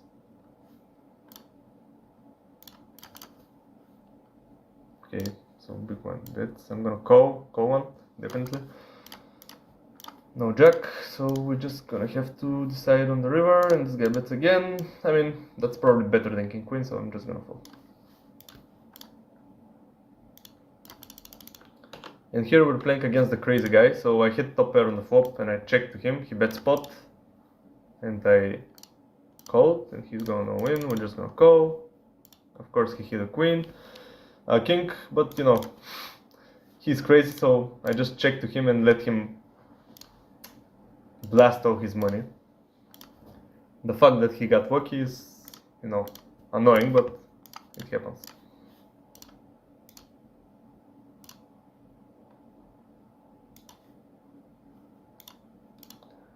And given the fact that he's crazy, he's probably gonna raise a lot with, you know, with a lot of stuff.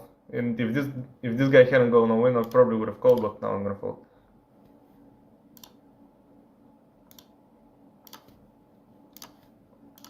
Okay, ace 9, definitely gonna go in for 4 big blinds with this hand.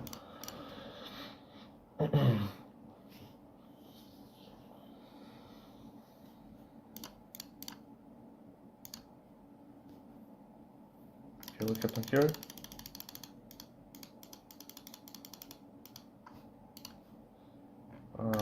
Okay, easy win.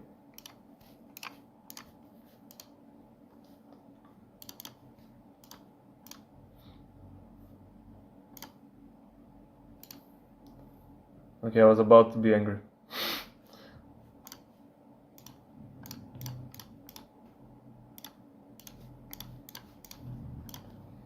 So we double up, we have 10 big blinds now.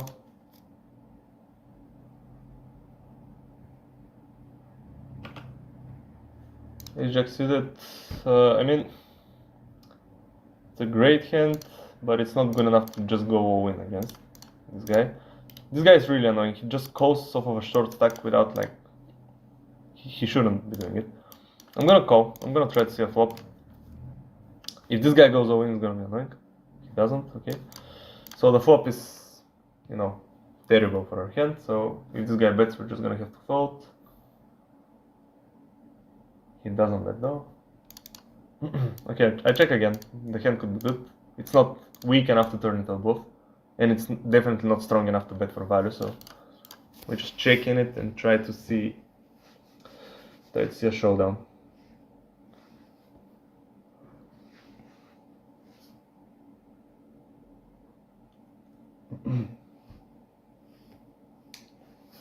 Queen is not really my favorite river, but still, we're gonna check.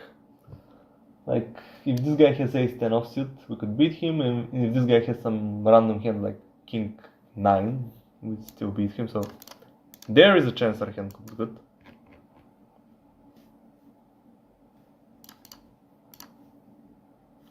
Okay, bets, okay, it's fold.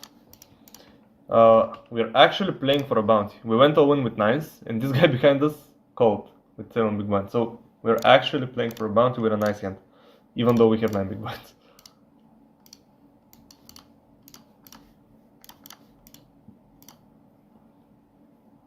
Okay, against 8s and against ace queens, 63%. And he hits ace. Unfortunate. We get 9s again, all in again. And here in the big 750 we actually hit a set. Wow. And this guy bets an enormous amount on the flop. Okay, so against ace 3 we still can't win, so we're out. Here we're just gonna call because this guy bets huge.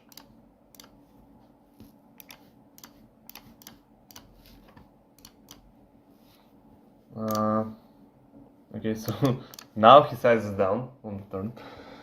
I mean, he probably doesn't have a very strong hand, and if I check raise, he's not gonna call, so I'm just gonna call again. I'm not gonna raise him on the turn and hope that he bets the river, and we can, yeah, for example, if he has ace king, let's hope he has ace king, so he tries to bet this, he doesn't. Well, too bad. He had nines, yeah.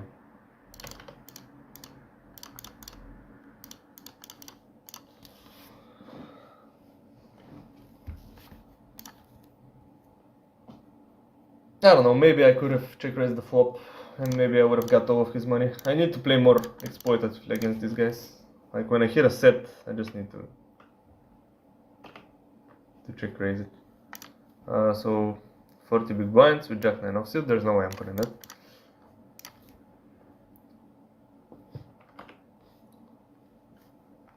Seven 8 suited here, definitely gonna be a defend.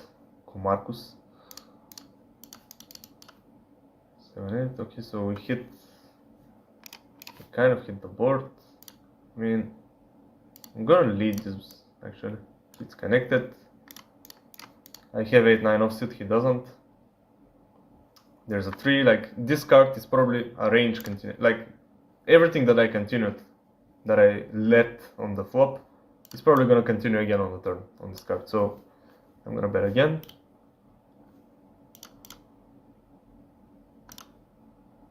I get called again. Okay, so now I'm just gonna block. I'll bet 157, like 10% pot. And I get called by tens. Okay. So we lost really the minimum. Like by leading like that, taking advantage of the board, we didn't lose as much as we could have lost if we checked. And at the same time we got a lot of protection against the other parts of his range. Here I called with ace 10. I'm gonna call the flop because I have a backdoor first draw and a backdoor straight draw. I hit both of those with this card. So okay, that's very annoying. Now I don't know if I want to raise or if I want to just call. I think I'm gonna just call now. And miss. Annoying. 3 big blinds. Like, what is this? What is this fucking shit? Ugh.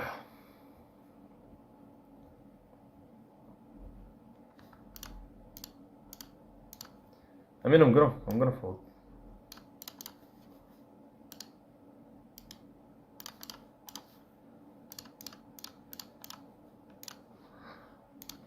I don't know what I'm supposed to do against those bets. Like he limps, I isolate him, then he donk bets, I call, he bets small, then he bets small again.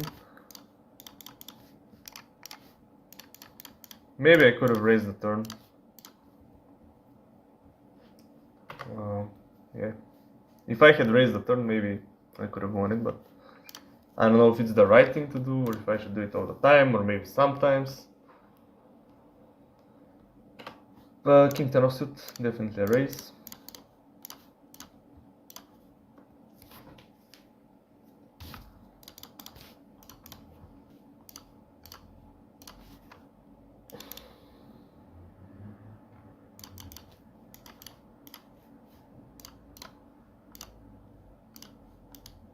Okay, the 10.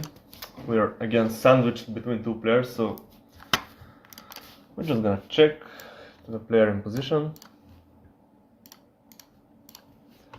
The hot 4-4 started, so let me introduce it. Okay, so we have two pair on the turn now. I'm gonna start betting.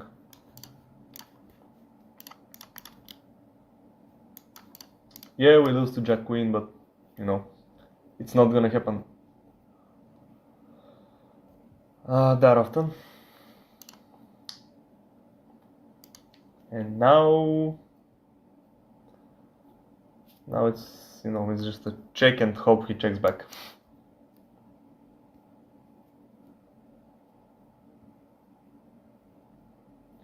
And he goes all in.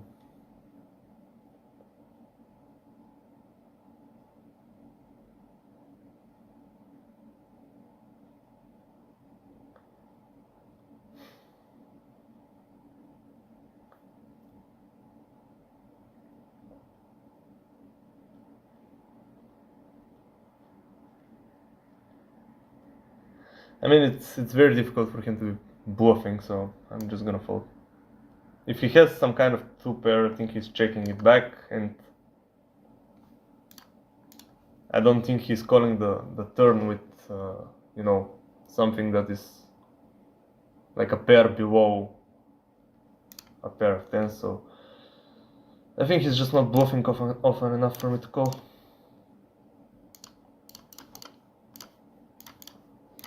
We have tens in the 330, and I'm trying to isolate the limpers, but everybody's calling.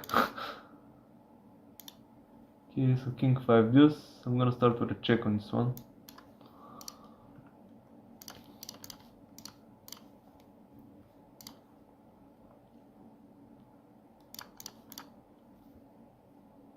And he bet spot. Oh my god. Oh.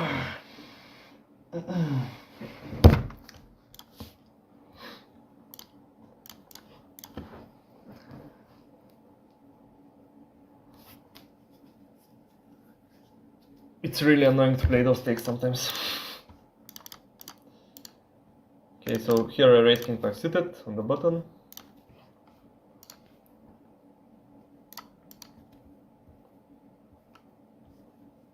And I flop the nut flush draw, which not draw, the nut flush. So I'm gonna start betting. Then he goes all in, I call, he has 2%, and now he has 0. So that's nice. Yeah, people do like really stupid stuff at these stakes, like really stupid. Wait, let me position that a little bit better.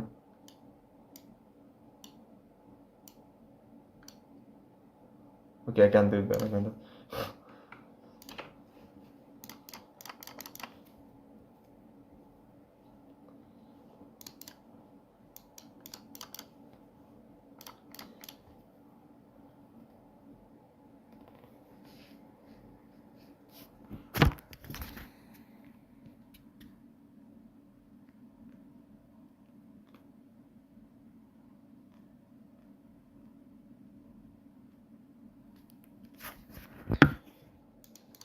Don't stop, keep it moving, put your drinks up. Yeah, I'm pissing. I mean, I don't have a song.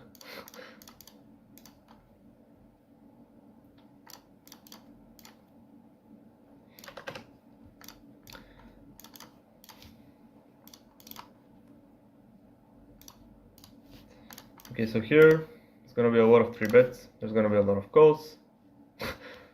I mean, 3 bets are gonna be a little bit more often than calls, so I'm gonna 3 bet this time.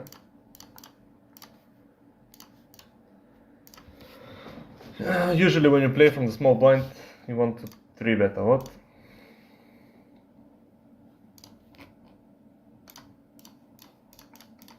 Okay, I'm gonna 3 bet both here in the 750 with ace 5 off against the button.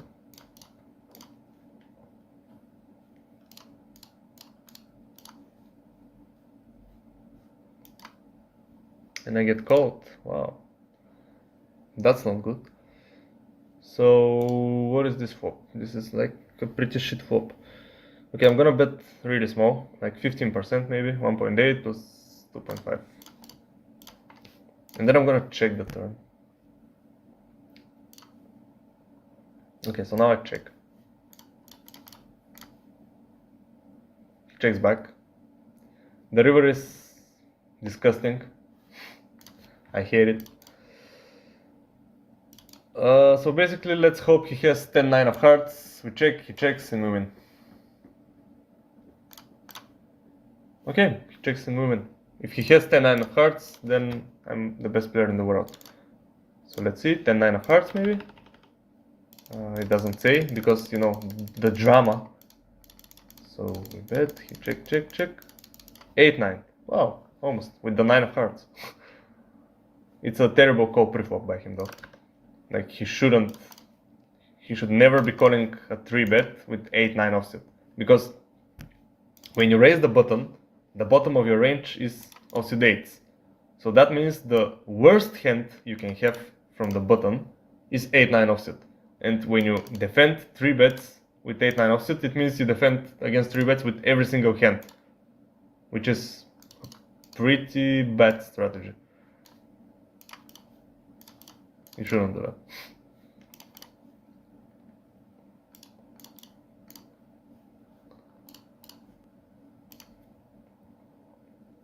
But as I said, people do a lot of random shit. They just click buttons.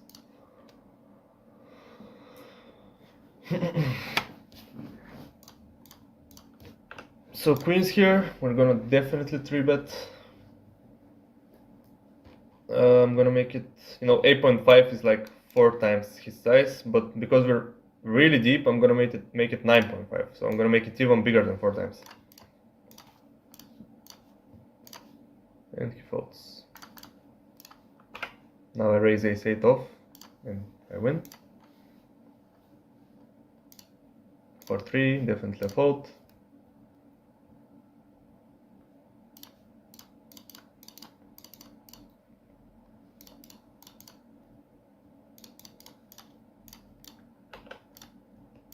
Okay, so we just call here. There are a lot of hands that you can just call from the small blind when there's only the big blind left.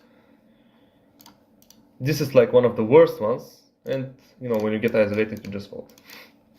Like, it's not a good hand to play, so when we get raised, we just give up.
Why is it so fucking cold though? Do we need to turn on the AC? Let's see.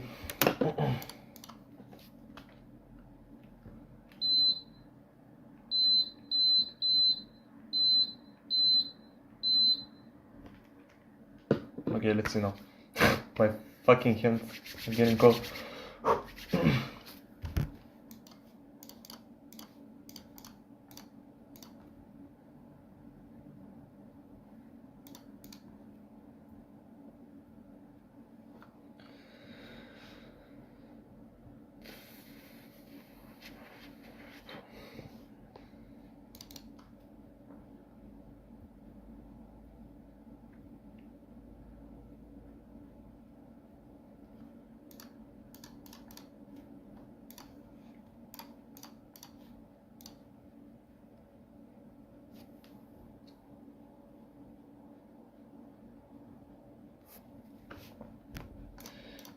King this offsuit. Now, this is a hand that I can definitely defend against the min raise if this guy folds.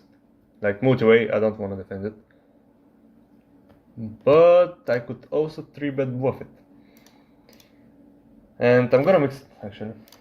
So, okay, 66, not big enough. 3-bet bluff. We hit a bottom pair, so we're gonna check. Probably call 1-bet. Yeah, this size, it's like, it's an okay size. So we're gonna call once. That's a pretty bad turn. He's gonna bet that a lot, and he's gonna bet that with a big size, so we're probably gonna have to fold the turn.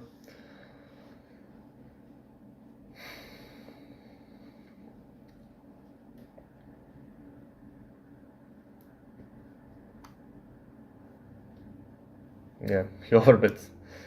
And we're fine. We defend Jack 5 suited in the 11. We flop nothing. Okay, we turn a Jack though. Our opponent checked. I mean, I'm gonna start betting this.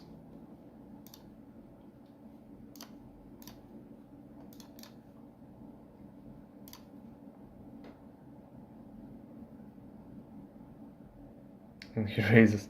I mean, I have, what do I have? 10 big blinds, like 13 big blinds. If he has ace jack or king jack, yep, he has a better hand. And yeah, I'm gonna lose, but, you know, I just can't fold top pair with, you know, with 13 big blinds. Yep, he has ace jack. Well, what can you do? So we can rebuy actually. Do you want to do that though?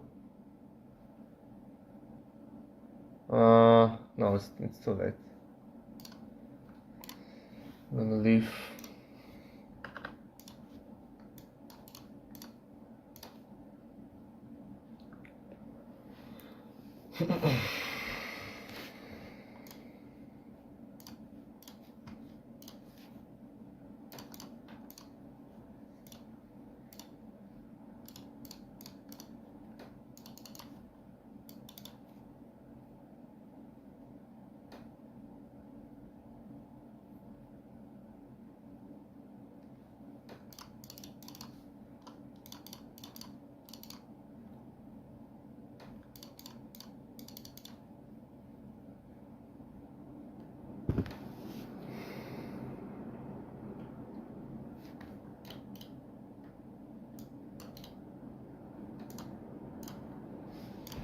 Okay, so here we have the exact same situation as in the big blind when somebody min raises. We just have to go half a big blind, so we can do it with every seated hand because, you know, half a big blind for the chance to win 5 is like, we don't have to win very often, like 1 in 10 times.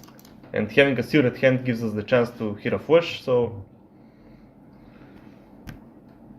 yeah, we just have the odds to go and see a flop.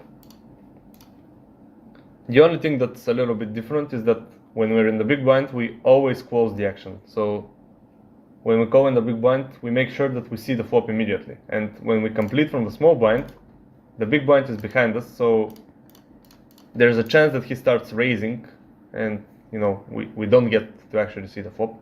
But still, it's pretty much the same. So this guy bets, we have nothing, we fold. Easy as that. Okay, so this guy, I don't think he has a perfect range, so I'm gonna bet this board against him. I have a backdoor flush draw or backdoor straight draw that I can hit. But yeah, he's gonna have a lot of folds, so.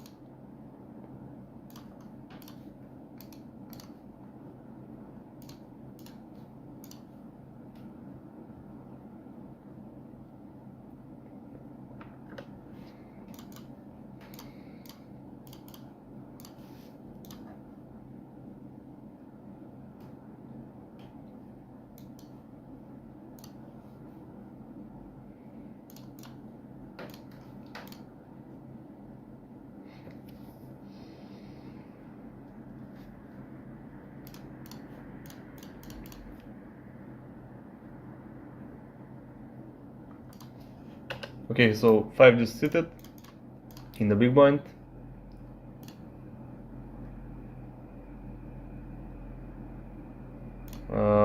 Against the 4x, I'm still gonna defend it. Like, it's blind versus blind. Ranges are very, very wide. Okay, so we have a good shot. We need a 4 for a straight, and we could also hit a heart for a first draw. I'm gonna mix some raises here. Let's see. Okay, I'm gonna raise this time.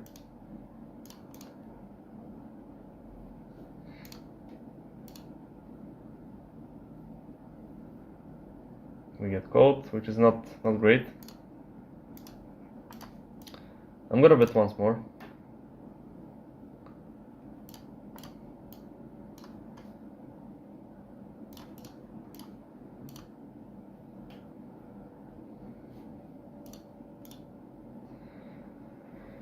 And now is the time where I'm at the bottom of my range, so usually this hand will be a bluff.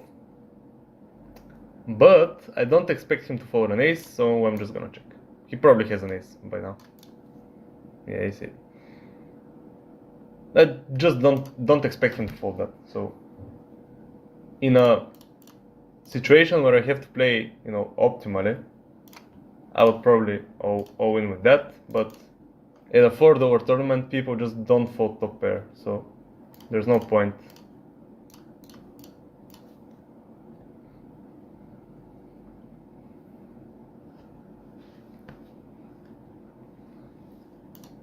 Ten deuce offsuit.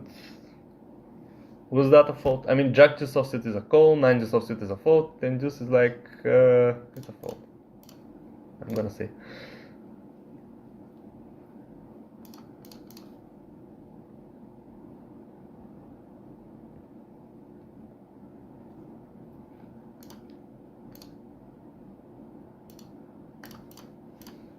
King jack is definitely a raise.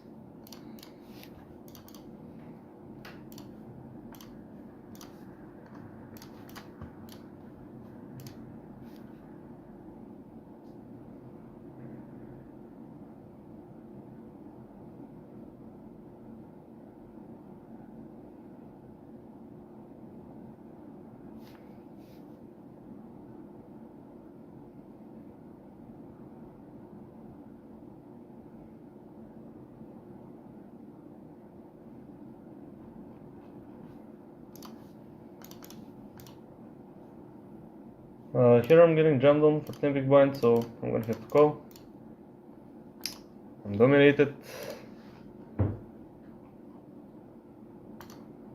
And I lose. I'm squeezing with ace queen off in the hot 440. And somebody all wins.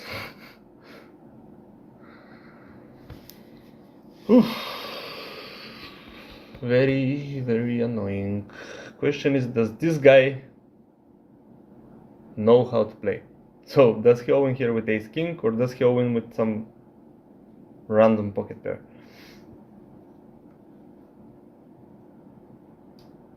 Given that it's a hot tournament, I'm gonna say that he doesn't all in like he should, and I'm gonna call. If he has ace king, well, so be it. Okay, queens.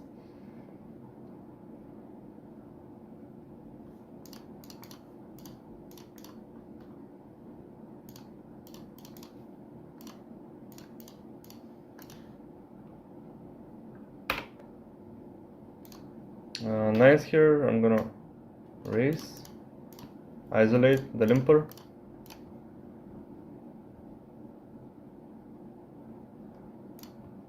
And I try to isolate the limper, and I'm playing a pot against the big blind.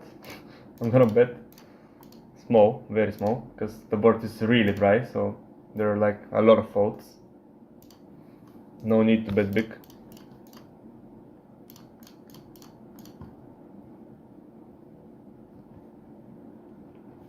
Okay, so what is it, the 550 hyper, really, or hot hyper 550. It's beginning.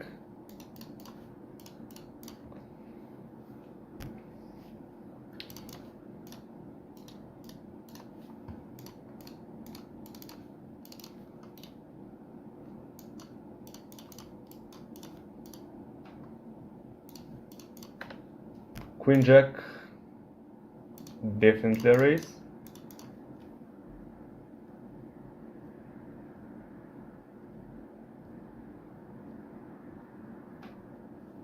Okay, we hit top pair, so we can start pairing. 60 places of the money.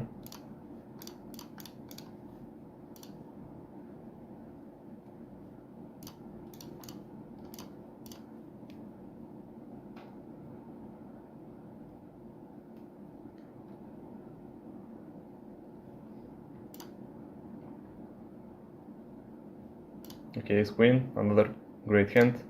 I'm just gonna min raise because there are a lot of short stacks, like 12 big blinds, 8 big blinds, 15 big blinds. Again, we our raise size before the flop is dictated only by how deep we are, and how deep our opponents are. So it's not dictated by the strength of our hand. This guy jumps, we're gonna have to call. He has S5. Hit a queen and we walk it up. Nice. Let's go. 43,000 chips.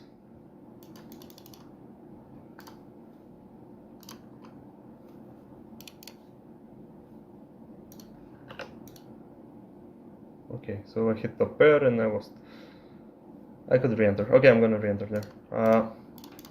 What did I press? I'm 3-betting king jack off as a bluff in the hyper.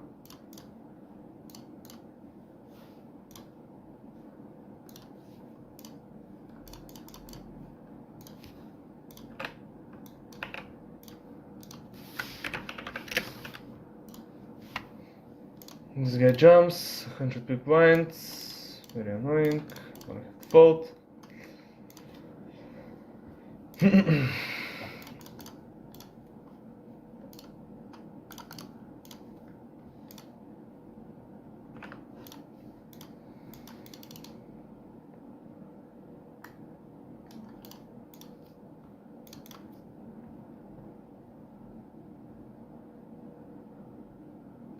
Okay, easy fold. This guy always bets pot. Like, whatever he does, he just bets pot. Here we get 3-bet, but it's a really small 3-bet, like a really small size, so I'm gonna call. And I'm gonna miss. Miss completely. So if he bets, we just fold.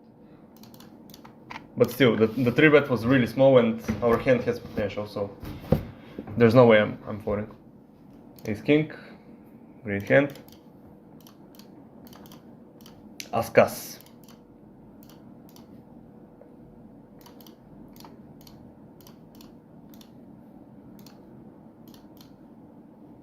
Somebody just jumps, so obviously we call. We have ace king.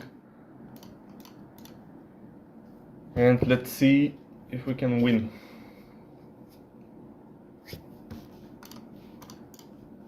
Tens. Okay, we flop a straight. And we win. Nice. Very nice. King queen. He's probably gonna go all in, whatever happens. So, like, people tilt at these levels. People just, okay, he just calls. Which is not something he should do off of this stack. He should always be going all in or folding. He shouldn't be just calling. We flop a straight again. I'm gonna check to him because he's very likely to bet, I think.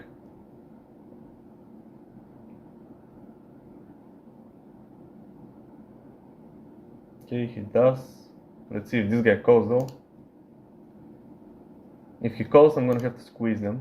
Okay, so let's raise now. 12 big blinds. I'm gonna make it 13 actually, because this guy is pretty deep and there are some scare cards that can come, even 13.5. I want to get as much money in as possible when there aren't scare cards yet. Okay, he calls. There's the scare card. So now things become different now. I'm gonna check for now. Let's hope he checks back. Okay, he does. So now I'm just gonna bet the river. I'm gonna have straight. Let's hope we get called by worse. We do. This guy has 8-3 and he wins.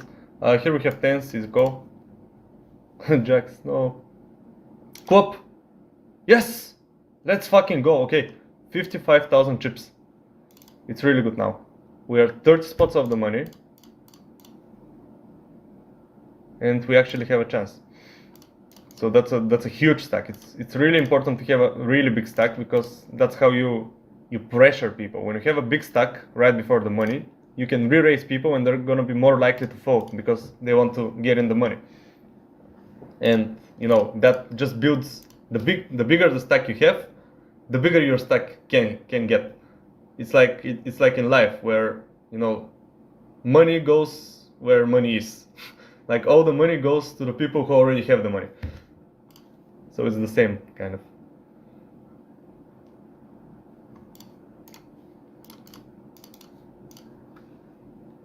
Okay, king queen, we definitely gonna raise that. I mean, there's another huge stack at our table, so we need to be careful about this guy.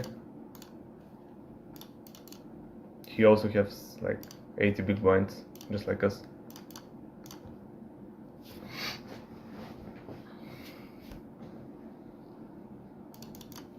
Okay, everybody folds, that's great. We just take it down, ace deuce, it's gonna be a fold.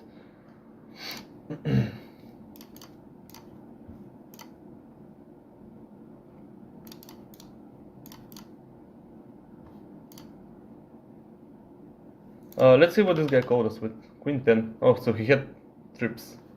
3 tens and he had the queen of clubs. Okay. Now we have 10-8. I mean, we have to call one big blind for the chance to win like 9.5, so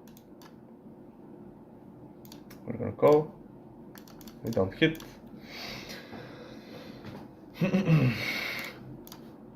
Check.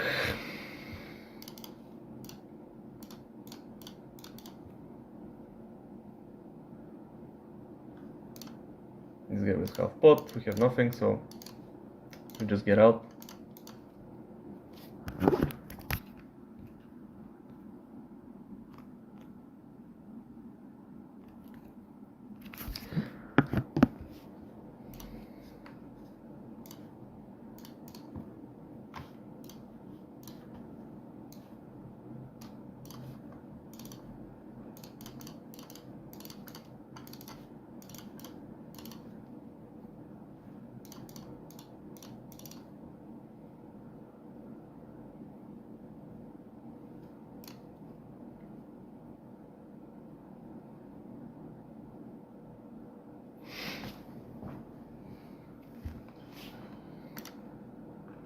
Okay, here you have a limper who has like a very short stack, and I don't know, I'm gonna try to isolate him. Like I'm gonna make it 2.6 because he's short. But if he goes all in on me, I don't know if I'm gonna call because he could be trapping, and I don't really want to call with queen high.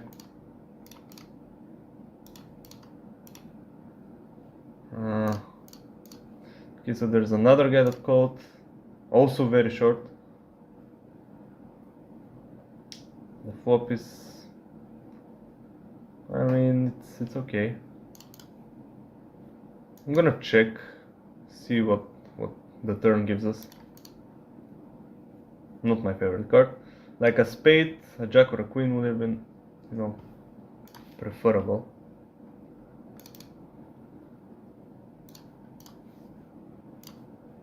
I'm gonna check again.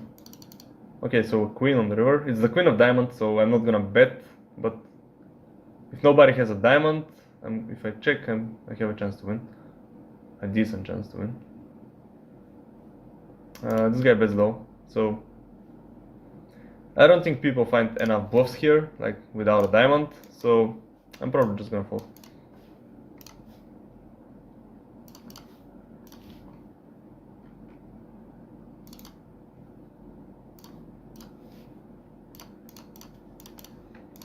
I 3-bet bluff here is jack and the guy folded. Tens now, great. Let's raise it.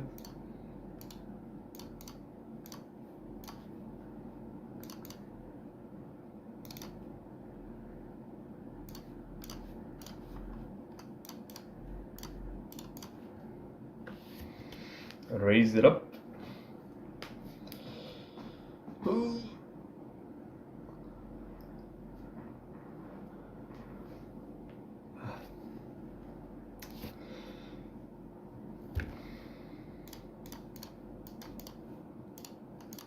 Okay, we start with a check here. No point in betting, like we don't achieve anything. If we get called by a jack or a queen, we're already losing, so you know, we're not getting called by worse. And it's very likely when we play against 3 people for at least one of them to have a jack or a queen. And this guy starts betting, so, I mean, yeah, he could have a flush draw, and he could be bluffing, I mean, semi-bluffing.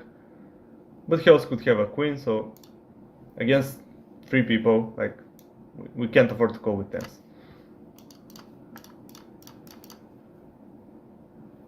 We're just gonna have better stuff to call with, because when I check the flop, it's not that I don't have a queen. Like, I can have a queen. I could have checked the flop with a queen. I could have checked the flop with a jack. So it's not impossible. And this guy has 5-3 offsuit. Oh my god. Oh. So we did have the best hand, but how could we know? And as I said earlier, you shouldn't think about poker like backwards. You shouldn't start from the end. You shouldn't be thinking, oh, he had that, so I should have called. No. Like, at the time when you made the fold or the call, it was a good fold or call.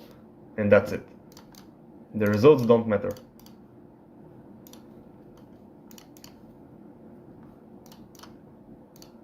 Like, they matter to you because that's how human psychology works, but they don't matter in the long run. Like, if you're trying to play correct and win in the long term.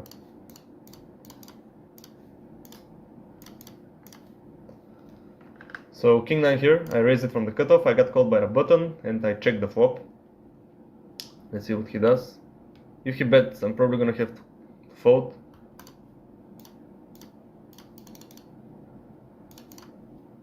And he does bet, so yeah, we fold.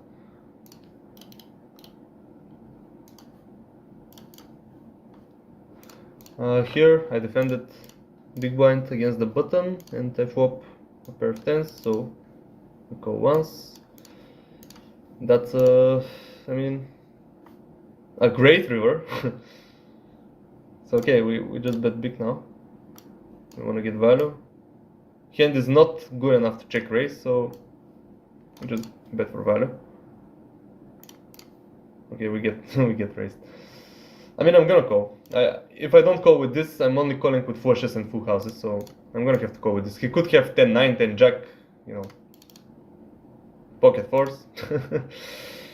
Yeah, annoying, very annoying river, because this is like the only river that loses me my whole stack, but that's just the way the game works sometimes. Okay, we'd call with 4-7 suited.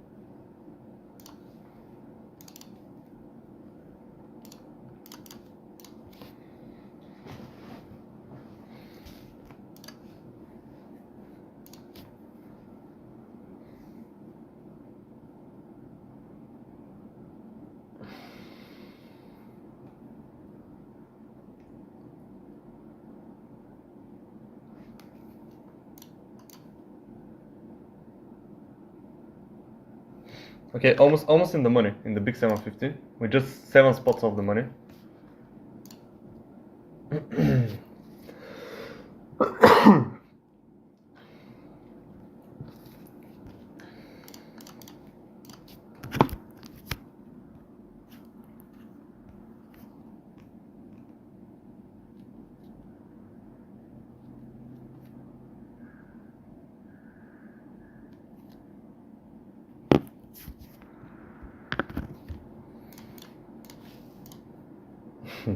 I love the chip graph though.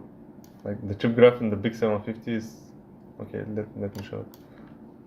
I need to show it here though.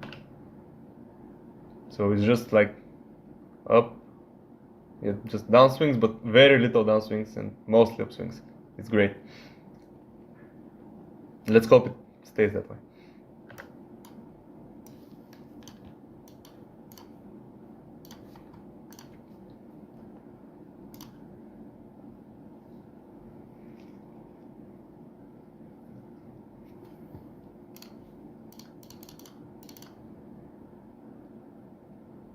Okay, one spot of the money. I mean, I think already somebody actually busted, so we are actually in the money. Let me see. This 100. Yeah, I think we're in the money already. We're just waiting for all the hands to finish on the other tables. So here we have pocket 8s. This guy has 15 big blinds, even 12, so we just jump. We just go all in. He has jacks. Well, too bad. 6. No.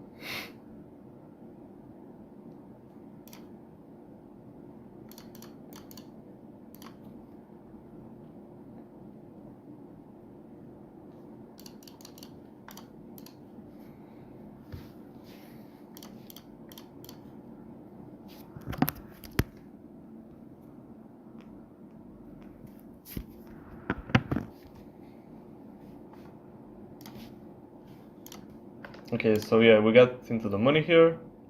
I'm gonna raise 5s. I mean, the short stacks have 8, 11, 9 big blinds. I don't mind calling the row-ins with 5s. And usually 5s are the bottom of the range from under the gun. So 4s would be a fold, but 5s are an okay raise. And if I get 3-bet like that, I'm gonna have to call it and see if I hit a set.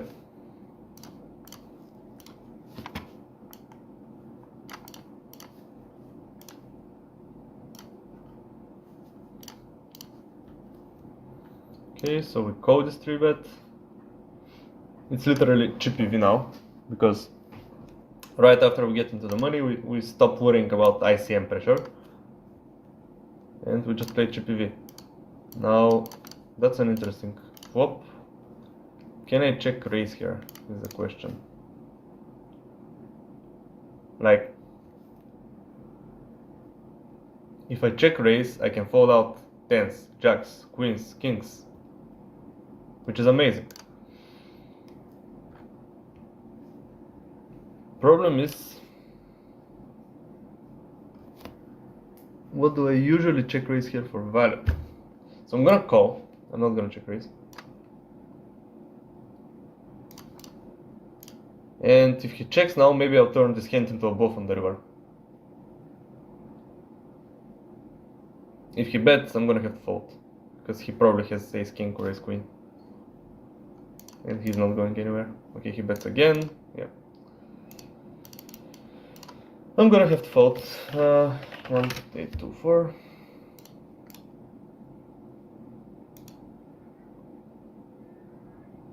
Yeah, I'm gonna fold. Even though the size of his bet is kind of awkward,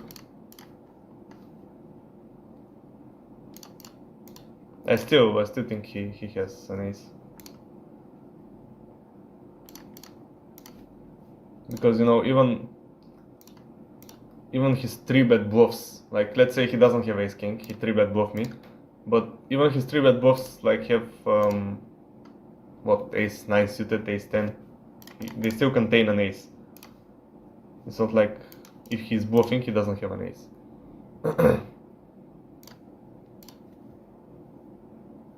And I don't think he's gonna bluff with jacks and, you know, queens and kings that way, so here I have 3s, I raised before the flop, I got called by the big blind. I'm gonna continuation bet with 3s, you know, protecting against 7, 8, 9, 10, stuff like that. So, you know, when in this spot, if I have pocket jacks, let's say, and the flop comes queen 5 deuce, I don't really want to bet pocket jacks, because when I bet pocket jacks and he has a queen, he's gonna check raise me and it's gonna be annoying. And when he has a hand like 7, 8 or 9, 10, he's gonna fold. But when I have pocket 3s, I do want to bet, because if he has a queen and he check raises me, okay, I fold 3s, doesn't matter. But now, if he has 7, 8 or 9, 10 and he folds, I protect against the turn being a 7, an 8, a 9 or a 10. So I fold and deny him the chance to see the next card and make a better hand than mine. So that's why you should always, when you bet pairs, you should bet from the bottom up, when you bet under pairs. So 3s bet more than 4s, bet more than 6s, bet more than 7s, and jacks ultimately check like almost all the time. Okay, so we have a break, and I'm gonna be back after the break.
Okay, I'm back just in time. Just in time to witness that I have 3-7. And I need to fold. Get this hand out of my sight.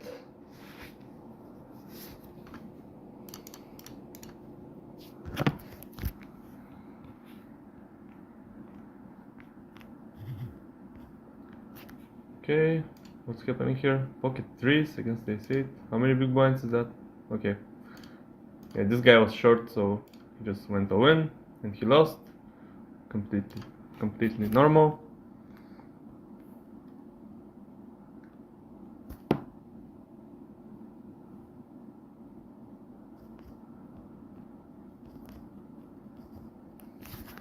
Uh, 7-10 against the race, it's just gonna be a fault.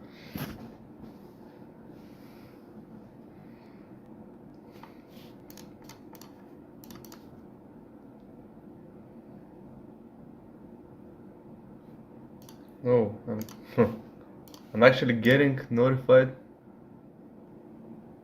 The road to the Sunday Million starts in 3 minutes. Can't I register? There should be a satellite. There should be, like, I'm playing only 3 tables right now, so I have room to register a satellite. There it is. No, that's not it actually. So it should be, yeah, here. Sunday Million satellite. That costs, okay, just don't make it sold out, please. Oh, why is everything?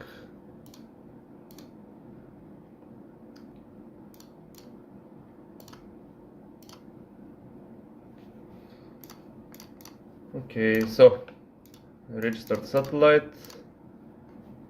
I need to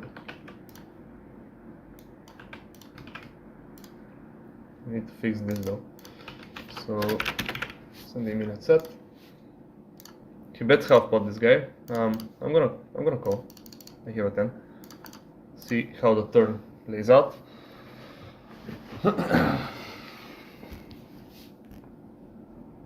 So he bets again. Well, I mean, I'm gonna fold. Let him have that.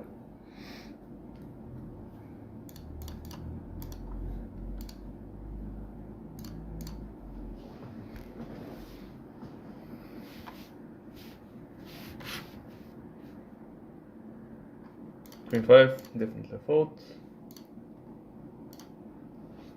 And I just entered the tournament and the blinds are already going up.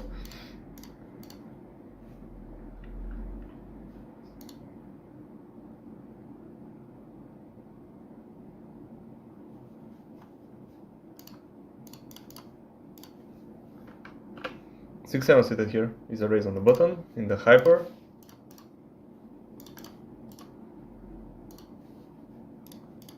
Late registration in this hyper ends in 1 minute, so we're gonna be on the bubble. This flop is pretty interesting. I'm gonna start with a bet.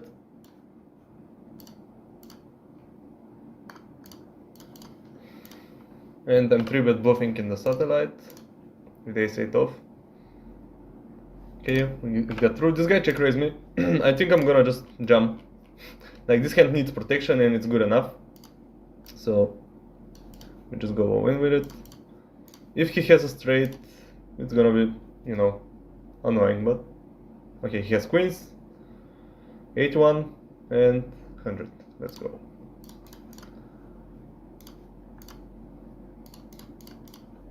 Very, very poorly played queens. Like, he didn't re-raise before the flop, he just called, which is really bad. Let's see, here in the satellite, we have top pair, and I'm gonna see bet.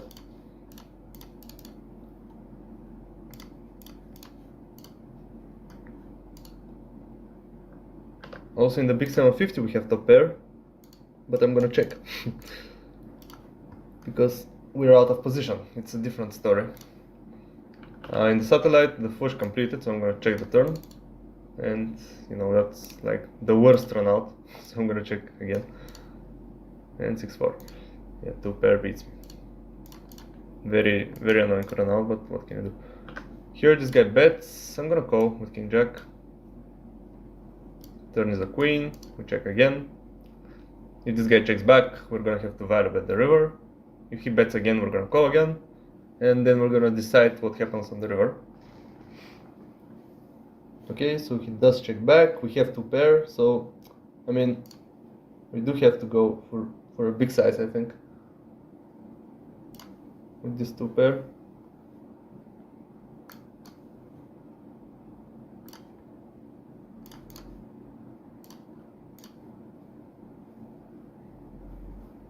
So let's see if we get called by worse. Maybe Queen Jack can call us. Here we can call Owen with force. Ace 5, we're flipping. Let's win a flip. 4. We don't win a flip. God damn it. Okay, we got jumped on. that's so disgusting, man. I even have the king of clubs. Like, what do we get jumped on by here? Ace 10? 9 10? Ace 4 of clubs? I don't know. Just such a fucking weird spot. Ah. And I don't think he's jamming worse. Like, I don't see how he bluffs, and I don't think he's jamming a worse 2 pair. So I'm gonna have to fold. But it's really annoying. Because it shouldn't be happening very often. Like, there are not a lot of flushes here there, I think.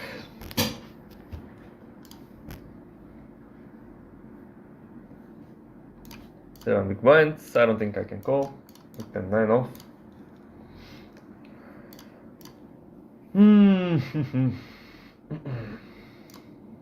Let's see, actually.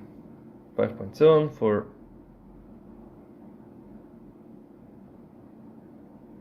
15. I mean, it's close.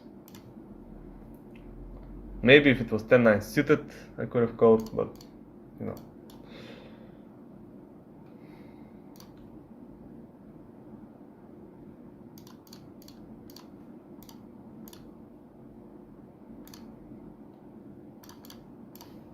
Here I continuation bet, I get called, but I hit an ace, which is amazing.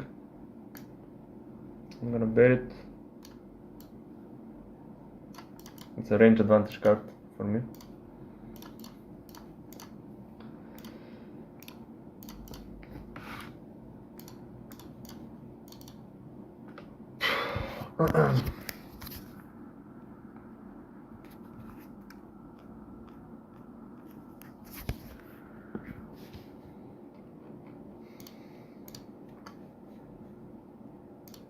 Man, this hand, like, so annoying.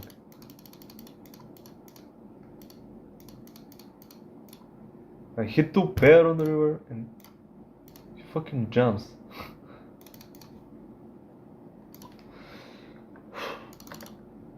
10-8 off. I'm gonna raise here. Like, bottom of the range in the button is offsuit 8s. But when you get a little bit shorter, 8-9 falls out. 8-10 also starts falling out. Just because of that, because people are gonna re-steal a lot more. But I think it's still okay to raise it sometimes.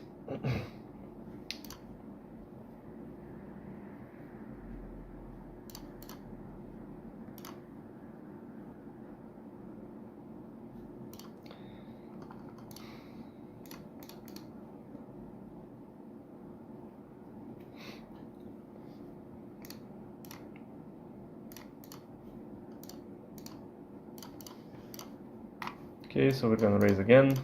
We need to, like, it doesn't matter that right now we're losing some pots. We just have certain hands that we raise from certain positions and certain hands that we fold. It doesn't matter, like, that we lost the last 2 or 3 hands in a row. Yeah, still, we get jumped on, we're gonna fold again. But what can you do? This guy's probably gonna call, because this is a really short jump. He shouldn't be folding. Please call, because I'm gonna be mad otherwise. I'm about to be mad. He hasn't called. Okay, he called. Yeah, what are you thinking about? Ace 8. Ace 8 wins.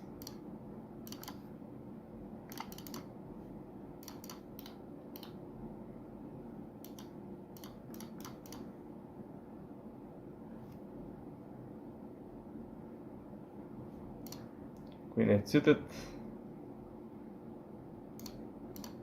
I mean, it's probably still a raise, even though we can't call all-ins. And if somebody jumps, we're gonna have to fold again.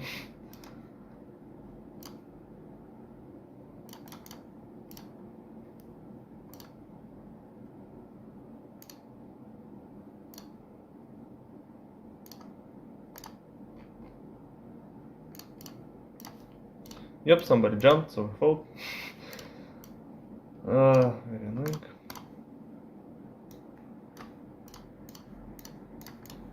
Here I'm bluffing on the river.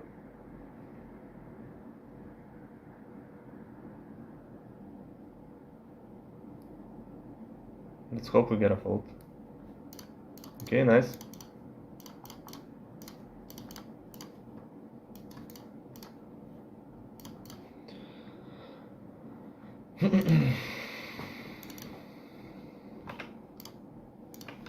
Here we got a fold, I think. So yeah, I raised, bet, check, he bets, I raise him, and he folds. Queen 9, I'm gonna raise that, isolate, it's good enough. Okay, so this board is very dry, there are a lot of folds, so I'm just gonna continuation bet it to a quarter, 2.1, and he's gonna fold a lot, or jump. Yeah, things are going great.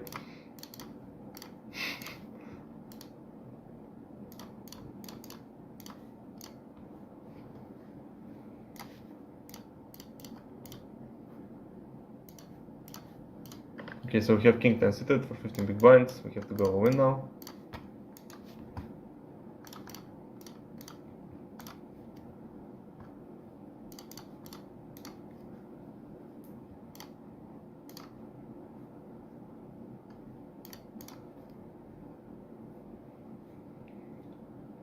Okay, so we need a spade, a queen. We don't hit anything. Actually, queen didn't work. So we're out. Very unfortunate downswing in this tournament. Here we have queens, so it's an easy call.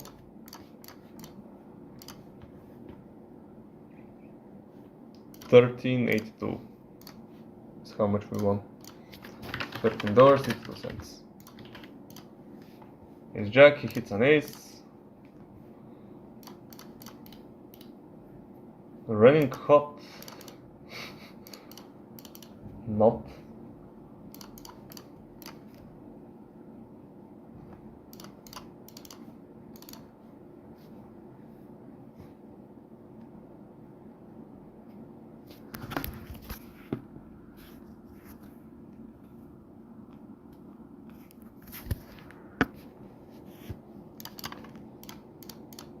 I want to see something. I folded force here. This guy folded. Okay. Wow. So 13 big blinds. We're on the bubble. Yeah, I'm gonna jump here.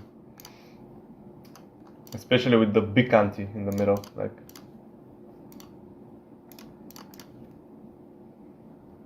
There's a lot of money to be made by owning with an ace there.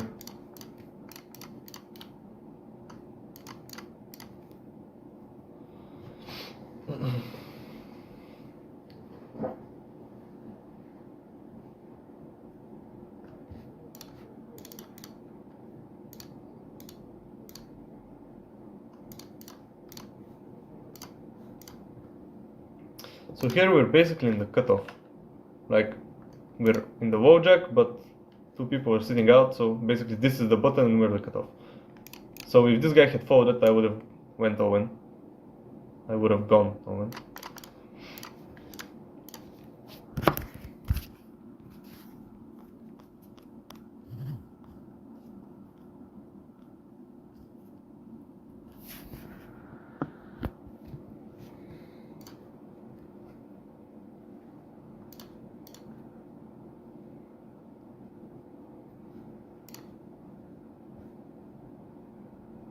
King 5 is gonna be a fold.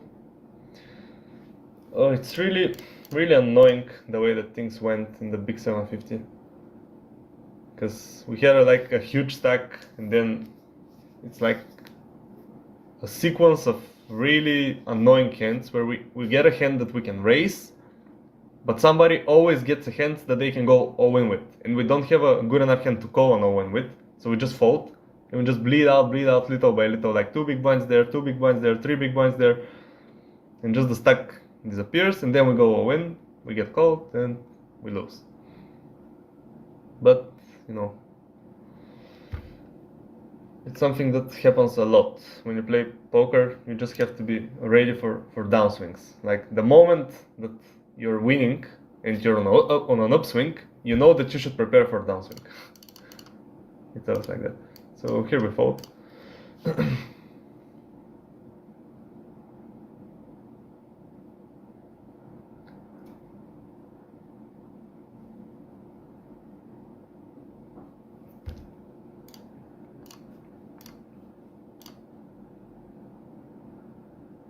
Also, yeah, here also.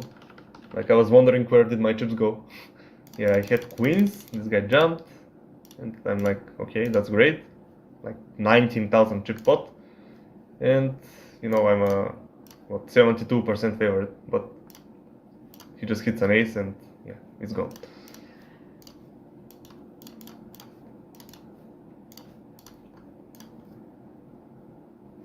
Yeah.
Okay, ace queen, 10 big blinds.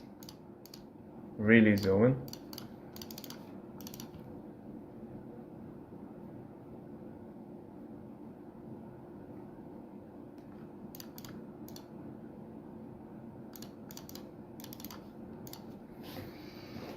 Let's see. We hope we get called now, because, you know, for 10 big blinds we're gonna have a lot of bad hands that we go in with.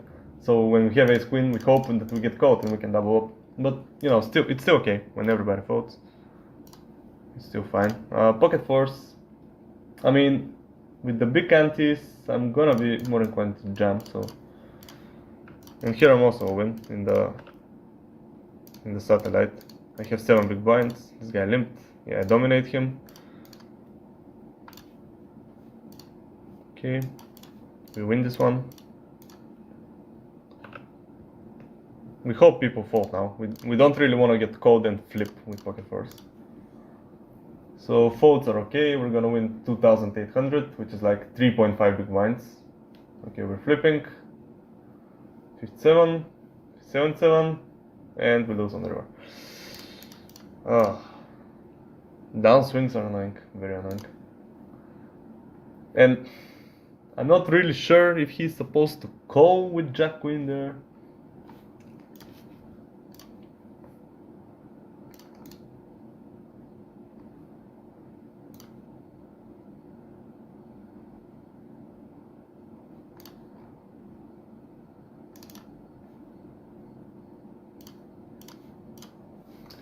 King Queen definitely calling. Somehow we are dominated. I don't even know how. For 1 big blind. Okay, so we're out of this as well.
We get aces. Where is it?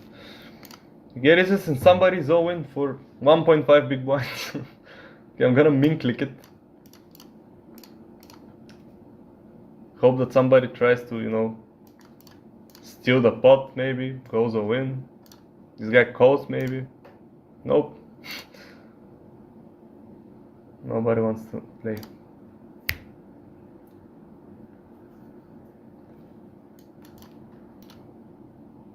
Okay, nines. Nines is a good hand as well.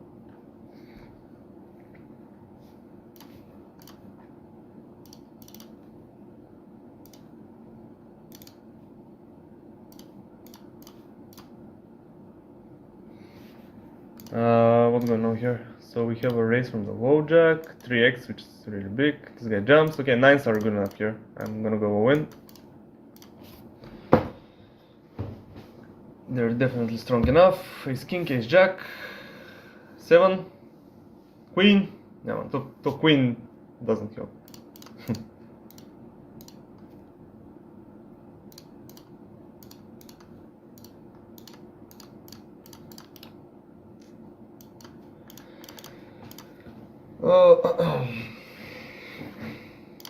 So again, we got ourselves into a spot where we are like, I don't know, what is it? 41%, yeah. We have the most out of everyone.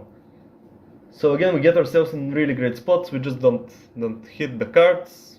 It happens. Not hitting them today means we're gonna hit them tomorrow.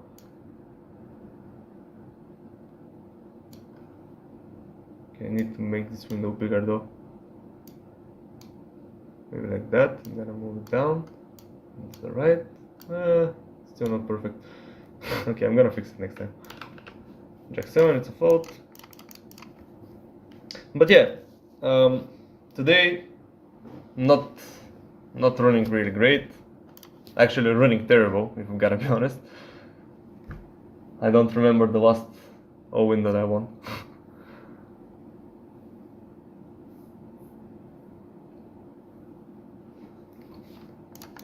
But it's just one day.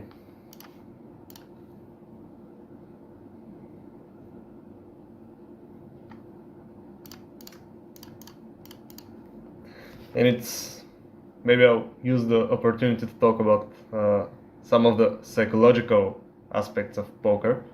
So, you know, when you're running bad, when you don't hit the cards, when you just make the right decisions but you can't win the pots, it's important to not fall into despair and be like, okay, maybe I'm not winning pots because I'm not playing correctly. Maybe I need to change my strategy. I need to fold more. I need to call less. I don't know. You don't need to make adjustments. Like if you play optimally, if you know what the right strategy is based on studying, like if you study and you know in certain spots that what you're doing is right, then you won't get affected by the results, because you know that sooner or later you're gonna get the results that you want. You're gonna win tournaments. It's just inevitable.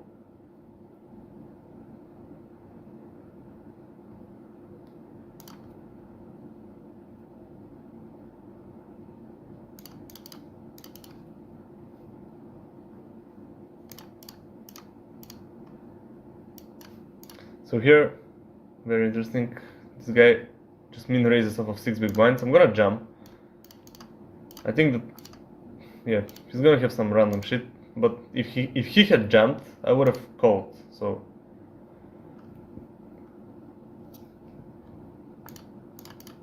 people with these stakes just, you know, it's a $1 satellite. Like, he doesn't know what he's doing. He's just clicking buttons. Okay, so we call here with Jack 10, and we're all in at the same time in the other tournament where we get called with Ace 10 for 6 big blinds. 6 big blinds. So Jack 10 against Ace Queen, and we're out. And Ace 10, we get called by like everybody on the table. Both have queens, and we hit an ace. Whoa, we're still in. I thought this was it. Okay, so we're back here, back in the game. 26 big blinds, 100 places of the money. We still have possibilities.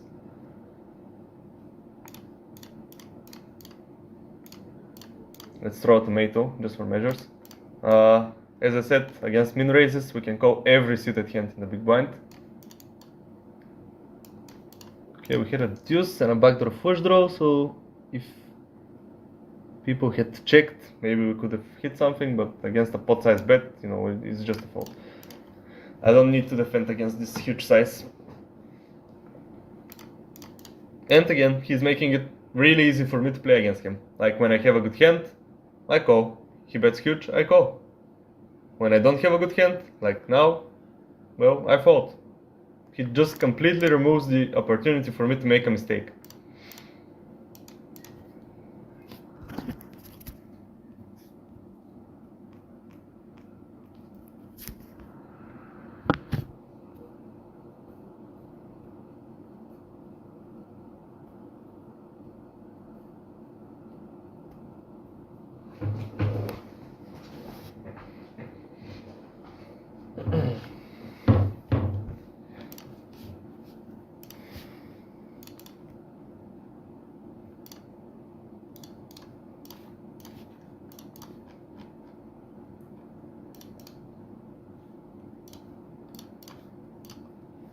Okay, so just it here, easy fold. I mean, we don't want to get involved against an undergun raise with pocket deuces. We have no blockers. We're hoping that we're flipping when we get called, so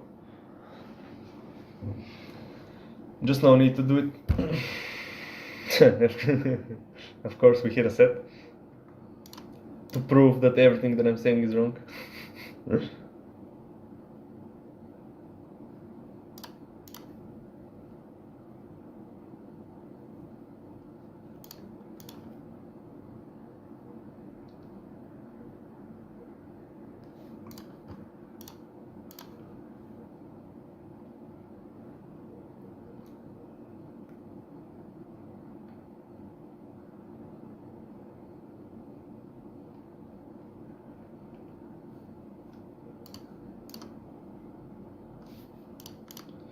Okay, queen nine suited is, you know, a good enough hand to raise, so I'm gonna raise it.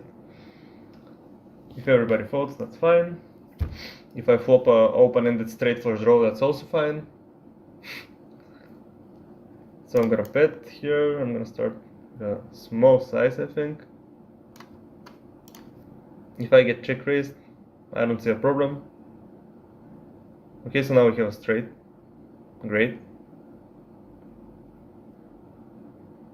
Look at the rhymes that I made. So continue betting.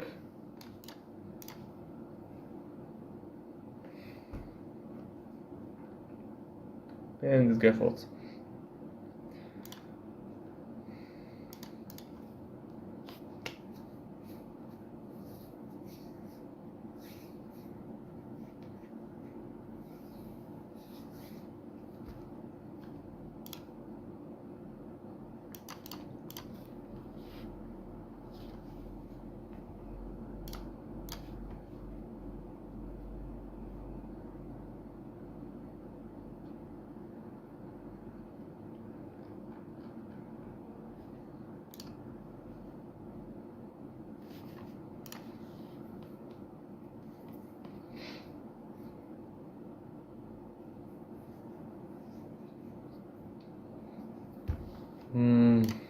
I just thought of something. Maybe I need to write in the description that there's a delay.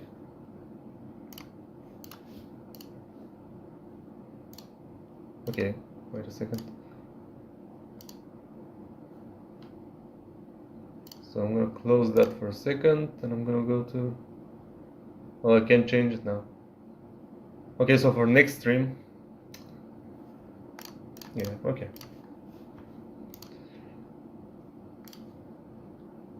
Shut.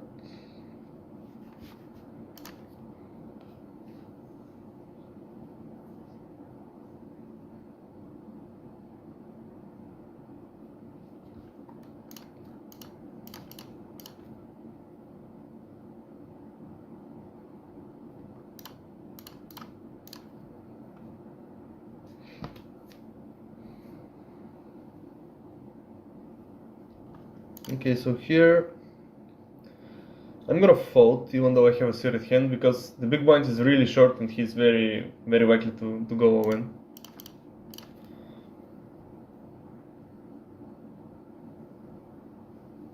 And, you know, I don't think 9-3 suited is like a huge loss when I fold it. This 3 is also not a huge loss.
Okay, so I think I got enough content for today.